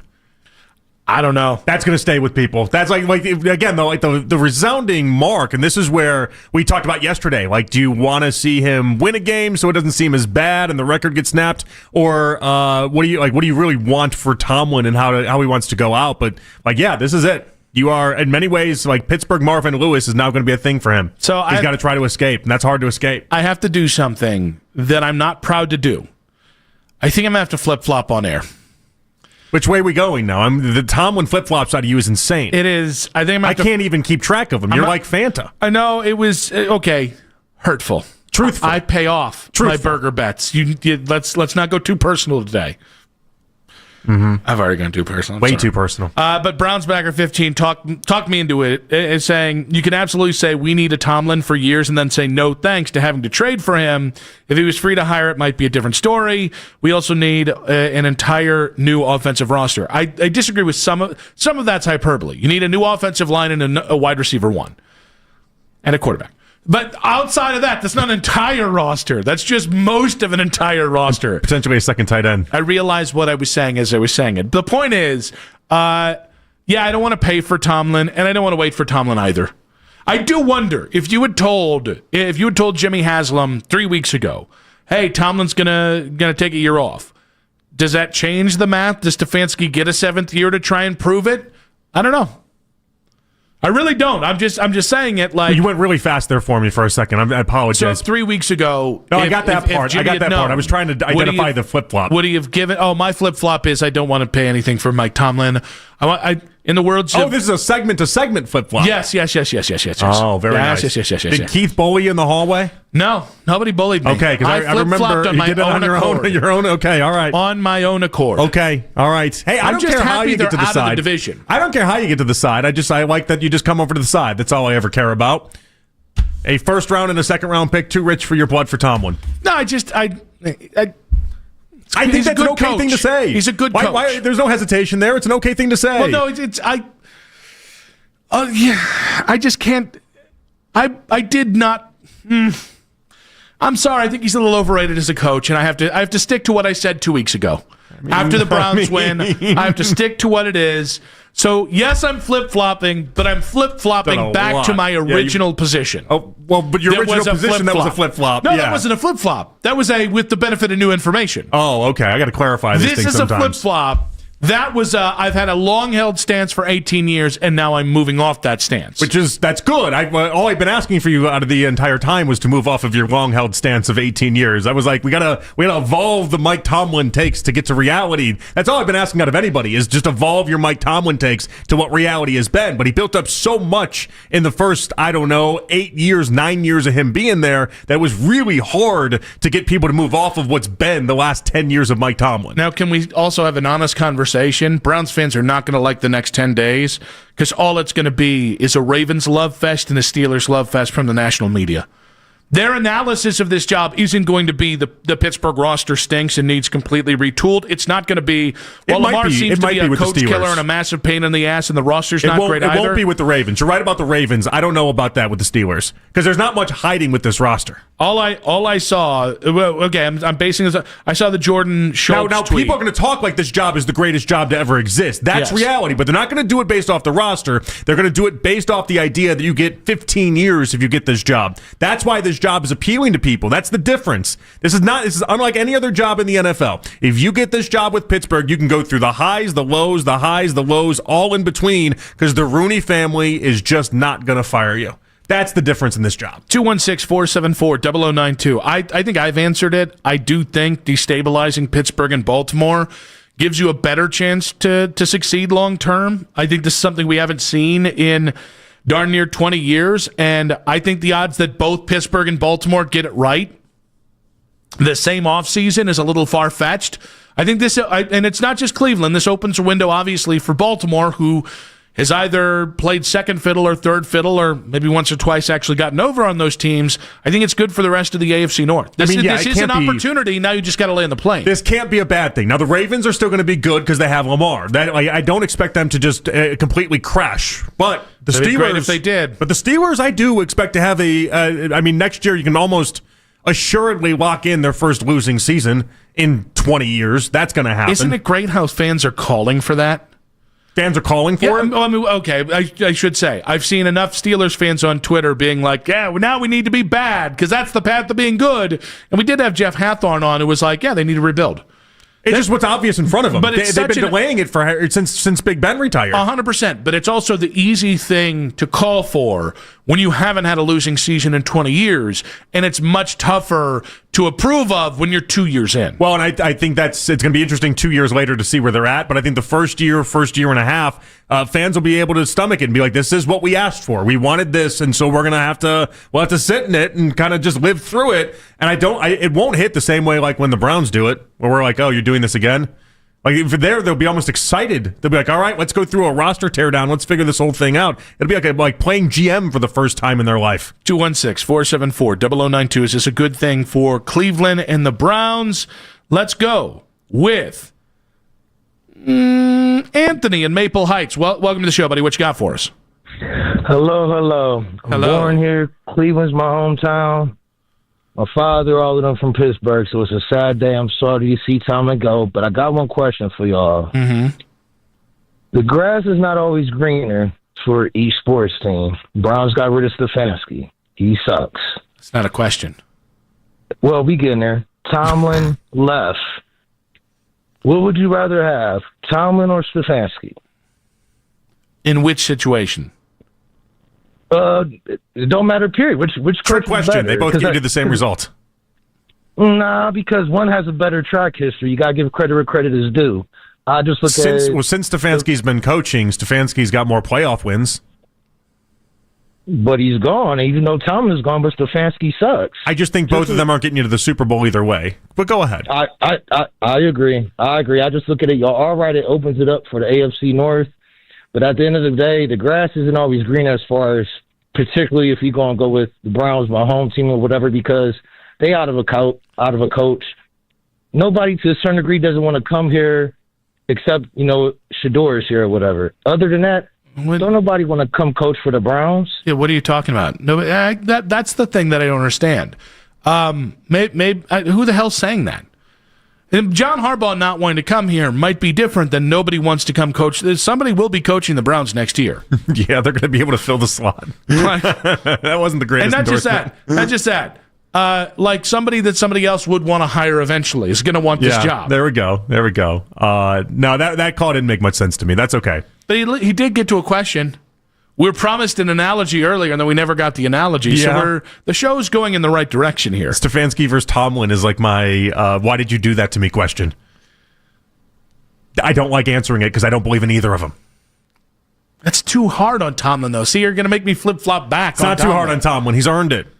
He's never had a losing season. That's incredibly impressive. Since Obama was in office. Both things are true. That's not impressive. Both things are true. Not winning a playoff game in Pittsburgh, it can be a disaster in 9 years. Totally get that. He's also never had a losing season in 20 years in the NFL. That's wildly impressive. As unimpressive as not winning a playoff game and almost half that time is, not having a losing season with Duck Hodges as your quarterback, even though he bagged Laney Wilson, which is still weird to me. He's really cracked the code in how to lose by double digits in 5 straight postseason games. He's really cracked the code at going 9 or 8 or better every year of his career. Which is not an impressive thing to me. The NFL is built on parity. The NFL is built on you're going to have a losing season.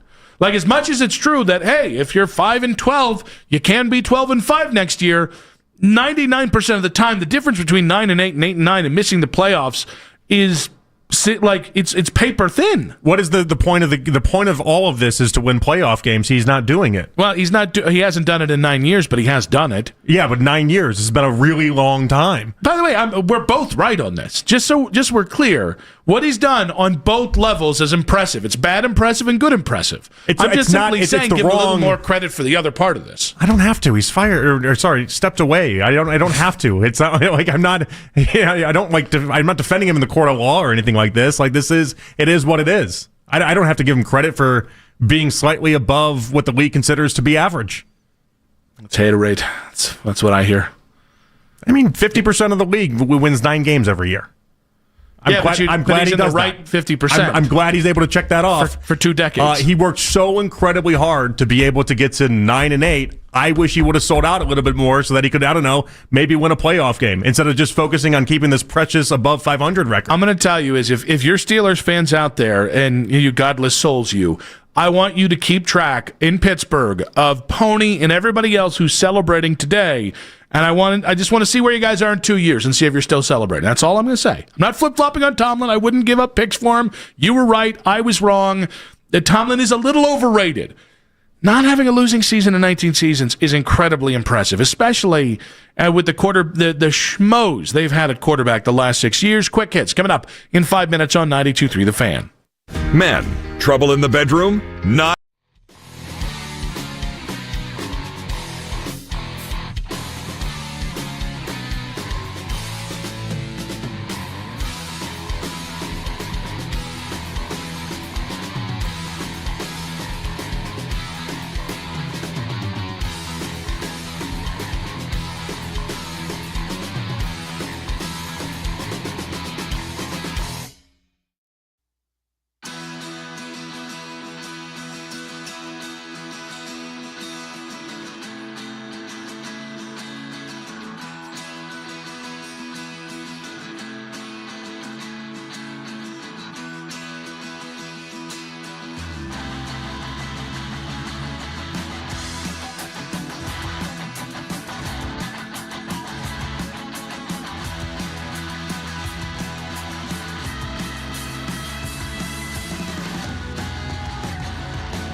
agency and the draft ahead.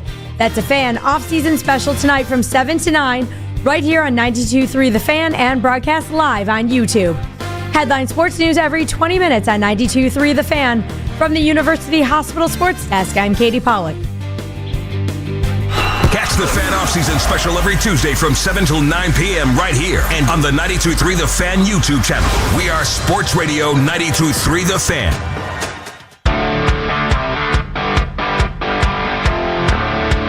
John Fanta coming up in about 40 minutes. Nick and JP back with you on Afternoon Drive.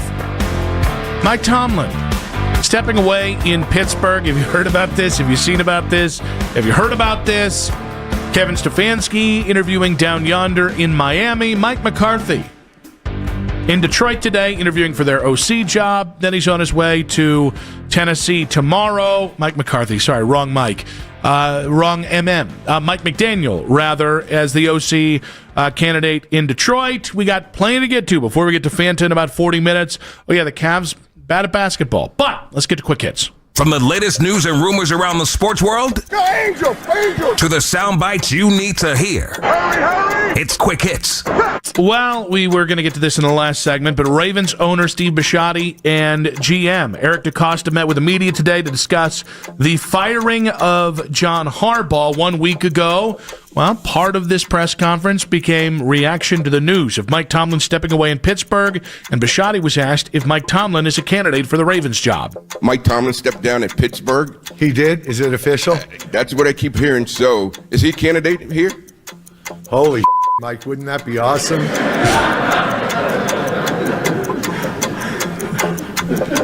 Only if John takes the Pittsburgh job. Wow. Wouldn't that be interesting? I don't know. That thing last week maybe disqualified him for my opening after our kicker missed a kick to let them advance. Good for Mike. Yeah, I don't know. Talk to him. I love Mike. I mean, I've admired Mike for 18 years, and that's really shocking that he did it that way. But yeah, that's kind of crazy. Didn't know that. I'll leave that to E. Wow. That's quite the journey. There was a lot. It's a lot. It was a lot. Also, after last week, after our kicker missed a kick, which allowed them to go to the playoffs, he's not bitter at all. He sounds a lot like Jim Irsay.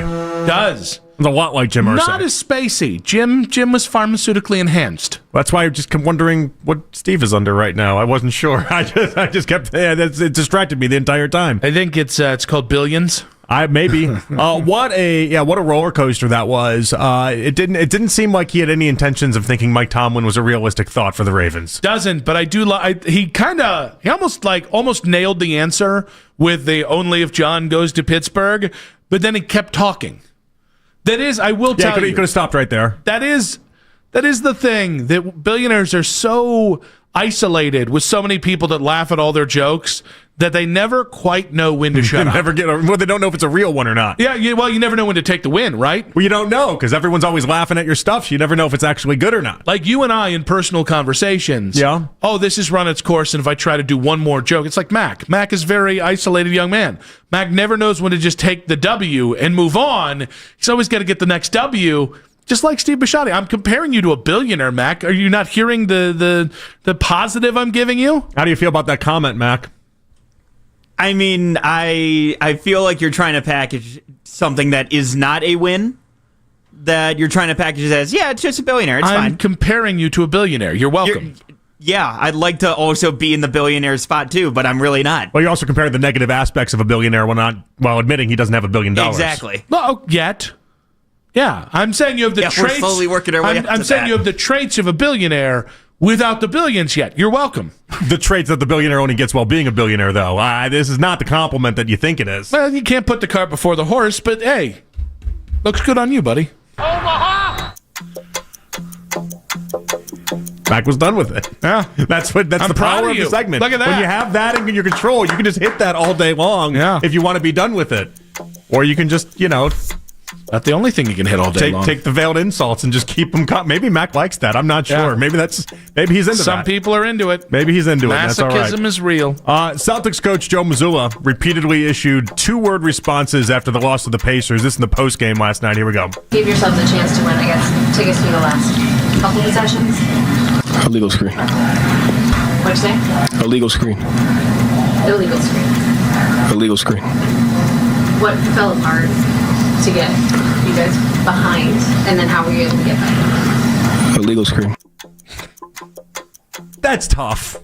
He's just a weirdo. I don't love this from him. He is a weirdo. He's a big time weirdo. I don't love that. That's what that turned into. Maybe he's just been watching too much of The Town recently. I know he gets in those rabbit holes. That is his favorite movie. At least favorite movie to reference. His favorite Boston movie. That was the other part of it. Because he needed a Boston movie to inspire people with, so he came up with The Town. I just think that's the biggest pandering you could do because people in Boston feel like that's the best Boston movie. So there is a part of me that always has wondered if Mazzulla. I think he's just a basketball junkie. So I think the amount of movies he's watched is very, very limited. And so I think he came to Boston, was like, I'm going to watch The Town because that's going to be relatable and I'm going to use quotes from it. And I think it's one of 6 movies he's watched in his life. So he just keeps going back to it. Here's what's crazy about it. They're 9 games above 500. They're the 3rd seed in the East right now, and they're playing .600 basketball in their last 10 games. Yeah, and if they're able to get Tatum back, they could pick up right where they left off last year. The Celtics are actually way ahead of where people thought they were after trading Kristaps Porzingis and some of the roster overhaul. And obviously, as you mentioned, was it now 39 games without Jason Tatum? Mm-hmm. Yeah. Kind of weird. Just a weird dude. Not a fan. The Steelers' playoff futility, which we've been discussing all day long, continued last night with a 30-6 loss to the Texans at home. Post-game, the Steelers were inundated with questions about the future of Mike Tomlin, which has been addressed, and Aaron Rodgers. Well, Aaron, he had enough of all those questions. I've answered that a number of times. I've talked extensively about how I feel about Mike, and I just did not answer. So, thanks. Oh, he stormed off. Fair enough response from Aaron Rodgers. Yeah, except he clearly had no idea what was going on with Mike Tomlin, right? If that's your response, that people are overreacting too early, all this other stuff. You clearly didn't know what you were getting into. Did Tomlin not have any convos with Rodgers about what was going to happen? Apparently, Josina knew months ago. Josina Anderson, that is. Apparently everyone knew. No one was surprised by this. We could talk to Daryl later today. He's going to be in on the 2-hour show after us with Coach Lance and Jake Volnick. He's not going to be surprised by this either. I know. It's funny. We brought it up a month and a half ago, that idea of Harbaugh could lose his job, Tomlin could lose his job, and the responses were as if we were saying that aliens had just landed and we're going to do the radio show for the next 4 hours. It was almost as if it was an unrealistic thing that could happen, and then here it happened, and you have to just admit when these things happen, you're surprised. It's okay. It's not a bad thing. I just think Aaron Rodgers, it was a chotch moment from him. He was chotch the entire night. But in fairness, he was chotch the entire year. All he kept doing, he kept yelling at his receivers. He kept looking at. He's such a disgruntled child when the plays don't work out. Just openly yelling at his receivers and looking as disgruntled as he is, he's just a pain. So we can all agree, though, there's no chance he comes back now, right? I don't know. Tomlin's out. I don't know. You mean even with the Steelers? Yeah. No, the Steelers are done. Yeah, that's not. I can't see him going to a 4th team, though. I wouldn't be surprised. I don't count Rodgers out in anything at all. Now, it did seem at the end of that game, and a lot of people have hinted towards the idea that producers and such, they knew that this was going to be Rodgers' last game, as if they were told, because when you watch the end of it, they portrayed that as if that was the last Aaron Rodgers game. But he's going to go out with a pick 6 being his final throw. That's a tough way to go. Feels fitting. All right, the Royals are going to move in their fences at Kauffman Stadium. The Royals are going to keep center field at 410 feet, which is very, very far, obviously. But they're going to take the power alleys and they're going to move them in from 389 to 379, and they're going to narrow them, and then they're going to shorten the fence down to 8.5 feet in total. And I've had this thought for a while. I don't love that baseball teams get to manipulate their fences the way that they can. And I get it. You have Bobby Witt Jr., you have Caglione, you have all these guys that you're expecting to have big power outbursts, Pasquantino, all these guys. And it just, I get it. Your team is better if they hit a few more home runs. Your team is better. It's more constructed to be a power lineup. But I don't love this. Why not? I feel like baseball should be restrictive. Is it standardized? I don't know if it should be the dimensions you have when you first create the park are the only dimensions you can have. That seems a little silly to me as well. But it should be I don't know. They haven't done an update in a long time, so they'd fit the requirements. But should it be like every 20 years you can do it? Because I feel like all these teams now, the Orioles have done this in the past couple years. They've just adjusted to the teams that they have. The Royals doing this is a clear and utter adjustment to the team that they currently have to try to get more power and try to get more boost. Can we not do this in Cleveland? Can we not move the fences in about 15 feet? Well, we have such a big left field fence that it's like... No, it's 260. They got to I don't know. I don't know how that works with that big of a fence. They can't develop like certain hitters. ones you can't touch. Like Fenway just can't be touched, apparently. They can't develop hitters. But you want to mess with pesky pole, and I don't know. they can't bring hitters in. All right, now all of a sudden, left field, that porch is about 100 feet off home plate. All of a sudden, we have some real power in Cleveland.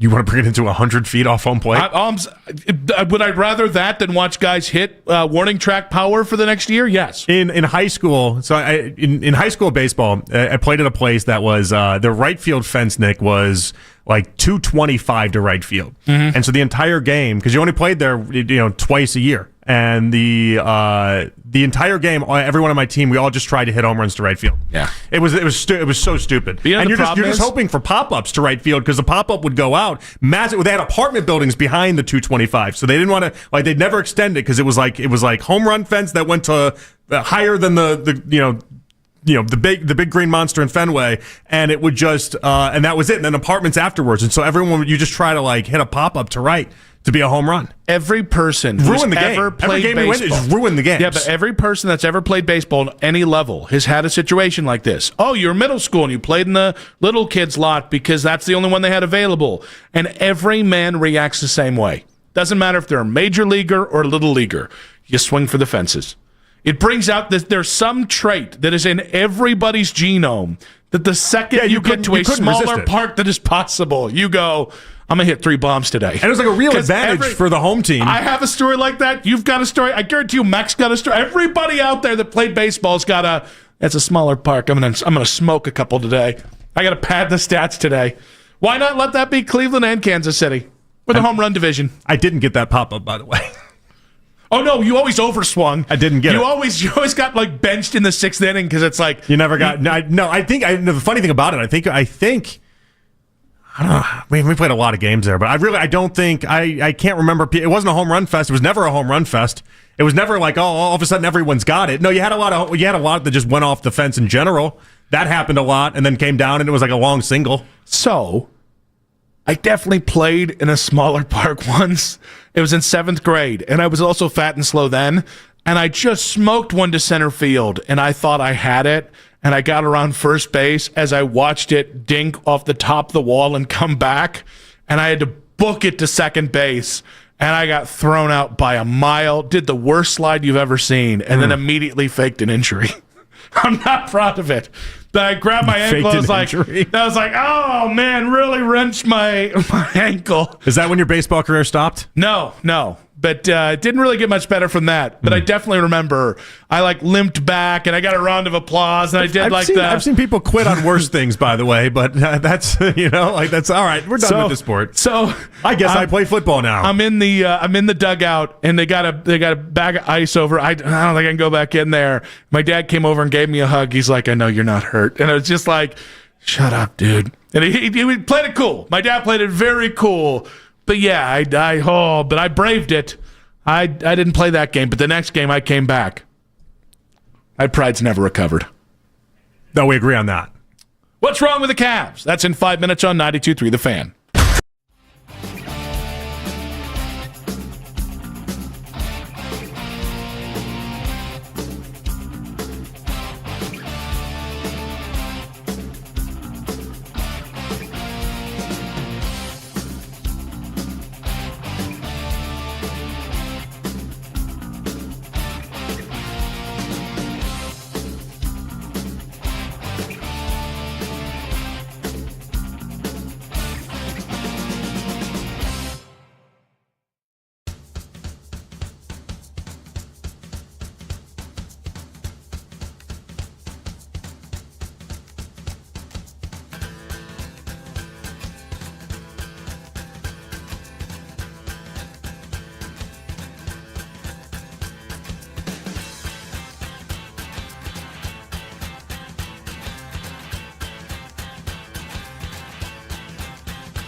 Drive, NBC Sports' John Fanta joins Nick and Jonathan. Headline Sports News every 20 minutes on 92.3 The Fan. From the University Hospital Sports Desk, I'm Katie Pollack. You can now stream The Ken Carman Show with Anthony Lima live on the 92.3 The Fan YouTube channel every weekday from 6 till 10 a.m. Subscribe to the 92.3 The Fan YouTube page now for free. It's the 4 o'clock hour on Afternoon Drive. Oh, boy. As always, you can listen to this show and all of our local shows on The Fan on Apple Podcasts, Spotify, or wherever you get your podcasts. John Fanta coming up in about 20 minutes. We will talk Tomlin versus Harbaugh. I think they were definitely more Harbaugh. I'm really not. Sky is falling, though, if he doesn't come to Cleveland. But we'll talk with John Fanta about that. We've also got Albert Breer coming up at 5:20. We'll talk Tomlin's decision, the Browns head coaching search. More on that throughout today. The Eagles have just announced that they have let offensive coordinator Kevin Patullo go. So somebody was going to have to pay the piper for Philadelphia and their early exit to the playoffs. This always felt like the obvious. Now it becomes, all right, what are the unobvious moves that they make to try and change things in Philly? Yeah, I mean, it doesn't seem like Sirianni's gone, and they're not firing their defensive coordinator, so they're kind of out of options now. Well, no, now it becomes, all right, does A.J. Smith come back? What do you do with... I mean, Saquon did not have the best season, even though it looked like he really did have. A.J. Brown is what you mean. What did I say instead? A.J. Smith. You comboed A.J. Brown and Devontae Smith. That's because I just love them both together. You know, you can't part with them. A package deal. I was like, who's this A.J. Smith guy you're talking about? A.J. Brown would be a really interesting fix for the Browns wide receiver spot, even if I got to know who the head coach is, because A.J.'s a little tightly wound. Yeah. I think I saw the odds the other day. I think yesterday they had us middle of the pack. They had the Browns about middle of the pack in the NFL, and so there are some obvious teams that were there. Ravens were there, Patriots were there. There's some other teams that could obviously use some pass catchers. So we'll get to a little bit more NFL talk in about 20 minutes here. The Cavs lost an inexcusable game against Utah, and obviously everybody's panicking, and correctly so, but I mean, from what you heard from Kenny Atkinson last night to Donovan Mitchell, it just seems like everybody's saying the same thing, yet nothing's changing for the Cavaliers. Well, and so that's it's hard to even have a unique take on the Cavs right now. We all across the board think that they're an underwhelming team right now. They're not playing hard on any given night. They're going through what seems like almost a championship hangover, while obviously not winning a championship. And that divisional round hangover is just a bear. And honestly, how they're doing this is almost as if they would have won the title last year, and this is just them sleepwalking and having that hangover that everyone talks about, but they didn't accomplish anything last year. You're not supposed to be able to have that. A 64-win season doesn't let you have this type of regular season that they've had. So I think I do have a little bit of take here. All right, give me a take. I don't think this is the worst thing for the Cavs. They really haven't faced adversity since they've been together. I mean, not since they traded for Donovan Mitchell, and Donovan has been the ultimate cheat code for them. And I think as we were going through the playoffs last year, and obviously 2 years ago as well, both times we thought to ourselves, I don't know that they're battle tested enough. I don't know that they've gone through enough adversity. Now the problem is this is half a season, and I don't know they're going to pull the nose up on it.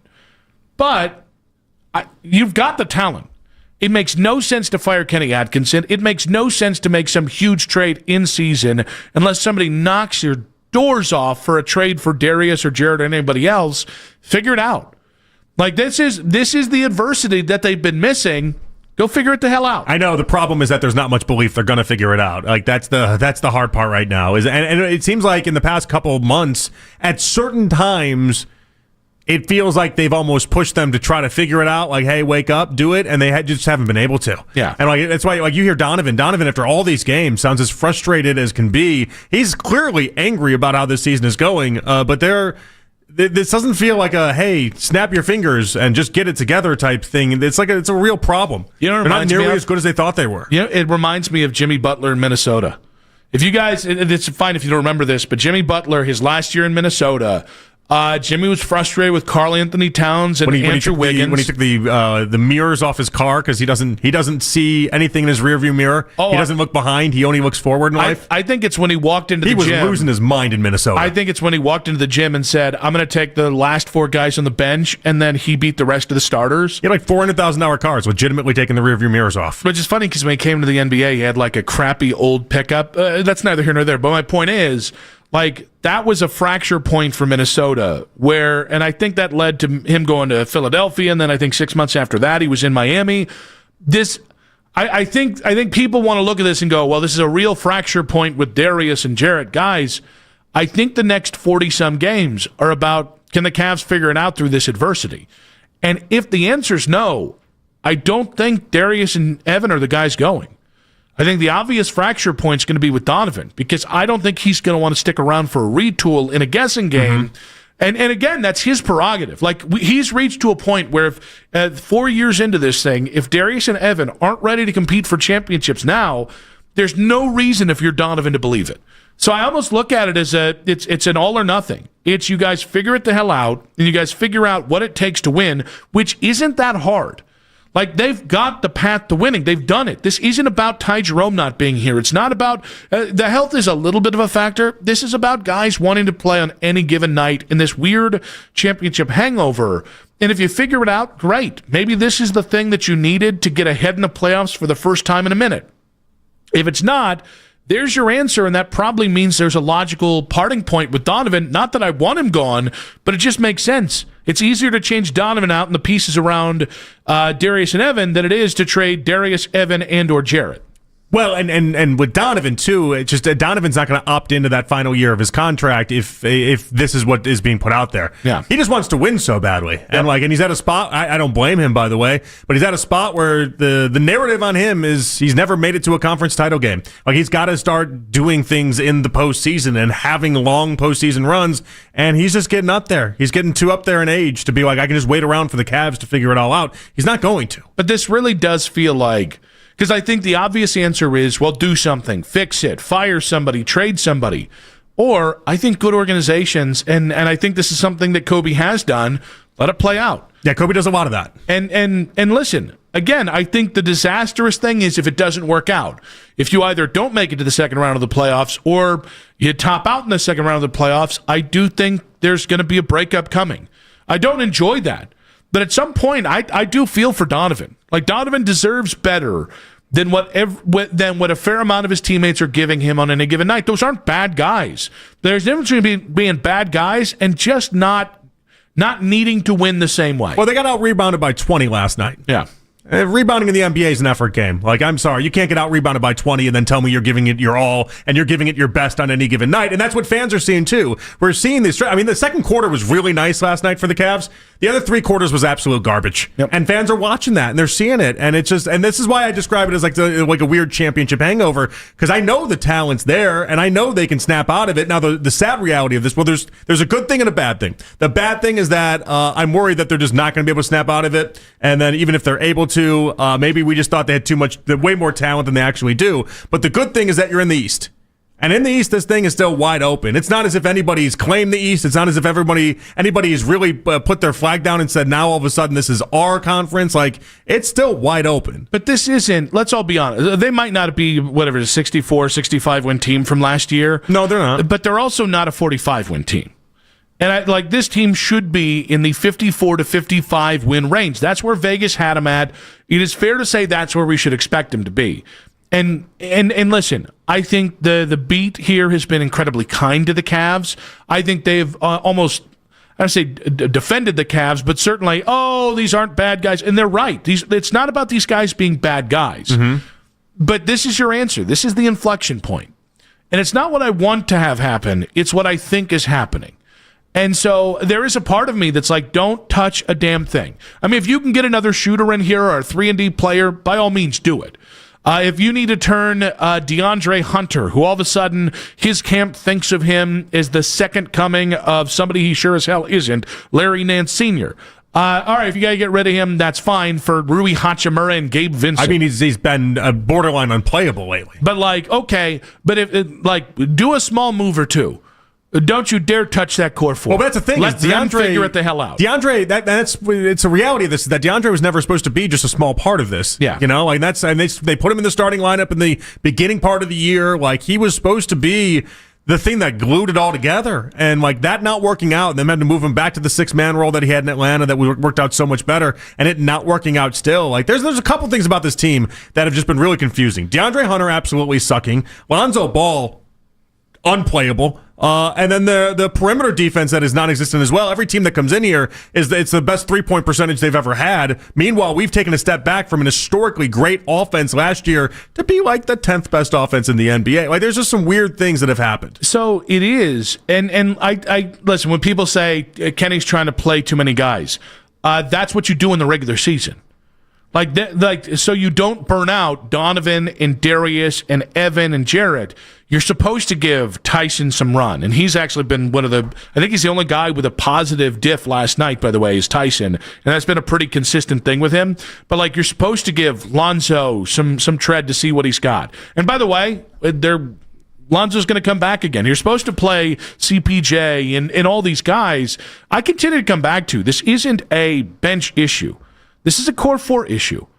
And I think there's a difference, again, between being these guys don't like each other and maybe these guys aren't incredibly comfortable playing together, and that those overlaps, which have been a thing that they've made good on, that they've made the best of, well, for the first time, they're not making the best of in the regular season. Well, let's talk core 4 then. Donovan, I have no complaints about Donovan. No. Donovan's great. Not at all. But Evan Mobley is a fantastic defender that is a very average offensive player at this point. No. And he hasn't taken a step forward. He just hasn't. And then Jarrett Allen, I've never seen Cavs fans more frustrated with Jarrett Allen through a stretch than what we've seen over the previous couple months. I tend to defend him more than other people, but I understand it. And Darius is far too injured, and even when he's out on the court, he's not playing at a high level at this point. And it sucks. No part of them have taken any sort of massive step forward, and then Donovan stayed the same great Donovan. I don't have. I want to make it clear. I love watching Donovan. And what he's done the last 4+ years has been so much fun. I think he is so criminally underrated, and there's a part of me that if this is the beginning of the end here, and that's what this summer becomes for the Cavs, I'll be incredibly sad. But I'll really root for that dude because of the way he's done things here in Cleveland. He is that guy like Jimmy Butler that just wants to win. That's all that guy wants. That's all he thinks about. It's all he strives for. And this would be a problem that the rest of the Cavs aren't on his level, and that is a long-term systemic problem. I also wonder. I think it's fair now, 4 years in, to say, is Evan ever going to be able to be the focal point of the offense with 2 ball-dominant guards? No, look at it. It's the Utah thing that Donovan already went through. It's it's just playing back all over again. In Utah, it was him and Mike Conley Jr., and it's 2 undersized guards, and they tried to make that work, and it wasn't good. The only other wrinkle that's been new in this is that Evan Mobley's basically morphed into... He's a better offensive player than Rudy Gobert, but he's basically morphed into Donovan's version of Rudy Gobert. Mm-hmm. Rudy Gobert won, 3 straight Defensive Player of the Year awards when Donovan was there, just an all-around defensive stalwart, and then offensively, just is what it is. I can see you building a really beautiful offense. That Utah team didn't accomplish anything. Between Darius and Evan. I think there's always, as much as we've talked about the fit between the 2 guards and the 2 bigs, and those are the biggest fit issues, I do wonder if this can ever really, truly give Evan a chance for it to be his team if Donovan's here. I don't like that I have to say that. And in most chances, you take the better player over the guy who might be the better player in 5 years. But this is where we are. But I'll go back to it. Guys, everything that I just said is a June problem. It is not a now problem. Figure it out. And this is a challenge to Evan, Jarrett, Donovan, and Darius. Figure it out. We're not scapegoating the coach again. All right? We're not, hey, we just traded Lonzo Ball for Ty Jerome. Didn't we just fix the Cavs? All right. Maybe that makes DeAndre Hunter no longer bad at basketball again. No, I think what they think is going to happen is Max Strus and Dean Wade are going to save the day, and I would tell you that's not what you want to bank on. They're nice basketball but they're players. Not going to save the day. They and I get that the Cavs starters are playing less. They still aren't carrying their load no matter how much they play. 216-474-0092. What's wrong with the Cavs? We'll ask that of John Fanta, get his reaction on Mike Tomlin. A week in, who does he want as Browns coach? That's in 5 minutes on 92.3 The Fan.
Coming up next on Afternoon Drive, NBC Sports' John Fanta joins Nick and Jonathan.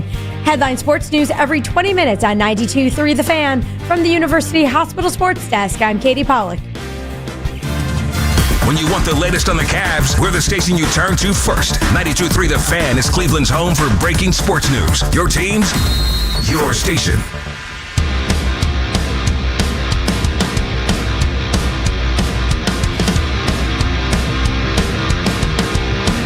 Back on Afternoon Drive, Nick Wilson, Jonathan Peterlin.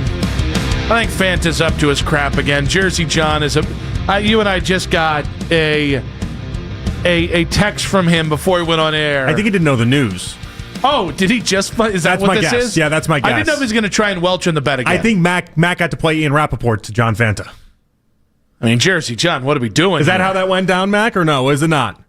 No, John was giving me a little preview. He's got some takes. Did you break it to him that that's what was going on? Was he stuck in like an NBC meeting or anything? He is aware. He is aware. Okay. All right. So that's good. We're going to welcome on Cleveland's own. We teasingly call him Jersey John when he makes me upset. But he's a great dude, great man. NBC Sports, John Fanta on the Make It Right. Call Kyle Wright hotline. John, welcome to the show, buddy.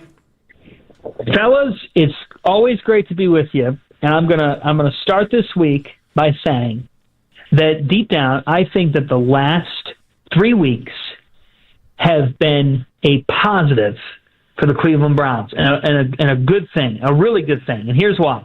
Think about all this. Number one, the Browns beat the Steelers. That will never be a negative thing. That will always make a Clevelander smile. Number two, Browns fans then proceed to watch Tyler loop out a field goal, and the Steelers end the John Harbaugh era.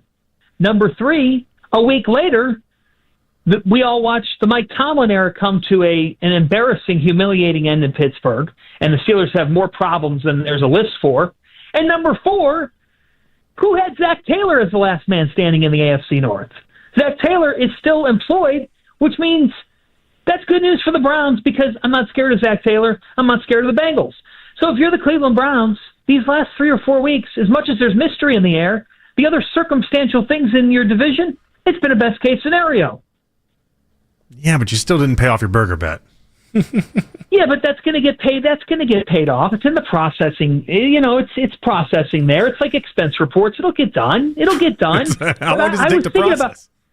A little bit. It takes some time on the grill, but can we let that marinate for a second, right? Like you've had the two guys that have been the big opposition to you over the years that are still pretty good coaches, and I think there's good coaches in both those guys still. And the one other coach who I'm not afraid of at all. I don't think Nick or JP you're afraid of either. You know, Mike Brown is cheap and still employing him. No, it's unquestionably a great thing for the Browns, John. Like, there's no other real way to look at it because even though Tomlin had not been winning playoff games, hadn't won a playoff game since the Obama administration, and Harbaugh hadn't been winning them nearly at the rate that he should be with Lamar Jackson, in the regular season they were still doing their job and they were still winning a bunch of games, and especially against the Browns. Well, and you never won in Pittsburgh. I mean, in the regular season, with Mike Tomlin, just think about it, Browns fans. There was one game on the schedule. Like if you went to play the schedule game, which we all are guilty of, it became a tradition of like, yeah, just put the red L next to it and let's move on to the next game. So now I would say the Pittsburgh Steelers have far more questions than the Cleveland Browns do to answer. And I think the Baltimore Ravens don't have as many questions. But when a guy is at the job as long as Harbaugh was, there's natural things that now you're curious about. And the stamina and durability of Lamar Jackson is very much in the air. So the point is, like, what is today officially signal? The Tomlin news officially signaled a brand new day is here in the AFC North. And I think we're all about to sit back and see, like, what the next 48, 72 hours are going to entail. All right, John, if all things were equal and both were available right now today and you could make the hire for the Browns at head coach, would you rather Mike Tomlin or John Harbaugh?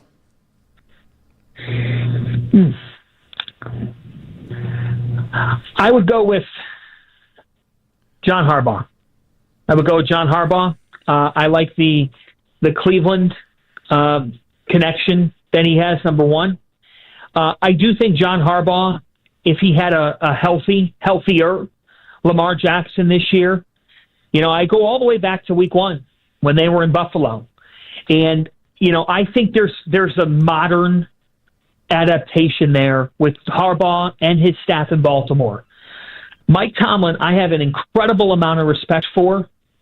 I just think that his DNA is very much stuck in the early 2010s.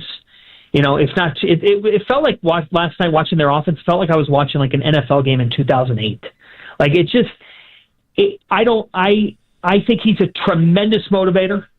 Yeah, I think that he's a wonderful coach. But I do think I'm going to take John Harbaugh because I've seen more recent success from John Harbaugh and think that he's still got the ability to not just make the playoffs, but I think he's adapted well enough over the course of his career that I think a new stop could truly see him unwrap something with his next team. So whereas with Tomlin, I just have felt the last decade, as much of a motivator as he's been, the scheme itself, and then some of their results say, as great of a guy and as respected as he is, and I commend him for his career, I would pick Harbaugh over Tomlin because, to me, Tomlin's schemes are very archaic. All right, John. Is whoever the Browns hire as the new head coach an upgrade over Stefanski? Whoever they hire? Yeah, I'm trying to pick your brain in two things here. Who do you think they're going to hire, and then whether or not you think that person's better? Well, so here's my hang up on this.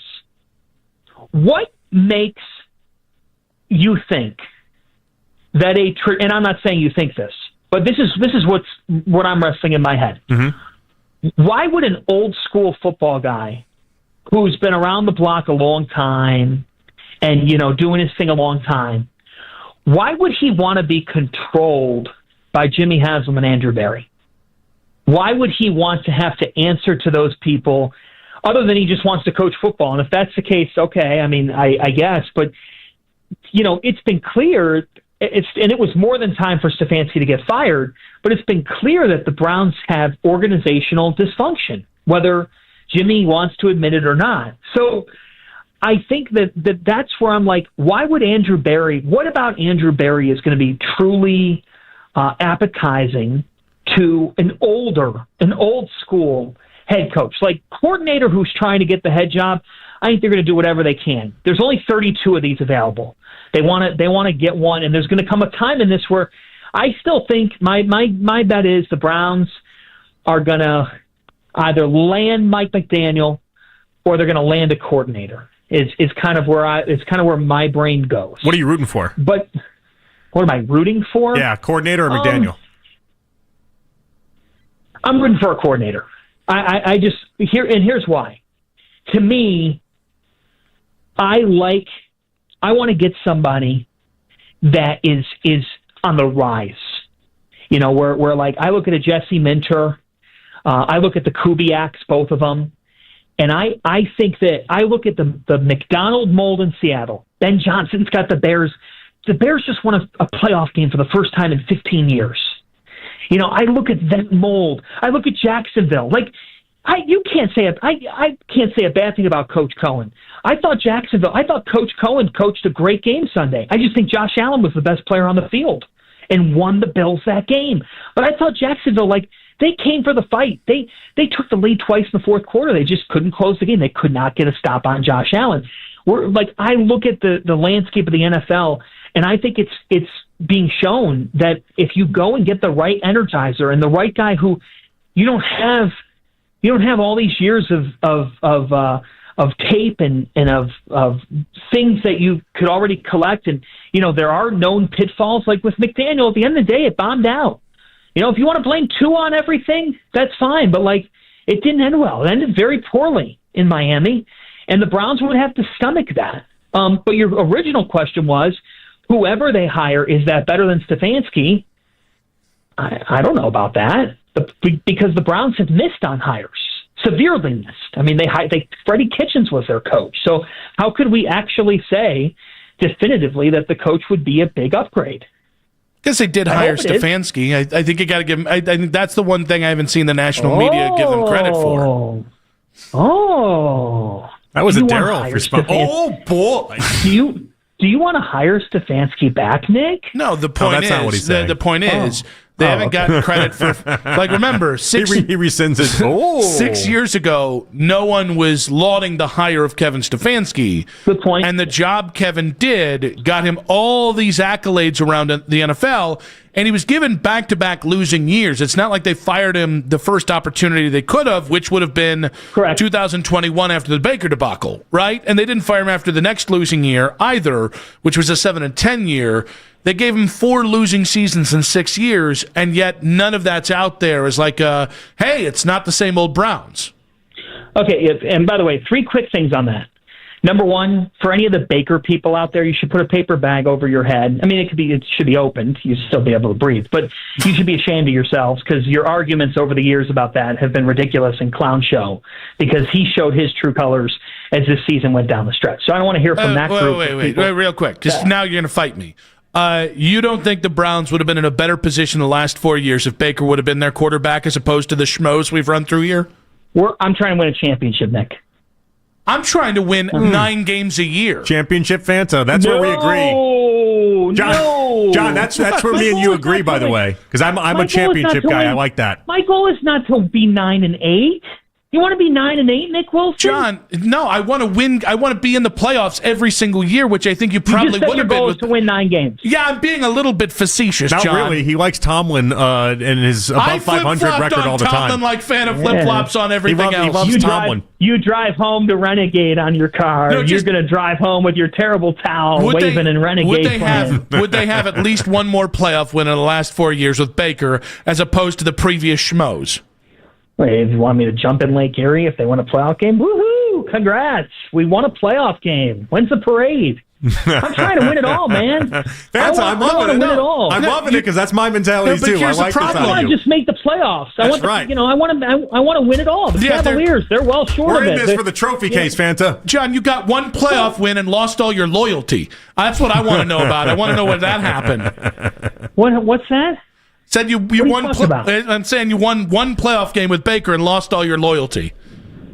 Because he showed who he really was this season again. What about the 2 previous years? For the love of God, John, where did he get them? He won a playoff game. Congratulations! The Browns knew they could win a playoff game with him. They tried to take their shot and go after it. But this is I don't like this. This argument is so silly because it's hindsight 2020 anyway. No, I just said those people are clowns because I think it's a ridiculous premise to continue to say that yes, the Browns would have been better off with Baker Mayfield, but that was 3 teams ago. It was 3 teams ago now. And he'll never make a conference championship game. The Browns felt like they had the roster to go for it. And they did, and they bombed. The move bombed. Baker was 4 minutes from a conference title game. He didn't make it. He didn't make it there. So the fact is, okay, you were 4 minutes away from your first kiss in the 6th grade at the movies. It did not happen. She got up and she went and got some more sour candy. In the 6th grade at the movies? And she called her mom and she said, I've got to go home. What happened to 6th John, who hurt you? Is this a real story that we're going through? She chose sour candy over those beautiful suckers you got on you. I've had better afternoons at Crocker Park, boys. The fact is... but you had to pay for it. And so has Baker, by the way. The fact is...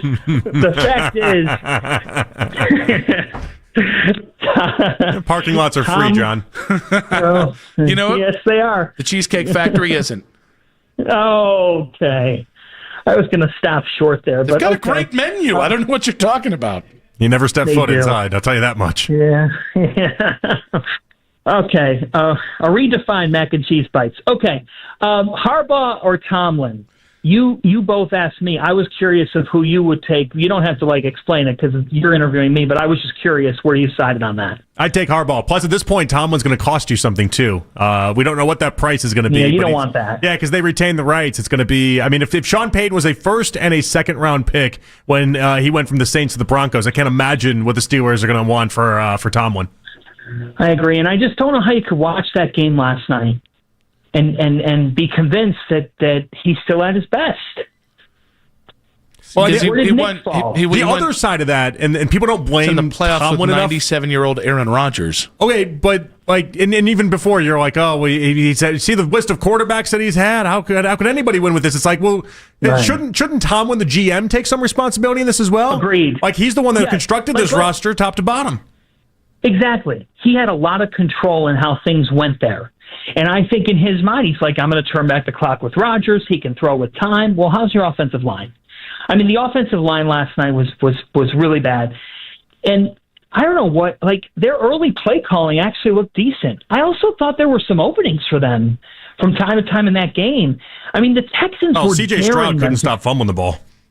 Oh, but like, besides the fact, the Texans were daring them to take the lead a couple times with some play action, with some, like the Steelers had a couple of plays, and Metcalf does make a difference. I don't know how they don't get into Freiermuth more often, but Stroud was horrible. If you're the Patriots, you're licking your chops after what you did to Herbert. If you're the Pats, you're thinking we got a one-way ticket to the AFC title game.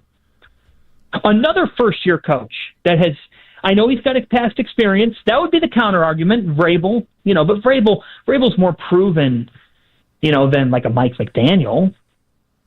John, we appreciate you. Good stuff. And I don't know who she is or where she is now, but I guarantee you she's not doing matter. well as you. You're the one that got away. No, stop. Very, very, very pleased with how everything ended up. We'll see, gentlemen. Yeah, I've got my popcorn, fellas.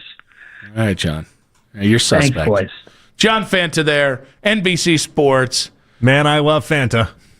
MILFs everywhere. John Fanta on the Make It Right, Call Kyle Wright hotline. We'll react to what John Fanta had to say in 5 minutes on 92.3 The Fan. 92.3 The Fan has the most local sports talk in town, and you can be a part of it anytime you want. Weigh in on X at 92.3 The Fan and see if our hosts make your reaction a part of our shows. Powered by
family. Thanks, Mom. Vicks VapoStick, soothing comfort for the whole family. And try Vicks Vapo Shower Max for steamy Vicks vapors when you need more comfort for yourself. Use as directed. Headline sports news every 20 minutes from the University Hospital's sports desk. We are Sports Radio 92.3 The Fan. I think that the last 3 weeks have been a positive for the Cleveland Browns and a good thing, a really good thing. And here's why. Think about all this. Number one, the Browns beat the Steelers. That will never be a negative thing. That will always make a Clevelander smile. Number two, Browns fans then proceed to watch Tyler loop out a field goal, and the Steelers end the John Harbaugh era. Number three, a week later, we all watched the Mike Tomlin era come to an embarrassing, humiliating end in Pittsburgh, and the Steelers have more problems than there's a list for. And number four, who had Zach Taylor as the last man standing in the AFC North? Zach Taylor is still employed, which means that's good news for the Browns because I'm not scared of Zach Taylor. I'm not scared of the Bengals. John Fanta, I'm a little afraid of Joe Burrow. If we're all being very honest with ourselves, Joe Burrow with a good defense should scare you. He's right on the counts of when we were talking about this 3 weeks ago. With the good defense is the exception there. They do need that. Yeah, it's been 3 years now. He hasn't been in the playoffs. And they're going to be subtracting Trey Hendrickson. He gets very injured, and they don't have a defense. But I agree. Like Joe Burrow, you have to account for. But I do think what's interesting is 3 weeks ago, one of the things that we both called out was, all right, I think if Cleveland, after the Cleveland win over Pittsburgh, it was like, all right, I think Pittsburgh beating Baltimore allows the immediate carnage of Harbaugh, and then maybe after the playoff game, then Tomlin steps away. Well, this is exactly what we did want to have happen. It worked out perfectly. Yeah, I mean, it's a good thing. From a Browns perspective, you can't complain about Harbaugh and Tomlin not being there, but it's mainly because they were so good in the regular season. Yeah, like that's the hard part about this. Like if you're Joe Burrow, if you're Josh Allen, if you're a postseason, if you're Mahomes. You weren't scared about Harbaugh or Tomlin. They gave you no reason to be scared. Mahomes was never scared of Harbaugh or Tomlin in his entire NFL career. Even in that the AFC title game, which is the best thing Harbaugh did in the postseason with the Ravens, it wasn't as if Mahomes was the one shaking in his boots. He just waited it out and waited until Harbaugh to basically fall flat on his face in that game. I do think that Steelers fans, so they've resigned themselves to next year's not going to be as good, because they think at the end of it, they're going to be better 2 years from now.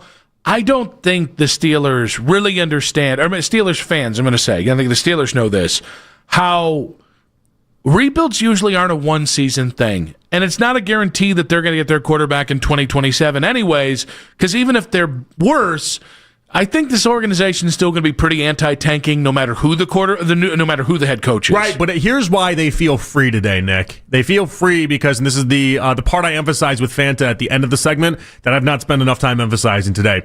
Tomlin basically escapes free with the idea of criticism for Tomlin, the GM. And like, if you're a Steelers fan, why you feel free today is that Tomlin, the GM, kept making all these moves towards the defensive side of the ball. Tomlin, the GM, kept emphasizing the defensive side of the ball, not nearly enough emphasis on the offensive side of the ball. And like as we see how today's NFL is, I mean, it's an offensive league. Tomlin thought he could win with a great defense. He put all the money there, and he did in the sense that he got over 500. But like you need an offense to win deep in the playoffs. But a year from now, if the Steelers are 6-11 next year and they've got the 11th pick, right?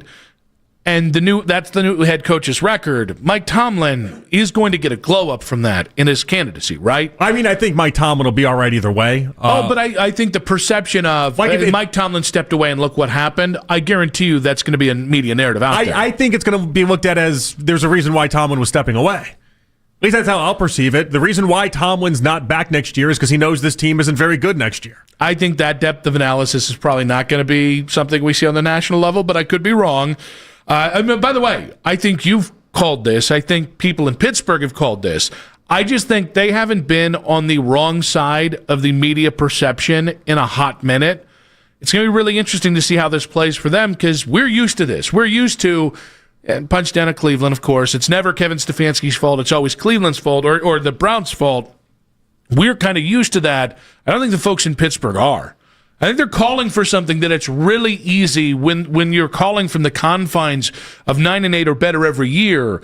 I think it's really easy to say, we'll be bad for a year, because it's probably going to be longer than just 1 year. Yeah, we'll see. They want an offensive football team, and I don't blame them for that. But you're right. The national analysis sometimes doesn't go as deep as, hey, the priest put holy water in the end zone. Fantastic. Now they're off to a good start. It's like there's no depth there. I get that. I understand it, but I feel like we can all kind of see where this one was going and why Tomlin stepped away. Do you get the priest to bless the head coaching chair? Like, how do you get the priest to bless the job? I didn't see any photos or videos of the priest doing anything before the game yesterday, by the way, against the Texans.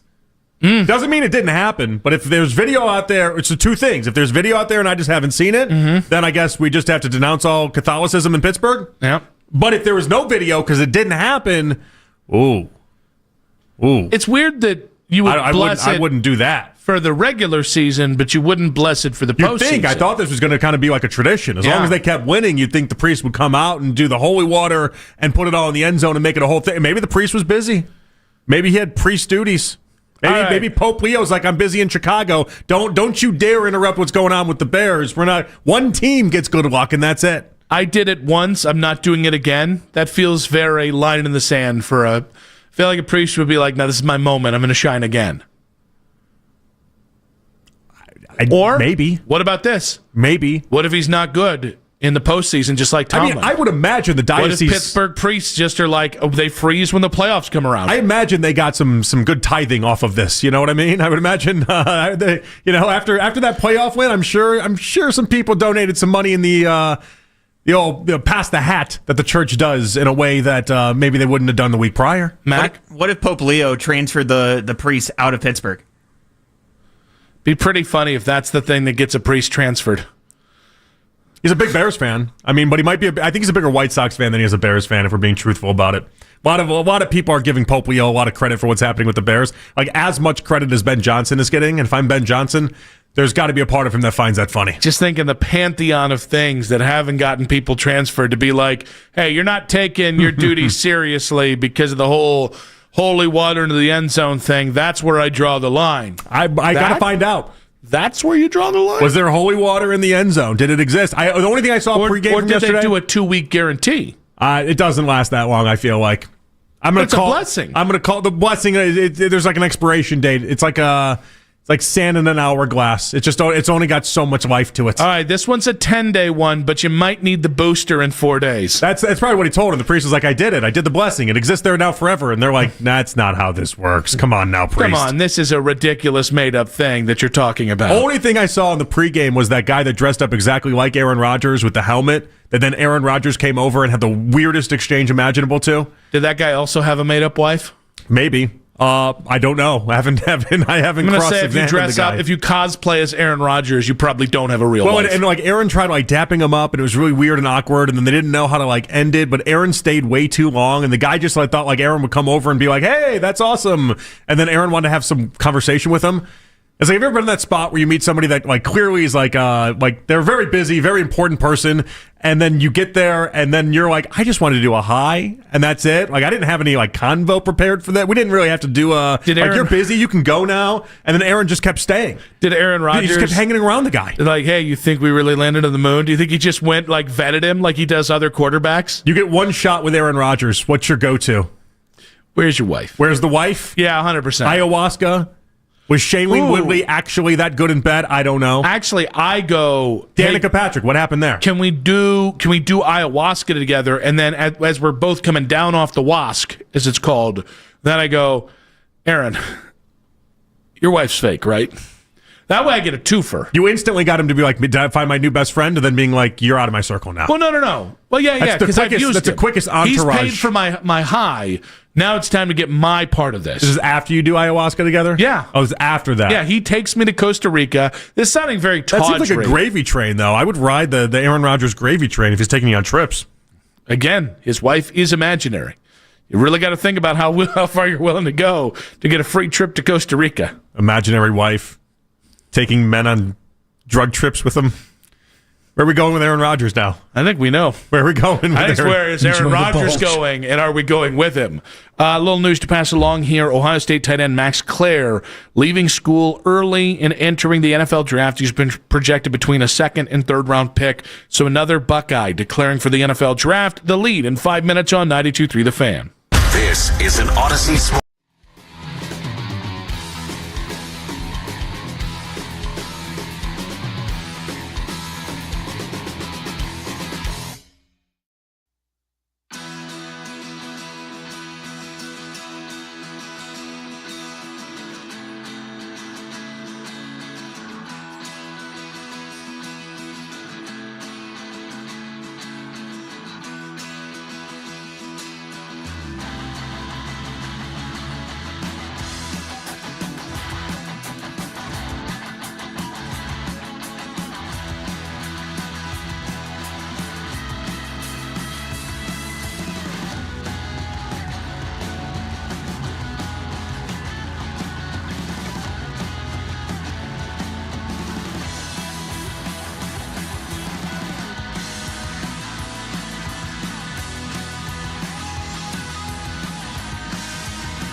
I still put it to the Browns. You are tasked with finding your next quarterback, your bridge quarterback. You are tasked with that.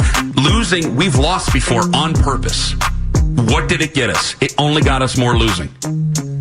I'm never going to root for losing. It's not going to happen. The Ken Carman Show with Anthony Lima. Weekday mornings starting at 6 a.m. We are Sports Radio 92.3 The Fan.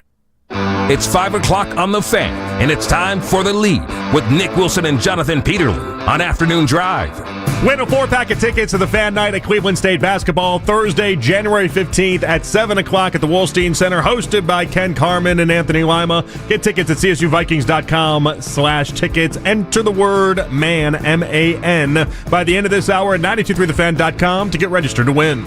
Albert Breer talks Mike Tomlin stepping aside in Pittsburgh, the Browns head coaching search, and more coming up. In about 20 minutes, we've also, coming up at 7 o'clock, we do have Lance Reisland, Darrell Ryder, and Jake Volnick together as we get you ready for the NFL offseason and obviously the NFL draft as well. So get ready for that coming up at 7 o'clock tonight. But let's get to the lead. After 19 seasons in Pittsburgh, Mike Tomlin stepping down as Steelers head coach today. Jeff Hathorn, sports director of The Fan in Pittsburgh, joined us at 3 and talked about his reaction to the news. I'm surprised but not shocked, if that makes sense. It was getting to a point where it was getting personal for him. And you knew that, with 7 straight playoff losses. And, one of the things I think fans get tired of hearing is, well, the minute he leaves, he'll get a job in 5 minutes. Well, that's okay. And where people say, well, everybody would want those problems. Actually, you wouldn't, because once you get to that level and then you don't get to the next, in every city, in any sport, people get tired of it.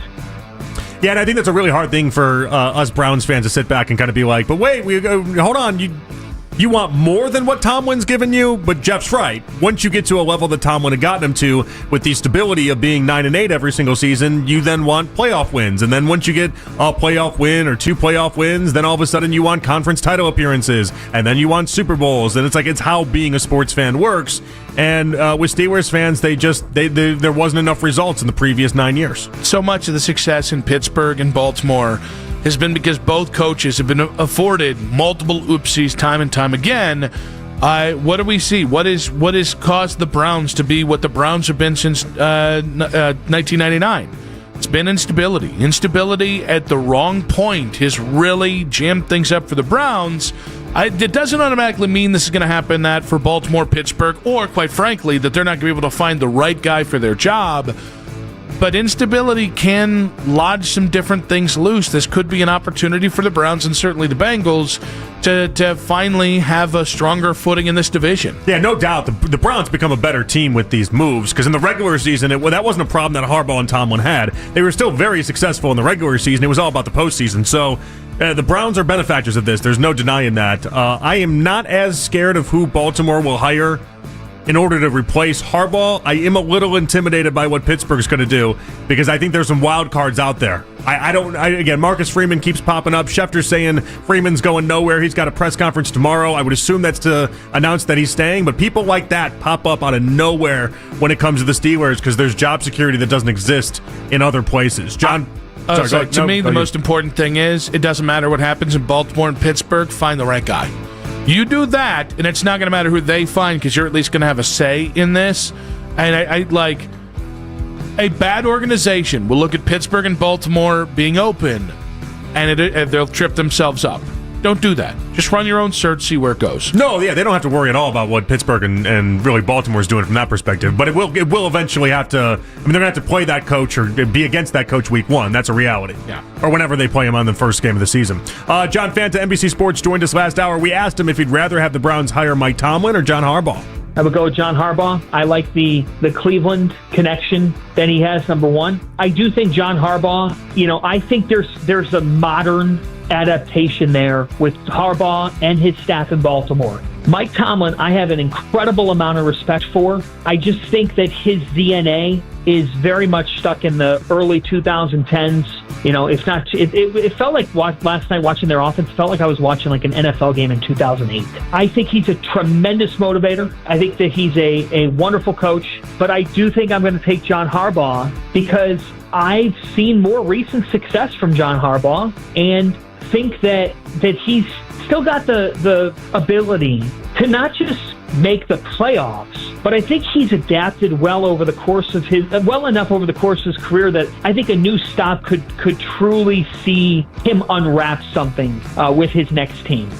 I think the knock on both guys is that they haven't adapted to the new NFL in terms of X's and O's schematics. As much as that's been a knock on Mike Tomlin, it's also been a knock on John Harbaugh. I think it's going to be really interesting because I think Tomlin takes the year. I don't know that there's a job available right now that would make him second-guess that decision and then invoke the Steelers trying to trade him and all that. So if he takes a year, what's that year really used to do? Because a lot of coaches will take that year and they will get better. They'll do self-scouting. They'll do this. I don't know Mike's going to feel that need at all. I don't know Mike's going to come back and go, you know what? I should hire a Kubiak disciple or a Shanahan disciple or a McVay disciple to be my offensive coordinator. I don't know. I think Mike thinks his football's going to win no matter where he goes. And it's going to be interesting once he's no longer afforded the protection of Pittsburgh. Well, and that stubbornness is ultimately what ended up costing him his job because he was so hell-bent on just making everything about the defensive side of the ball and putting all the resources towards that Mike Tomlin, the GM, never caught up to what today's football is. And that's going to be a really tough thing for. I don't know that he's capable of looking himself in the mirror and being like, I need to do this different because he had too much success to say otherwise. But if I were advising him, not that he would need it, but if I were advising him, that's what I would tell him where he went with his mistakes. Too much money on the defensive side of the ball, too much of a focus on that side, not enough on the offensive side of the ball, and that's how you end up with a slightly above average season every year. According to Diana Rossini of The Athletic, the Giants, Falcons, and Titans are considered the favorites to land John Harbaugh's. Zach Jackson of The Athletic joined the morning show today and said it's unrealistic for the Browns to hire the former Ravens head coach. They were never going to get Harbaugh. There's no indication. I mean, the Giants, maybe the Falcons. Look, there are selling points to the Browns job. I don't think a guy that was in the AFC North for 18 years wants to go back to Baltimore with this offensive roster. Maybe it's not that simple, but I think here in the real world, it probably is close to that. Well, that doesn't make you feel very good. I think there's a lot of people making assumption about what John Harbaugh. Listen, you can make the case the Giants' job's more appealing. Totally get that, or that he might want the job more. I think there's a lot of people kind of making assumptions on what Harbaugh thinks without knowing what Harbaugh thinks. We got to tug at the strings of his childhood here. We got to really get into the idea that he grew up a Browns fan. His mom and his dad. Maybe he just wants to make mom and dad happy. That's true. You know they're getting up there in years. Yep, they still make it back for a lot of Guardians games, from what I hear. True. Like they're big Cleveland sports fans. It would really complete the Harbaugh circle of life. And what are we if we're not just people trying to make our parents happy at the end of the day? That's true. YOLO, I believe the kids say. So play to that. That's the play. I know it's a bit of a long shot. It's a home run effort. I get it, but play to that a little bit. Also, if he's really interested in the job, but he didn't come here, that's okay. Listen, if you get Harbaugh, it's a home run. Let's get excited. Awesome. If you don't, you're still running a pretty vibrant search here. Find the right guy. Well, it's amazing how many of these, a couple years ago, it kind of felt like all the young offensive whiz kids, that tree, it wasn't materializing. It wasn't producing the same amount of names. Now it feels like, and maybe these names aren't actually good names. People are just talking enough about them that we're thinking that they're good. But we have enough guys that people are saying, oh yeah, they're a year or two away from being a head coach. Maybe you strike early and you just give them an opportunity and you go from there understanding it's going to be a longer leash. Tell me the name Grant Udinski doesn't sound like a Steelers head coach, though. Grant Udinski. Yeah. Sounds like he should sell me insurance. Is that a good thing or a bad thing? It's just the name. The name, I don't know. The name of Grant Udinski also seems like he spends a lot of free time playing pinball. But he's really good at it. Oh, no, he's really good at it. Like, he goes to, pinball leagues. He does all that. What does the name Grant Udinski sound to you? That sounds like a Steelers coach to me. Yeah. Grant. That just sounds like kind of a hard man's name, Got that photogenic memory that everyone brags about for him. Prove it, Grant. I want him to prove it. That's the first thing I want him to do. Former Browns receiver Andrew Hawkins on Yahoo Sports Daily explained why Mike McDaniel would be a home run hire in Cleveland. As a organizational structure, with the people that they have in place, from Andrew Berry and the things that I know have shown to be important for the Cleveland Browns, I think Mike McDaniel makes a lot of sense because not only has he been a part of that culture before, so he kind of understands the stakes a little bit. I think it's a great case scenario for him where they're wanting their head coach to be the offensive play caller or to be a coordinator. They want you to shore up one side of the ball. And as it pertains to offensive minds, and I've said this for years, there is nobody that I respect more than Mike McDaniel. A few I can say as much, but absolutely nobody more. And so I think you get a home run because you get a little bit of the 2-for-1, where I think actually for Mike, it probably bodes well for him in that kind of an opportunity. Yeah, I think the only question is where would Mike want to go with quarterback? I think maybe it brings Kirk Cousins back into the fold for 2026. I don't know how he feels about the young quarterbacks they have here. What I can tell you is I think there's a lot of Clevelanders sleeping on Mike McDaniel and just passing him off as a Stefanski clone. He's not. And I really think his offenses are a lot of fun to watch. The problem has been Tua, and the problem has been the defense in Miami. More often than not, when they've had problems, I think he would be... I actually agree. I think it'd be a home run hire. I think he has a chance to be a really good hire here, and I still don't think there are enough people kind of giving credence to how good of a hire that actually might be. It should be a standing applause, round of ovation, if you're able to convince him, don't take the Lions OC job, take this job and get right back into it. Because you are going up against something right now. He takes the Lions OC job, he hangs out for a couple years, and then he builds his stock up to a point where he can choose whatever job he wants, and we'll think about it and be like, oh, wait, we were saying no to Mike McDaniel? No, you should say yes to Mike McDaniel. I think that's kind of how I look at it. It's like, if this was a year from now, if you had kept Stefanski for this next season, you go a 3-win team again, and you're in a spot to have a top 5 pick somewhere in there, and Mike McDaniel just came off getting the Lions to the NFC title game, he'd be number 1 with a bullet. Yeah. Probably even over Tomlin, given the fact that McDaniel's younger and is an offensive play-calling head coach. Well, and instead of having McDaniel in Miami, everyone will just be thinking of him as Ben Johnson. And that's a really good thing if you're Mike McDaniel. All right, guys, we obviously have had a lot to talk about today. A lot with Mike Tomlin no longer being the head coach in Pittsburgh. Obviously, we've got the Browns head coaching search to talk about as well. Albert Breer of the MMQB joins us for his weekly Tuesday 520 hit. Next in 5 minutes on 92.3 The Fan.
No game for the Cavs today. Tomorrow they play the 76ers in Philly. Coming up next on Afternoon Drive, Albert Breer from Monday Morning Quarterback joins Nick and Jonathan. Headline sports news every 20 minutes on 92.3 The Fan. From the University Hospital Sports Desk, I'm Katie Pollock. Keep us locked in all day, every day for the latest on the Browns' search for a new head coach. This is the radio home of the Cleveland Browns. Time out! Time out! 92.3 The Fan. Back on Afternoon Drive, Nick and JP with you. A just loaded day. Mike Tomlin has stepped away in Pittsburgh. Many reports saying he'll take the year off and hit the coaching market next year. We still have a coaching search to kind of wade through. Kevin Stefanski interviewing Miami. So many different coaching notes to hit here. And we do it with one of our favorite guests here every Tuesday at 5:20 of the MMQB. It's Albert Breer on the Make It Right, Call Kyle Wright hotline. Albert, it's always Tuesdays with us. We did every Tuesday. We're getting some big breaking news, buddy. I know. At least it didn't happen at 5 o'clock this week, right? So, yeah, I mean, it was a little different. I mean, I think this is voluntary. Last week wasn't. I think would be the biggest difference, but here we are again. Who do you think inevitably is... let's go with the Tomlin thing first, because I was going to jump like 3 questions ahead. I guess, what is your reaction to Mike Tomlin stepping away in Pittsburgh? I think it was just time. I know that sounds like, easy answer, but I think you look at their roster and where they are, and they were stuck in this rut, and this is the year they were going to try to get out of it by taking a swing at the quarterback because, pieces of their core were starting to age out.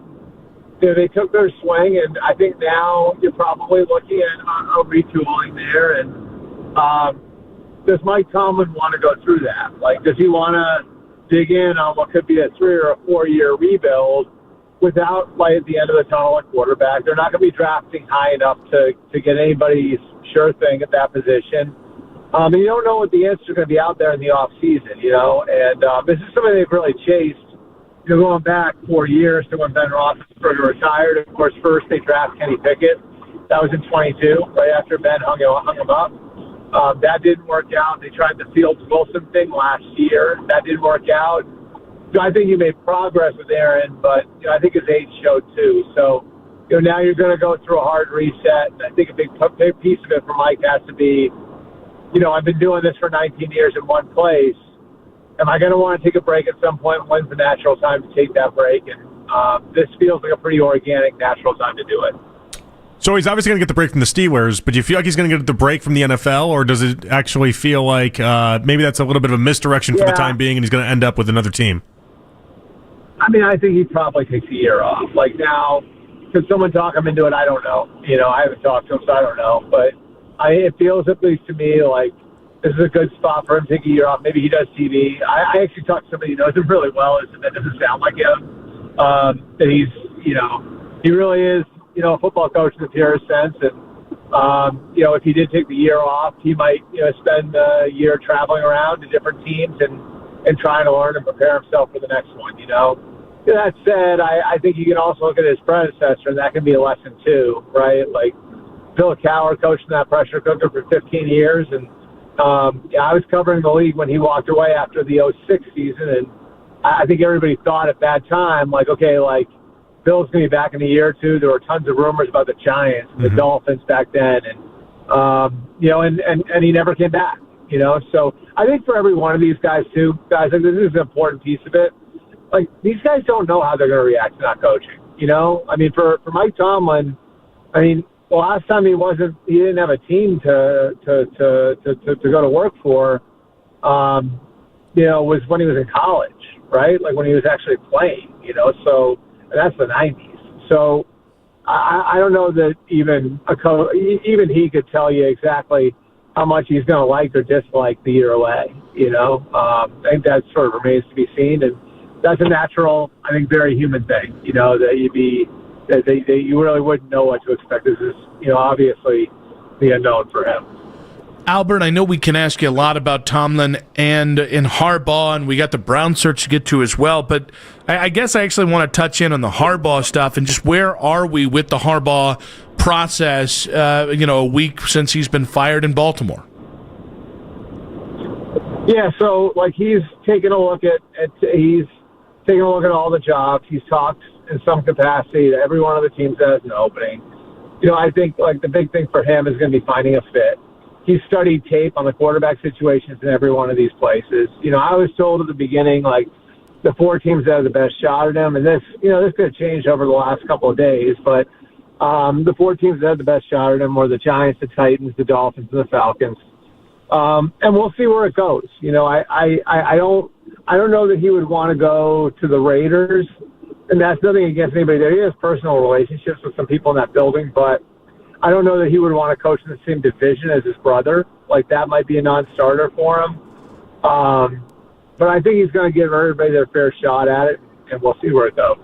Can you elaborate on what all this means? I saw in your mailbag earlier in the week about the effects it could have for Jim Schwartz, and in particular Tommy Rees as well. Can you elaborate on that? What do you mean, the effects that one will have on Jim Schwartz or Tommy Rees? Well, I mean, Harbaugh or non-Harbaugh, how the Browns are viewing Jim Schwartz and Tommy Rees. Look, do I think they're going to land Harbaugh? No. Do I think Harbaugh will listen to him? Yes. Do I think he'll come in for an interview? At this point, they probably not, but I wouldn't rule it out. I put it this way, I think those things are sort of moving targets, right? When you keep coaches on the way that they're keeping coaches on there, because you like them, and I do think Jimmy Haslam and Andrew Berry genuinely like Jim Schwartz and Tommy Rees, and that's why they're keeping them there, which isn't that unusual. I think it sort of depends on who you hire, right? If you hire somebody who absolutely positively has their own coordinators and has been doing it, has been a head coach before, has a really defined vision for how they want to do it, or you hiring somebody who's a little bit iffier on exactly which coordinator they're going to be able to get, where you can help them with the assistance, or are you hiring somebody who has options, right? If somebody has options, well then, it sort of flips. It becomes, we assume that Harbaugh is going to have multiple offers at the end of this. If they have options, that changes the leverage, where it's this team's going to let me hire my own coordinators. This team's going to clear the decks for me with new GM. Obviously all of those things can come into play. And, certainly with a guy who's going to be the most sought after guy in the market, in Harbaugh, he's going to have the power, I think, to tell a team, hey, I want my own GM. Hey, I want my own offensive coordinator, my own defensive coordinator. That's not to say he's 100% out, because I do think there are certain sitting general managers that he'd be fine working with, but he does have the power to make that change if he wants to. Albert, do you know if Andrew Berry is one of those sitting GMs? I don't know specifically. I think coaching staff, I think with Harbaugh, just know what I know about John. I think with the coaching staff, he'd probably feel a little stronger about having his own people. On the GM side, I think he would have to be convinced. And I have this part. I think this part. I can probably define this pretty vividly for you. I think it's going to be about what Jim Harbaugh's vision is for the team, and whether or not the people who are around him can help him carry out that vision. And the coaches will be the guys who are there day to day that will be helping him carry out that vision, right? So it's really important that you have those guys, the guys you want in those roles. GM, there's a little more flexibility, but he's still going to have to believe that you're going to not only be able to carry out his vision, through evaluating players the right way, but also be aligned enough with him that you're going to believe in that vision, right? So if things are rocky at any point, you're not going to veer off and do your own thing or fight him on it. You know what I mean? And not to say there can't be healthy argument, but I think, it's going to be really important to him that somebody shares the vision that he has. Albert, Titans are interviewing 15, 16 different people. By the time the Browns are done, they might be in that same number as well. They're definitely going to be over 10. What does it tell you, if anything? Maybe just nothing, but the idea that it seems like all these different Seems like, first off, everyone's interviewing the same people, but it seems like everyone is interviewing a lot of people throughout the head coach searches. Well, I think it's three things. Number one, it's the NFL's effort to slow down the process so everybody would involve more people, right? And so how do you do that? You do that by making sure that no one can satisfy the Rooney Rule without really twisting yourself into a pretzel like the Patriots did last year until after the divisional round. So you sort of have this 2-week window, right? Like where, it's really difficult to hire anybody. So how do you fill that 2-week window? You're probably going to just talk to a lot of people, right? Then there's the technology. And the technology, I think, the fact that you can't do most of these in person, now you have the technology to reach out to people. It's a lot easier to go sit in front of a computer than it is to get on a plane and crisscross the country, right? Mm-hmm. So, the technology enables this in a way that, wasn't available 5 or 10 years ago. Before COVID, we didn't really have all these different avenues to do this stuff the way we can now. And then the third thing is I just think there aren't any obvious candidates this year, right? So it's sort of, and that's changed. I think Stefanski becomes an obvious candidate, maybe not on the level of a Vrabel, but close to it. And then Harbaugh is, obviously a Super Bowl winning coach, so he's a very obvious candidate who you can say is going to get one. But when we kick this whole thing off, a little over a week ago, before Kevin got fired, there really was no, yes, that guy's going to get a job. So I think that's pushed people to try to be more creative and be more open about who they're going to hire. Albert, 8 days in the Browns search for a head coach. Is there an early leader or leaders in the clubhouse? I don't think so. I don't think so. I think, just looking at the names they've interviewed, Dan Pitcher, Aiden Durday, I think you look at their group and what they're trying to do. I mean, clearly they're trying to think creatively here and try to make sure that they're looking under rocks that other people aren't looking under. In a year where Jesse Minter has 8 requests, right? Every team requested. Jeff Hafley, I think, has 6. There are just a lot. There's a lot out there as far as, this coach has 5, this coach has 6, this coach has 7. So you got all that. And, so there's going to be a lot of repetitive interviews and everything else. I think the Browns have sort of taken it upon themselves to try to be creative with this. You can't be as public about it, but have they been looking at college coaches? That's also something, that for the sake of the college coaches can't be out there, but it's another rock for you to look under. So I don't think that they're at the point where they have any sort of favorite or anything like that. But, I do think they're trying really, really hard to keep an open mind here, which, I think their interview list shows you that they are doing that. What do you think would be more appetizing to someone like Stefanski? Do you feel like it'd be like the Pittsburgh job where you could have that for 15 or 20 years because they just don't fire people? Or is it the Baltimore job where you have Lamar Jackson? Well, Baltimore's been similarly stable. Maybe not as stable, not ridiculous. They've had 2 coaches since 1999, I think it is. Mm-hmm. And Brian Billick and John Harbaugh. Both those guys won Super Bowls. And the Steelers is another level because they haven't fired anyone since 1969, right? So that's just, there's not another franchise in sports like that, is there? I can't imagine. I don't think there is. So both those, I think, give you a really good level of stability. The interesting thing about these, right, about Pittsburgh, about Baltimore, is that I think you look at those jobs, and as much as anything, you have to kind of morph to what they are as much as they're going to accommodate you to build your program, right? So when you go to those places, you have to sort of fit them every bit as much as, they're looking to find a way to set it up for you. So that's what's interesting about those two is, you have to be comfortable with that. You have to be comfortable with what a Raven has always been. You got to be comfortable with what a Steeler has always been. And you got to be willing to build that way, I think. It's just part of the deal in those places. Versus, you go to a Tennessee, or even the Giants. The Giants have a little bit of that, but not as much because they've lost a lot lately. You have a little bit more of an opportunity to build it your own way. And, I think that would appeal to Kevin, too. Albert, Mike McDaniel, former Dolphins coach, interviewing for the Browns head coaching job on Monday. Do you think 2026, after McDaniel's been fired for about a week now, do you think McDaniel's more likely to be an offensive coordinator somewhere in 2026 or a head coach in the NFL? Probably a coordinator. It's hard to get one your first year out, right? So I think Mike's a really good coach. I just think after the way that all went down in Miami, my guess is it'll be at least a year.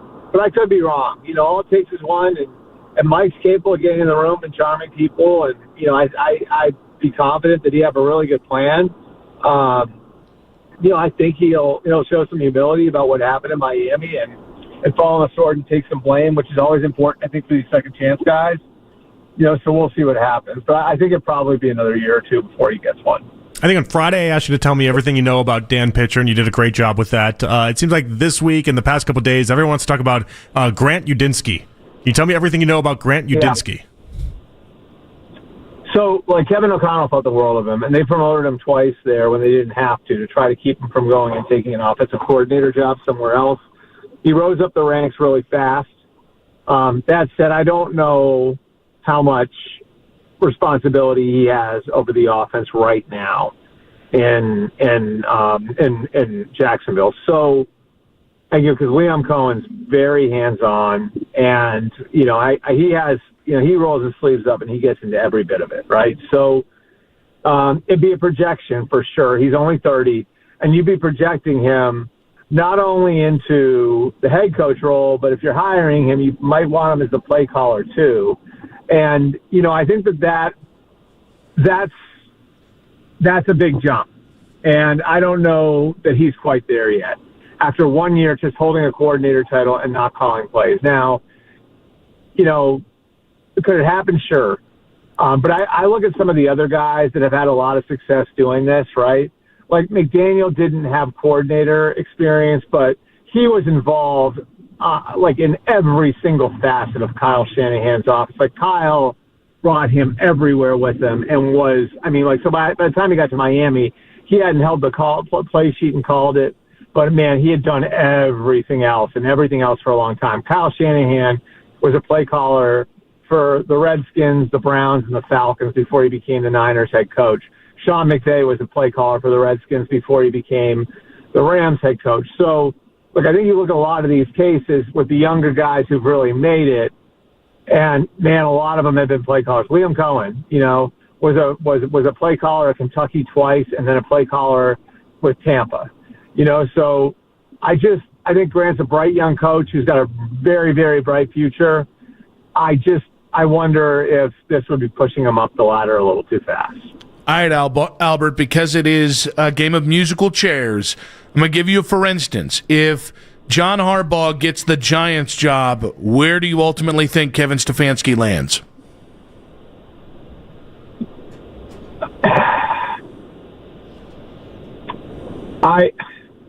So John Harbaugh takes the Giants job. I'm with great trepidation saying Tennessee, because I do think it's I think it's pretty wide open, but I do think that there's a bit of a fit there. Now, I think the energy part of it, they feel like they need to energize the fan base and get the fan, and really, but I think Kevin would bring him a lot of other things. He'd stabilize it, he'd be able to coach the young quarterback, and I sort of like the fit between him and Mike Borgonzi. I think Robert Saleh is another one who's got a really good shot at that job.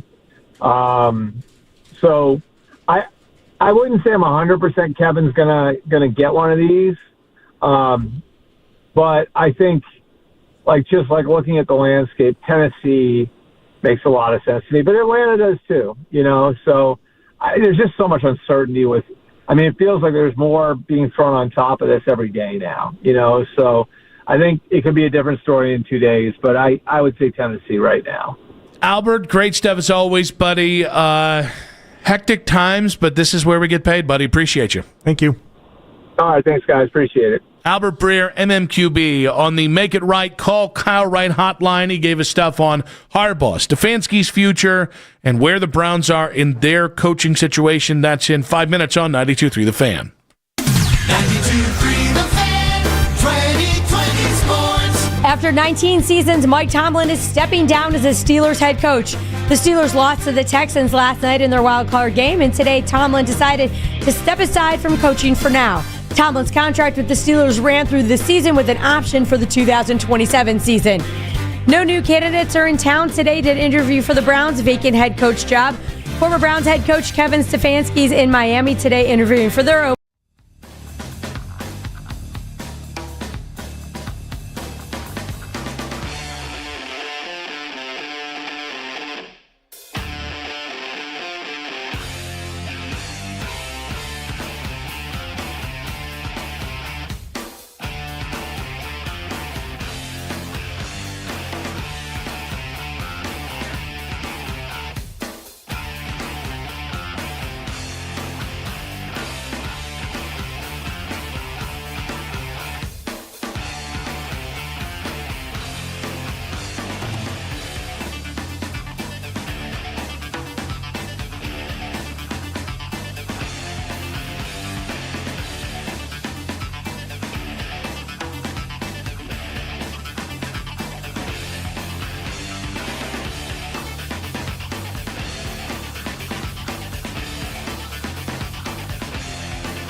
flu symptoms so you can sleep. You do got this. NyQuil Intense Flu, the nighttime sniffling, aching fever, best sleep with the flu medicine. Use as directed, keep out of reach of children. Talk sports deep into the Cleveland night. Overtime with Jake Volnick. Weeknights at 7. Sports Radio 92.3 The Fan. He's taking a look at all the jobs. He's talked in some capacity to every one of the teams that has an opening. I think the big thing for him is going to be finding a fit. He's studied tape on the quarterback situations in every one of these places. I was told at the beginning, the 4 teams that have the best shot at him, and this could change over the last couple of days, but the 4 teams that have the best shot at him were the Giants, the Titans, the Dolphins, and the Falcons. And we'll see where it goes. I don't know that he would want to go to the Raiders, and that's nothing against anybody there. He has personal relationships with some people in that building, but I don't know that he would want to coach in the same division as his brother. But I think he's going to give everybody their fair shot at it, and we'll see where it goes. That was Albert Breer on the latest with John Harbaugh, the realistic contenders as of the latest thing that he's heard. Obviously, the Browns weren't one of those. I'm not as if John never becomes a serious candidate here because he just doesn't want to indulge the interest. I'm just not as down on it now as if maybe I would have heard this 7 days ago. Yeah, if Harbaugh just has no interest, what are we supposed to do? You can't. That's going back to John Fanta's 6th grade girlfriend that turned him down. If the girl's not interested, she's not interested. There's nothing else you can do there. Well, but I just think there are I think John would be a really good hire. I do. I also think he's 63. I also think there are questions about the style of football that he likes to play. And if he also, if he specifically looked at this and goes, I like Tommy Rees and I like Jim Schwartz, but I want my own guys, I almost think that's more of a deal breaker for me than the Andrew Berry thing. I think I've pivoted a little bit off of I would do anything for John Harbaugh. I'd do a lot for John Harbaugh.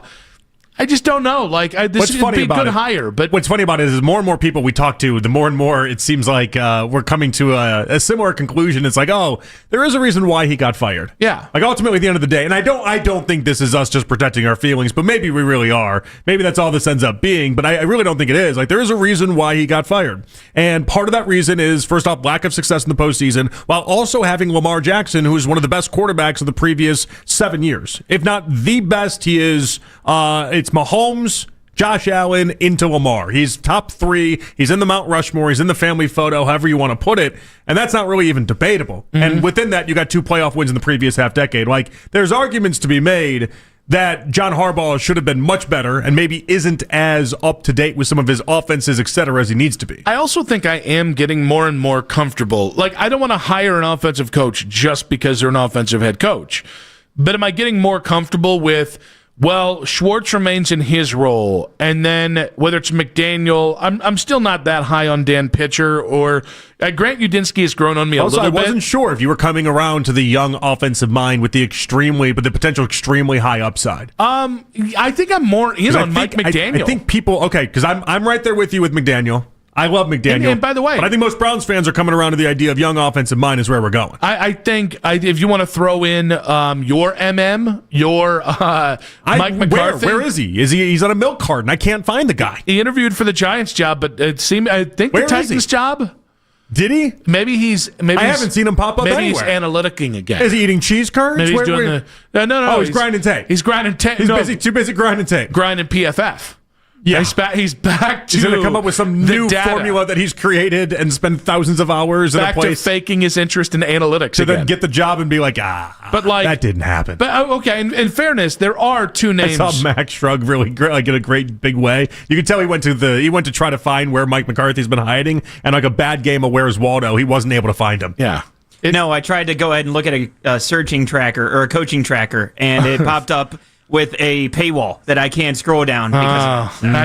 That's thwarted many a good bits on air, those damn paywalls. Oh, they always get you. The only thing I would say is I do think they're going right into there's a bit of you're right where I expected you to be with the Udinskis and the Dan Pitchers of the world. You could throw me a David Shaw. You could throw me a Thomas Bryant. Guys who are offensive coaches who have different kinds of experience, but I think... would you then have to hire maybe your own version of Udinski? Yes. But I've really come around to the idea of give me an offensive-minded head coach. I got to be honest with you, I don't understand. And Albert kind of leveled out. Like, it sounds like Albert's not sure if Mike McDaniel or Kevin Stefanski is going to get a head coaching job in this cycle, which I think is a really interesting pivot. I know what Mike McDaniel is, and I really think his offense would work here with the style of defense you're going to play as well. It's two different things. I think for McDaniel, I think he just thinks he'll take the Lions job and he'll be better off for it. Where that's not really something he's ever offered up for Stefanski. I'm talking about Albert, that is. Mm-hmm. But what I thought was really interesting, I asked him, I said, between Baltimore and Pittsburgh, which one would Stefanski take between those two jobs? And he said, he's like, you have to fit what they do. Mm-hmm. You have to go into Baltimore and you have to fit what Baltimore does. You have to go with Pittsburgh, you got to fit what Pittsburgh does. And in a weird way, it felt like he almost eliminated Stefanski because of that. Mm-hmm. I don't know that Stefanski's got some great identity, though. Like, I don't know that Stefanski, I think, if anything, Stefanski would be very well adapted to being able to go into a situation like that and be molded by what the Steelers are and what the Ravens are. It almost feels like if you're Kevin, you're really hoping that John takes the Atlanta or the Tennessee job so you get the Giants job. Because I do think if Kevin doesn't get the Giants job, it's not that he won't get a job, because I do, and I've come around to there's so many openings and there's so few candidates that just scream, this is my job, that I do think Kevin should shake free a head coaching job this offseason. I do, and that's why I feel the same way about Mike McDaniel. Like, these guys are better than a lot of the names that I'm hearing when it comes to the other. Like, I'd rather these guys than Chris Shula. I don't give a rat's ass who his grandpa was. Had mad respect for Don Shula 30 years ago. Shula Steakhouse was fine. Okay, but other than that, I don't really care about Chris Shula.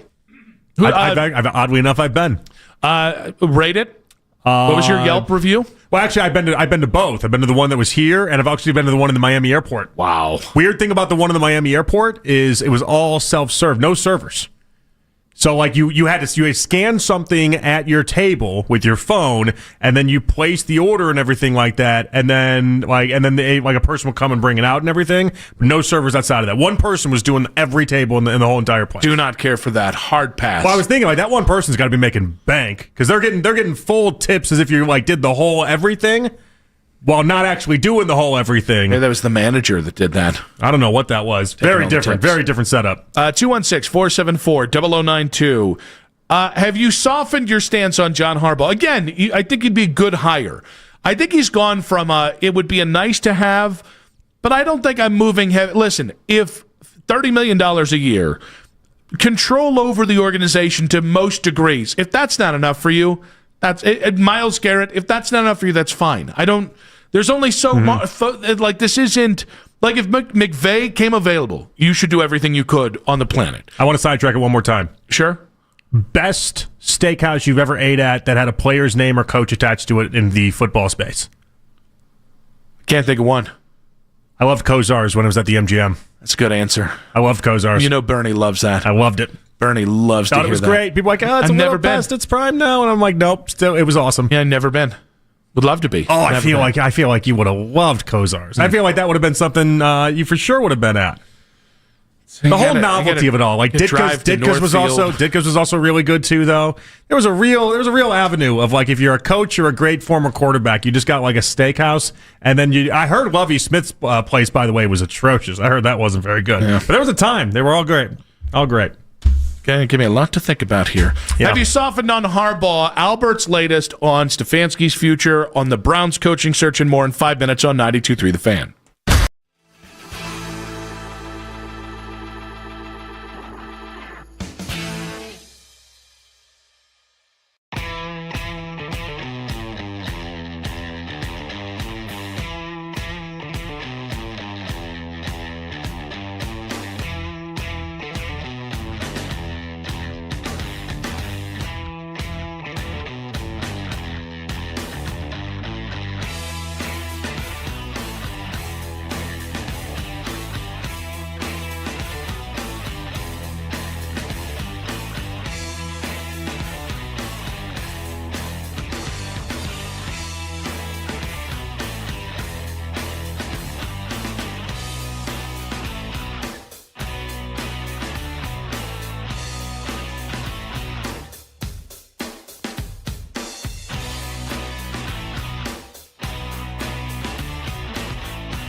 YouTube channel and get the best content from our shows each and every weekday. That's 92.3 The Fan on YouTube. Headline Sports News every 20 minutes on 92.3 The Fan. From the University Hospital Sports Desk, I'm Katie Pollack. Catch the latest Browns news all offseason long. Stream us on the Odyssey app and on your smart speaker by telling Alexa to play 92.3 The Fan. It's the 6 o'clock hour. Someone step on a duck. On Afternoon Drive. 1 hour to go. Nick and JP with you on the stretch ride. We do have the first 2 hours of Jake Volnitz show today is going to be with Daryl Ryder and Lance Reisland. Very excited for that. Little fair warning here. Daryl has been telling us since last Friday that he's going to be in case we missed it today. And he's got control of this. Yeah, except he's had the plan for way too long, and so I'm worried about it. Probably fair. And I don't think people understand. If it goes well, we get the Baskin and Phelps. I got a segment off, right? I didn't have to drive that one. I just got to have fun. That's nice. Right, that's nice. If it goes poorly, we just get to torch Daryl, which is also incredibly fun. It's funny the way it's also like 6:42 as well. So like, do we root for this to work, or do we want to just kind of like shun his process? I'm really okay with either. Here's what I'm battling with. Okay, because I want it to go well, because obviously I want to have better segments than bad segments. But there's a part of me that if he knocks it out of the park, that might get annoying. I don't know, because it might get annoying with Daryl. This is a new Daryl. No, this is him celebrating a fantasy football championship in a way that I didn't really see worthy of how, I really of just winning a fantasy football championship. I went a little too hard in the paint in the celebrations there. But this is a new Daryl. He has a girlfriend now.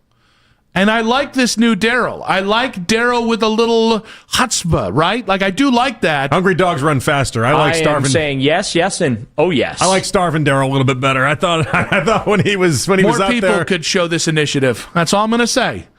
More people. That's a good point. More people around here could be. All right, I like that. Because I'll be honest with you, a lot of hungry dogs here, they're just like, well, I'm starving. I guess I'll lay down and die. Just casually walking. Looking at you, Mac Robinson. Sorry, somebody's got to say it. With love and respect. Oh, poor Mac. Spot the lie. What did I do to get brought into this? We were talking about hungry dogs when it comes to amorous affection. And then, Daryl's on one side, got a girlfriend. He's going, well. He's saying you don't work hard enough to achieve all your dreams. It's true. Specifically the one dream. The radio dream? No, that one's fine. You're doing a great job. Okay, You're on a great good. trajectory. No, it's all about, thanks, man. I appreciate that. All right. No, it's women. Woo, it was all sex. It was not about your career. Yeah. There we go. It was just about the sad sexlessness. That was the only thing. And that's not even your fault. That's your generation's fault. That's you guys true. don't have sex. Yeah, you guys don't drink call it alcohol. It's not even really your problem. Yeah, in fairness, we just did it too well. We did all of those things too well. You guys got intimidated. And you were like, we could never live up to the generation before us, and you're right. Every report, it's like, that generation, no sex. That generation doesn't like alcohol. In fairness, that generation doesn't like socializing. It's like, well, what do you guys like? Yeah. I'm very confused. What do you guys enjoy? Fortnite. Yeah, they're big in video games. Yeah. What else? What else does your people enjoy? Is that Peace and quiet? Peace and quiet. I'll take a peace and some noise over peace and quiet. Some peace and some noise? Is that a piece? Oh, there we go. Okay. A little turn of phrase there. Okay. Okay, fair point here on the Harbaugh rebuttal, where I was like, I think I've softened on Harbaugh. Ted Bear on Twitter saying, dude was about to change his religion last week. No, he doesn't want Harbaugh. That's a good point. Is it another fan of flip-flops have been happening a lot with you lately? No. I'm simply saying I'm not going Catholic for John Harbaugh now. I'm not. If I go Catholic, it's because I wanted to go Catholic. So what changed? I need to know what changed. I think it's just time. I think it was, it's a big name. It's out there. And you realize he's 63. So he's probably not going to have the job for more than 5 to 7 years. He is a good coach. But also he's only really had success in the one place. In fairness, it's because he was in 18 years. And I think he's going to command a lot of power, which he's never had. So that is a new norm for him. So there's only so much you can do to get somebody to come here. If the copious amount of money and the owner that's going to give you every cent that you possibly want to succeed, if that and firing the GM isn't enough, I don't know what I got for you, bub. I don't know. It does kind of sound like maybe now you are protecting your feelings a little bit. Not really. I'm really okay if John Harbaugh doesn't choose here. Well, I mean, I think we all have to come to the understanding that you're going to have to learn how to become okay with it, because it seems more likely than not that he's not going to come here. Because I think in this current situation, I don't really need Tommy Rees back, but if it happens, that's fine. In some role, I need Jim Schwartz back. I do. Within reason, I need Jim Schwartz back. And I've seen too many people go, well, but how many times does it happen? Well, how many times does a defensive coordinator, I think you made this point yesterday, defensive coordinator with a top 5 defense have their head coach get fired? So I think really the only thing you're missing from this component is the offense. And if to get the offense or to get the team success, you throw out the defense, you're setting yourself back. This defense is incredible. The one thing that Barry's done really well is equip the talent to this defense. This is a wide 9 roster. Even if you go to other variations of the four-man front defensive lines, it's going to be a little bit of a change. Yeah, and this is where it's funny. I always see people on the old internet talking about like, well, anybody would have success with Myles Garrett and Denzel Ward. It's like, did you not watch Joe Woods? Like, we have proof that you can have the talent that this Browns defense had and get nowhere close to the results that Jim Schwartz got. And so, like, it's obviously very valuable now. But this is one of the concerns I have with Jim Schwartz even being named the head coach, by the way, where he stays here, but then he's not the same Jim Schwartz. So, while we talked to Albert Breer just a few moments ago, we did ask him if there's a leader in the Browns clubhouse 8 days into this search. You look at like their group and what they're trying to do. I mean, clearly they're trying to think creatively here. Try to make sure that they're looking under rocks that other people aren't looking under. You know, in a year where Jesse Minter has 8 requests, right? Like every team has requested. Jeff Hafley, I think, has 6. Like there are just a lot. You know, there's a lot out there as far as, you know, like this coach has 5, this coach has 6, this coach has 7. So you got all that. And like, so there's going to be a lot of repetitive interviews and everything else. Like, I think the Browns have sort of taken it upon themselves to try to be creative with this. You know, you can't be as public about it, but have they been looking at college coaches? That's also something, you know, like that for the sake of the college coaches can't be out there, but it's another rock for you to look under. So I don't think that they're at the point where they have any sort of favorite or anything like that, but I do think they're trying really, really hard to keep an open mind here, which I think their interview list shows you that they are doing that. Love to hear they're casting a wide net. Put that college rock down. Don't look under it. Yeah, you don't need to. I've seen it. I've watched it up close with Matt Rule in Carolina. College coaches, and people are going to say Jimmy Johnson. Guys, it was 40 years ago. He's the anomaly. Pete Carroll was an NFL coach, head coach twice over before he went to USC. There's a third. Jim Harbaugh was a NFL assistant before going to college at San Diego, where he became the head coach there. He was also a decade-long NFL quarterback starting in the NFL. Those are not college coaches. Yeah, we got a lot more Matt Rules on the list than we do anything else. And guys, I got to tell you, the Matt Rule thing was really bad. That's how it mostly goes, because it's the same as Steve Spurrier. These guys don't understand how to coach pros.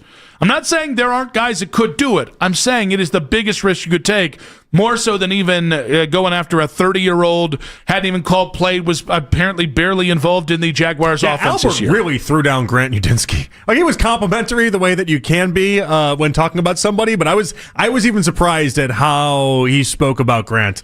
Because it felt like Grant Udinski was kind of gaining some steam over the past couple days, as just being at least interesting, as being somebody that everyone thinks is going to get a head job at some point.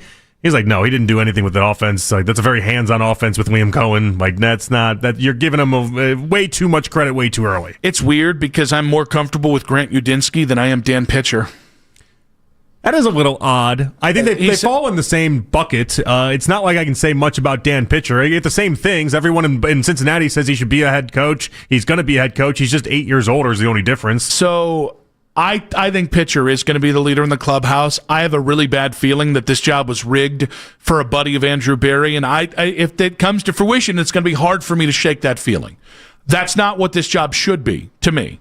But we'll see. I do want to give them time, and I want to give time to hear more about Dan Pitcher and all these other people. You can at least build out a staff with Dan Pitcher. I think the worry with like a Udinski is that he's so young and so new to the NFL and so new to life that he wouldn't even be able to round out a staff. Oh, I think you keep Schwartz, and I think you you definitely probably keep Schwartz. That's the idea with any of these young guys, these young offensive coordinator guys, whether it's pitcher, whether it's Udinski, these guys, is that you keep Schwartz. I think Josh McCown becomes your offensive coordinator, and then I think you probably bring in a former NFL head coach to be like a senior assistant. And it probably does fit the likes of like A.J. Gruden. I'm not saying Jay Gruden, but like A.J. Gruden, who can be there to kind of, for Grant to kind of lean on in those moments. But at least in there, here's why.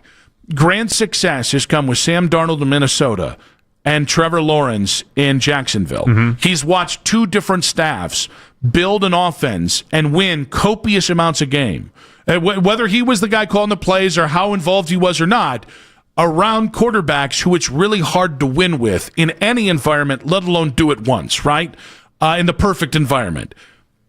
Dan Pitcher's been the quarterback's coach and non-play caller for Joe Burrow. What are you learning there? Yeah. Hey, Shador, when you go out there, can you be like Joe Burrow? Also, like looking at Jerry Jeudy being like, why aren't you Jamar Chase? Yeah. That one's tough. Hey, you're about 4 inches shorter than T. Higgins. Could you grow a little bit for me? Every play I call up for Jamar, he seems to get open. Why don't you get open the same way? And so it's just, and again, I'm not saying he'd be a bad hire because you just don't know. But I think to circle back to the Mike McDaniel thing, I think I'm comfortable with. I think this guy's a good head coach. I don't know he's a great head coach, but I'm comfortable with him and what I know he can do on offense.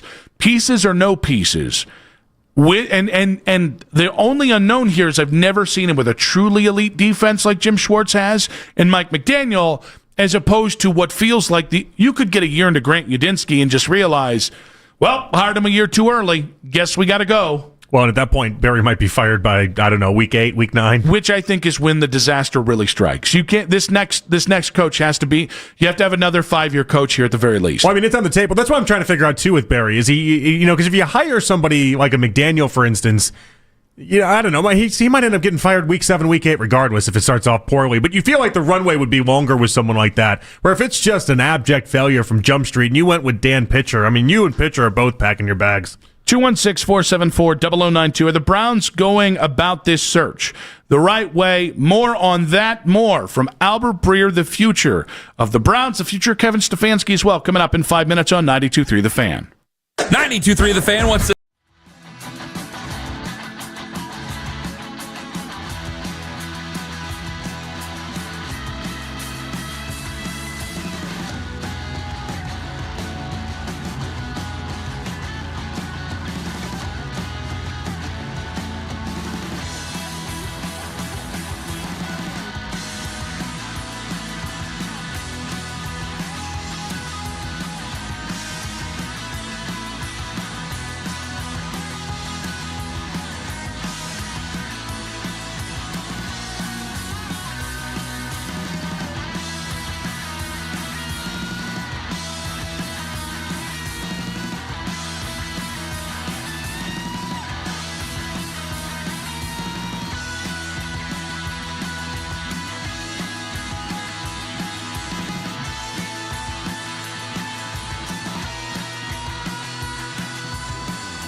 headline segments. Headline sports news every 20 minutes on 92.3 The Fan. From the University Hospital Sports Desk, I'm Katie Pollock. Sign up to be a part of the fan club. Download the free Odyssey app and follow 92.3 The Fan to get all of the best audio and best stories sent straight to your inbox. 923thefan.com. Missed a moment in our show? Use the rewind feature on the free Odyssey app powered by Integrated Restoration, your local experts in water, fire, and storm disaster restoration. We've got In Case You Missed It coming up in just about 20 minutes. Daryl's supposed to be handling this. I haven't even seen him yet. It'd be the funniest thing if Daryl just kind of forgot about it. I think he might miss it. You realize that's the third option that we haven't. We talked about he really nails it, and then we just get to kind of sit back a little bit. Then there's the he fails, and we razz him just ridiculously. The third one is he forgets about it, comes in at 6:54, and has like the off-air revelation where, in fairness, the previous 15 minutes are just you and me just destroying him. Or he didn't want to be roped into the 6:20 as well, which I would not do to him, by the way. No, this is our show. Yeah, we're a little bit more prideful about doing our full show than other folks. You did have him on for 2 segments last week, though. It threw me off. I'm going to be honest with you. Because the Browns had just fired Kevin Stefanski. Yeah, but did he really add anything in that second segment? Some have said yes. Some have said no. I am saying yes, and oh yes. I've said no. A pretty strong tweet here. I actually kind of chuckled at this in the break. Adam Schefter saying, for what it's worth, in January 2007, when the Steelers made the surprising decision to hire then Vikings DC Mike Tomlin, social media was just being launched and there were no iPhones. The first iPhone came 5 months after Tomlin was hired. To really put this in perspective, I have been with my wife since September of 2007. Mm-hmm. In January of 2007, I was very, very heavily in the midst of flunking out of college thanks to booze. So that's how long Tomlin has been the head coach. And hey, listen, if you'd stopped performing over the previous 9 years, you might have a different situation today as well. Explain? Well, Tomlin hasn't performed in the previous 9 years. Now, but me? Well, clearly, that means you're performing. Stop it. You got to be doing something right. You don't get to go 9 years without performing, call me man. Nicky the Stallion for nothing. That's not how this works. You don't get to go 9 years without performing. January 2007. Do you have a vague understanding of what you were doing? I was graduating high school that year. Oh, that was January of 2007. You were at the Ponies. Because I did high school 2007. I did college was 2011. So yeah, that adds up, right? So January was probably a pretty uneventful time. Yeah, that's when I was still gambling a lot, but not as much at that point. I was still hustling people in bowling at that point, but again, not as much. You had to think about the scholarship. At that point, the horse track, I'd gotten rid of the horse track in my life. That ended late junior year. That was like a 3-year run from like being really kind of late freshman year all the way to late junior year. I kind of got rid of it. It became kind of sad more than anything else. Around like my senior year, I started realizing just how sad the horse track was and the people that were living in the horse track. Did you make money? I was taking too much of it. Was I all time up at the horse track? Probably not. Yeah. No, probably not. So you're just passing time at the track? Me and all my buddies. That's what we would do. We would go to the horse track every day, and then we would, and then at night we'd all go to the bowling alleys, and then we would hustle people in bowling, and then it was like a wash, rinse, repeat thing. That was like I'd go to bowling right after school to begin with, and then I'd practice for a couple hours, and then I'd go to the horse track and I'd hang out there for a couple hours, and then after that I'd go to different bowling alleys and I would hustle there for a couple hours, and so that was my day to day for like 3 years. This is where we really get to make it humiliating. Mac, January 2007. Where were you? I was in 6th grade. 6th grade. Good year for you? Yeah, pretty good year. Although, then again, that was all of the... That's also the year Fanta got turned down for a kiss at the movie theater. That's true. How about that? No, that was the year before. Oh, you guys are a year off? Yeah. Too bad. Wait, so is he a year younger than you or a year older? He's a year older than me. Do you remember your 6th grade teacher? Yeah, Mrs. Turk. She was a great teacher. I don't remember any of my teachers from like grade Remember school. many of the assets she had as a teacher? Nope. No, I mean the things that you liked about her as a teacher. Wait, did you stumble up? Was Miss Turk the hot to trot there? No. I never got. Whoa, Miss Turk's family might be listening. Yeah, how dare you, Mac? No, legitimately, You're not one like of my me. favorite teachers that I had. I just get to say whatever I want. You can't. You don't really have that. You have people. Can't believe you'd say that Miss about Turk's Mrs. family. Turk. They might be listening. I did get in trouble though before because of the fact that I had been kicked out of my other class one year, and I had just been kicked out into the hallway. And as I was standing out in the hallway, I just went across the hall and I just started talking to Mrs. Turk since her class wasn't in there. My other teacher got really upset by that. We talking about Emily Turk? No. I'm really glad. Not the assistant principal. Really glad we shared that story on air. We you're needed welcome. that one. You're welcome, Nick. So I got kicked out of it, and then I went to talk to her, and then I got in trouble. That was because I was talking. You couldn't write that one up there, buddy. Yeah, thanks, That Nick. was like I appreciate a Hollywood story you shared on air. You and Miss Turk just chopping it up in the hall. Yeah, exactly. And your other teacher didn't like it. Not one bit. All because my other teacher turned down her hearing aid and thought I was talking in class. So. And yet you're here in your life, and I'm very proud of that. Yeah, thanks, Nick. I really appreciate that, buddy. I know it sounds super genuine coming from you right now. That's going great, guys. Yeah. That's going At least great. I wasn't in the booze at that point, so.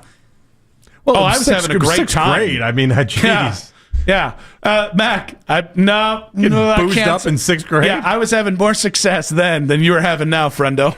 Okay. All right? It's a good time. Here's the thing about drinking yourself out of college. It is a lot of fun. It's the end that's the real problem.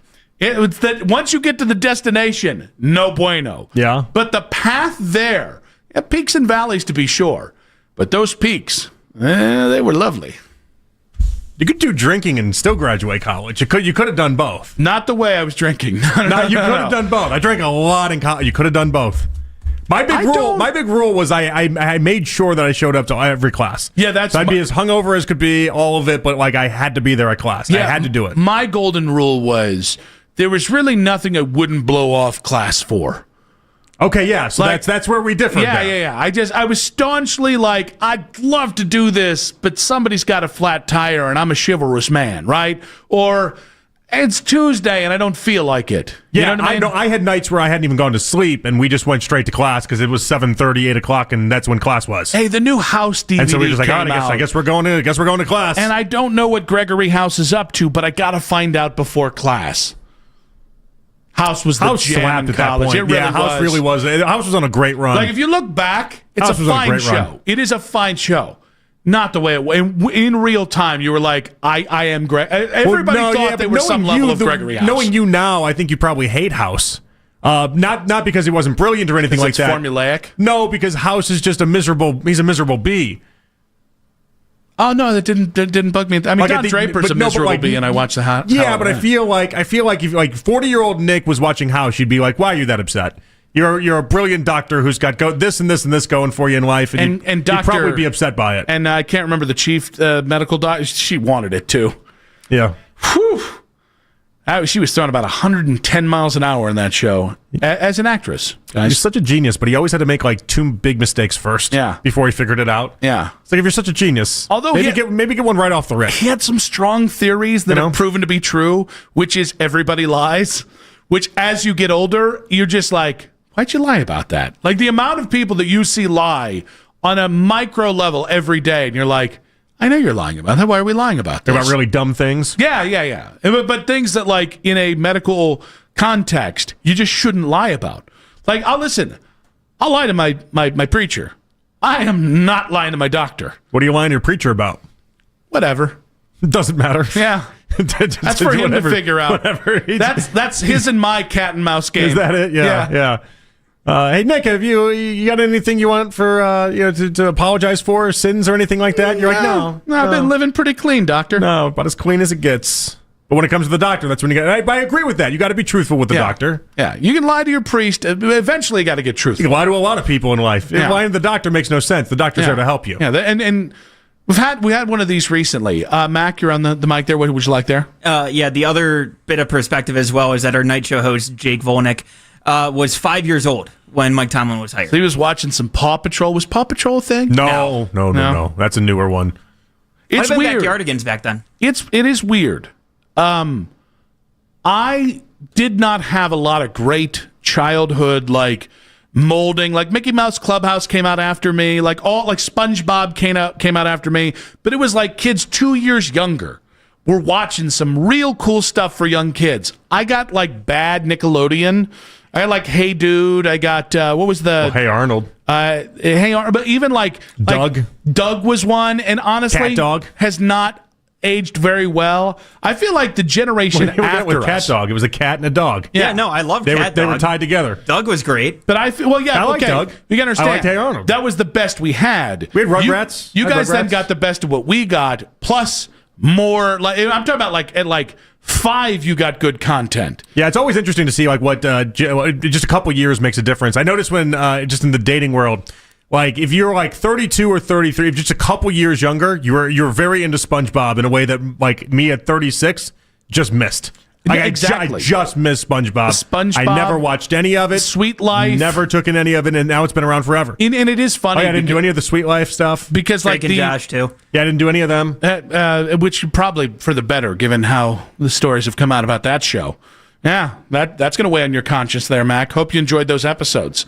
So Josh turned out to be the problematic one, right? Or was it Drake? I think they're both pretty problematic. Okay, that's good to hear. I think Josh is like the less problematic one. I don't think he's a great guy, though. There's a lot there. Yeah. There's a lot for both of them. Bit of a narcissist, and Yeah. yet still not the Wow. most problematic guy on that show. I mean, I can't punish you for being a narcissist if that's the. I mean, that's any Disney star is going to end up being a narcissist. I would imagine. Is that the best case scenario for a? Yeah, like, that's good. Like if you're a childhood star, You and endorsed all that narcissism a little too quickly there for me. All that happens is you became a narcissist. I think that's in the whole bag of things you could have became. I think that's fine, especially considering either which one Drake or Josh was accused of, because that was way awful. It was Drake. Yeah, but he had some problems. There was a Cleveland connection for some of that. The one story. Let's save these for our tweets. The point is, January of 2007. I can't relate to it. I really don't. I honestly do not remember what life was like before my wife. And we talk about this all the time. I know it happened. Yeah. Maybe it have something to do with the alcohol.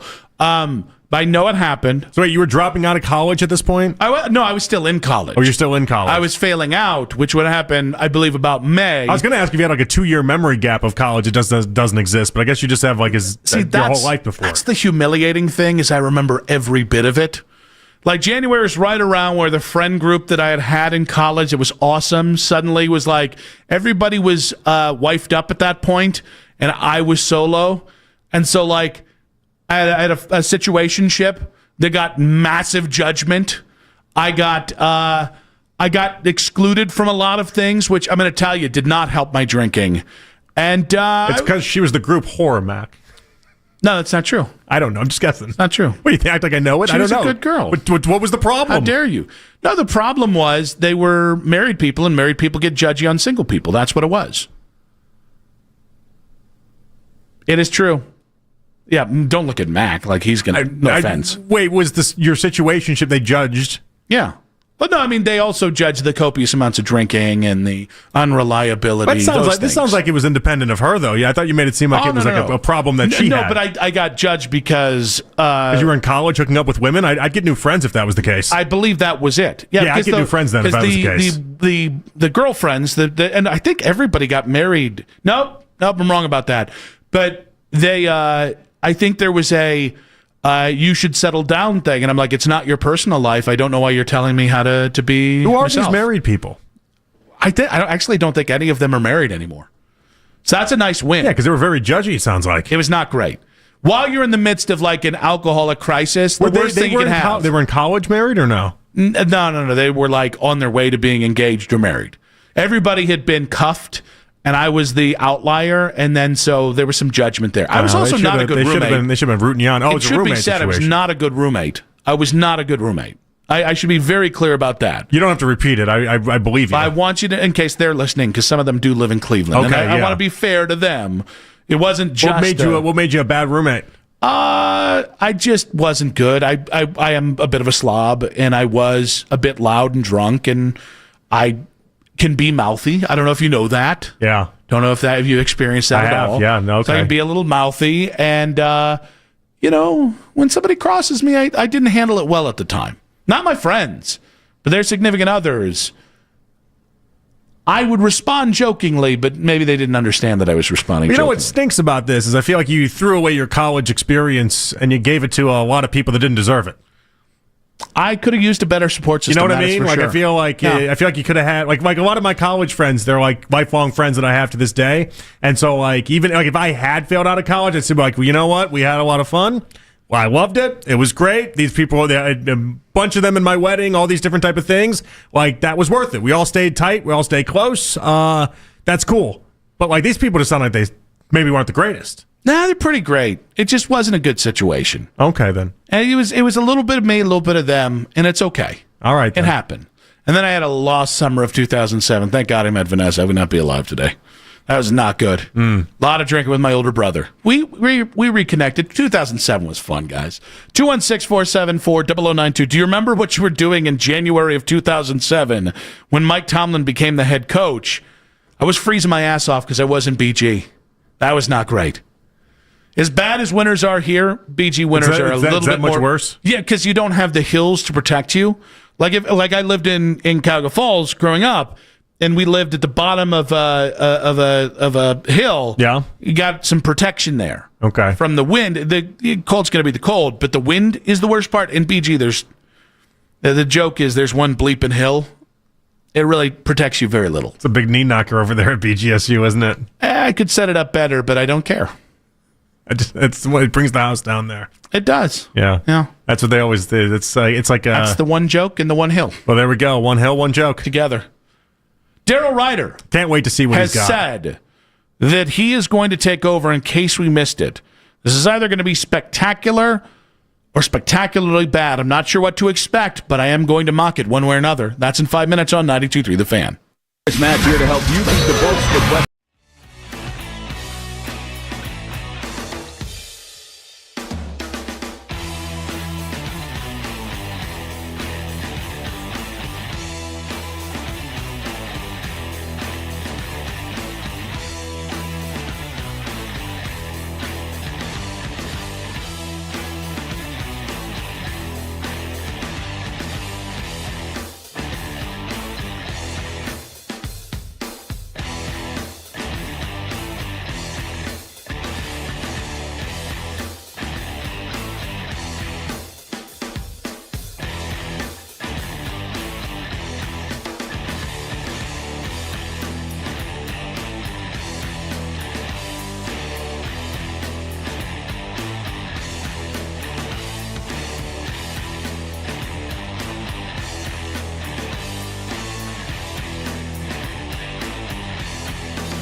life insurance, the unexpected happened. With Ethos, it is so fast and easy. It's 100% online. You can get a quote in seconds, apply in minutes, and get same-day coverage, no medical exams, and you can get up to $3 million worth of coverage through Ethos. Get your free quote at ethos.com/radio. That's ETHOS.com/radio. Time spent on application may vary. Online health questions required. Whenever you need to talk about the Browns, we got you covered. We are Sports Radio 92.3 The Fan.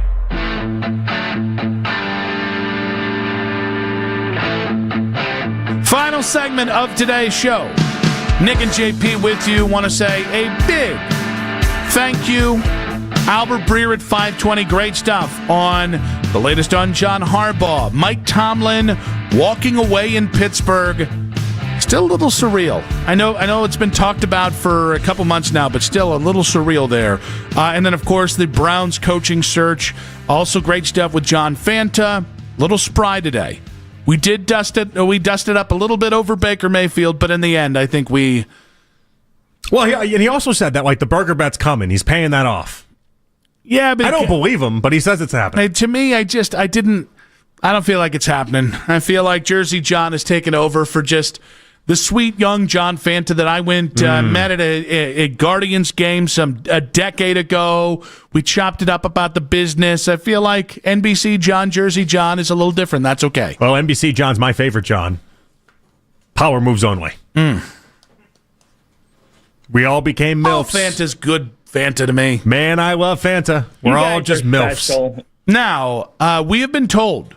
Daryl. That our heavy lifting. Daryl hadn't heard that before. That our heavy lifting is done because Daryl Ryder is taking over from here, although he's not at the microphone, which makes this a little hard to pass it off. Yeah, I don't know. I don't know what's happening here. Hello, Daryl. Hello, Daryl. How you doing? Hello, gentlemen.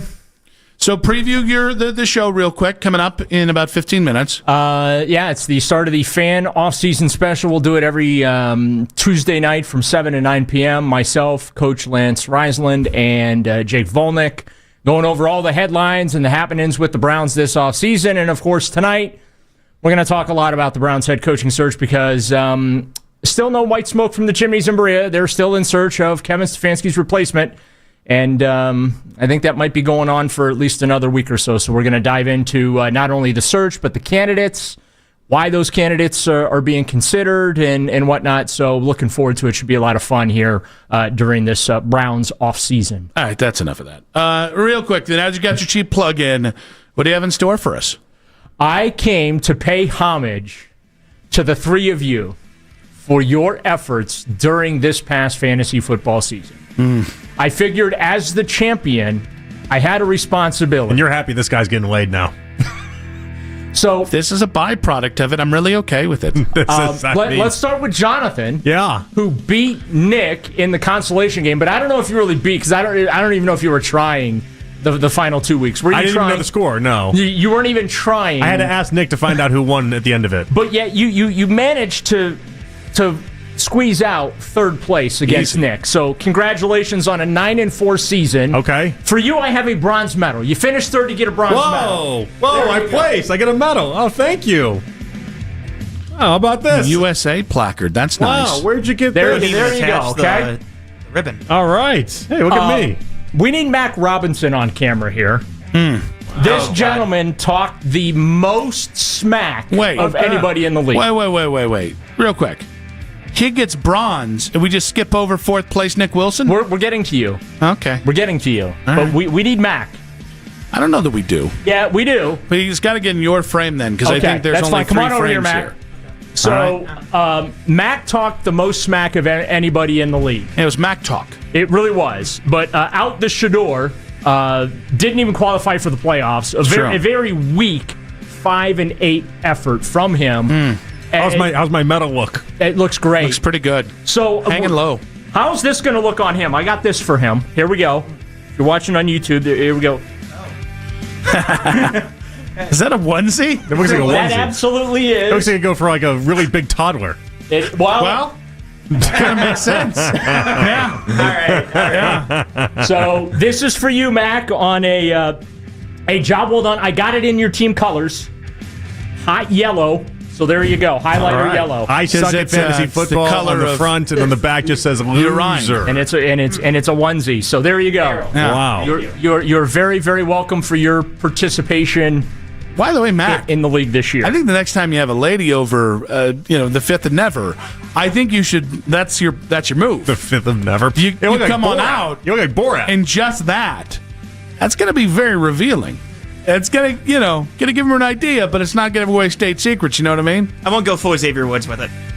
Yet.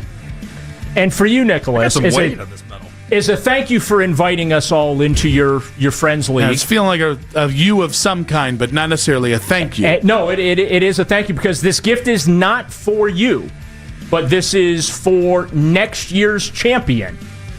It is a championship trophy. Look at that. Okay. That you will get to hand out next year to the winner. Did you get your of name the league. engraved on the first year? No, but we do have the option of getting a pedestal for it. Okay. And creating a like a perennial trophy. Okay. Oh, wow, we're going to It looks like a little Lombardi trophy. Yeah. It kind of looks like. How about Are you that? sure you don't want to hold this for a How year? about that? You get to hold it for a year. As the winner, you get to hold it for a year. I'm good. Isn't that how that works? I think he kind of wants it. I think you get to hold it for a year. That's the whole deal. I'll hold it now. Do I need to take pictures with it or whatever? But yeah, that is. Somebody please twist my arm. Have me take photos. But no, with it. I want you to hang on to that. That's the requirement. Want you to hang on to that. That's for next year's winner. I want to pass that along from this year's champion to next year's champion. So thank you very much for including myself as well as JP and Mac in your fantasy league. You got space for that in the house there? You're gonna I'm gonna hang it up like I'm the fantasy football league champion. And I'm not gonna lie, I enjoyed beating each and every one of you. You were a paper tiger as a champion. If it weren't for the double week thing, your ass would have been fourth place. I was smoked. Both weeks, the semifinal against Nick, I thought I was cooked because he was up by 40 after 1 week. Yeah. And then I came back and beat him by, I think, 30 or 40. And then for the championship round, I was against Kevin. Puka just went absolutely bananas, had like 50 fantasy points. I just looked at him like, okay, I'm cooked this round too. And I got really, really nervous. I was like, man, I'm not going to be able to talk any trash. No, nothing. I'm going to have to eat crow. And by some miracle in heaven, I was able to come back and beat him. So I'm glad, though, that I was able to win the championship. You at least finished third. I medaled. And Mac just didn't even qualify for the playoffs, which that really warmed my heart. What place did you actually finish in overall? Because we only had 8 teams, right? No, we had 10. Oh, we had 10 teams. I have no idea. I'm going to go into the. I'm going to go in and look. Oh, you finished 8th. Yes. Was Jeremy in last? Yes, he was. Oh, that's good. Hacksaw was in 9th. No. Well, all right, here. Hacksaw. Oh yeah. Hacks. Yep. Okay. All right. So, Mac, you do get a slight consolation here. You finished ahead of Hacksaw.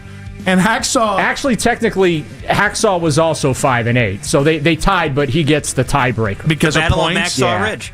I would also like to point out that our mutual guy, Matt Thomas, during the draft, was sitting next to you talking mad crap to me about my drafting.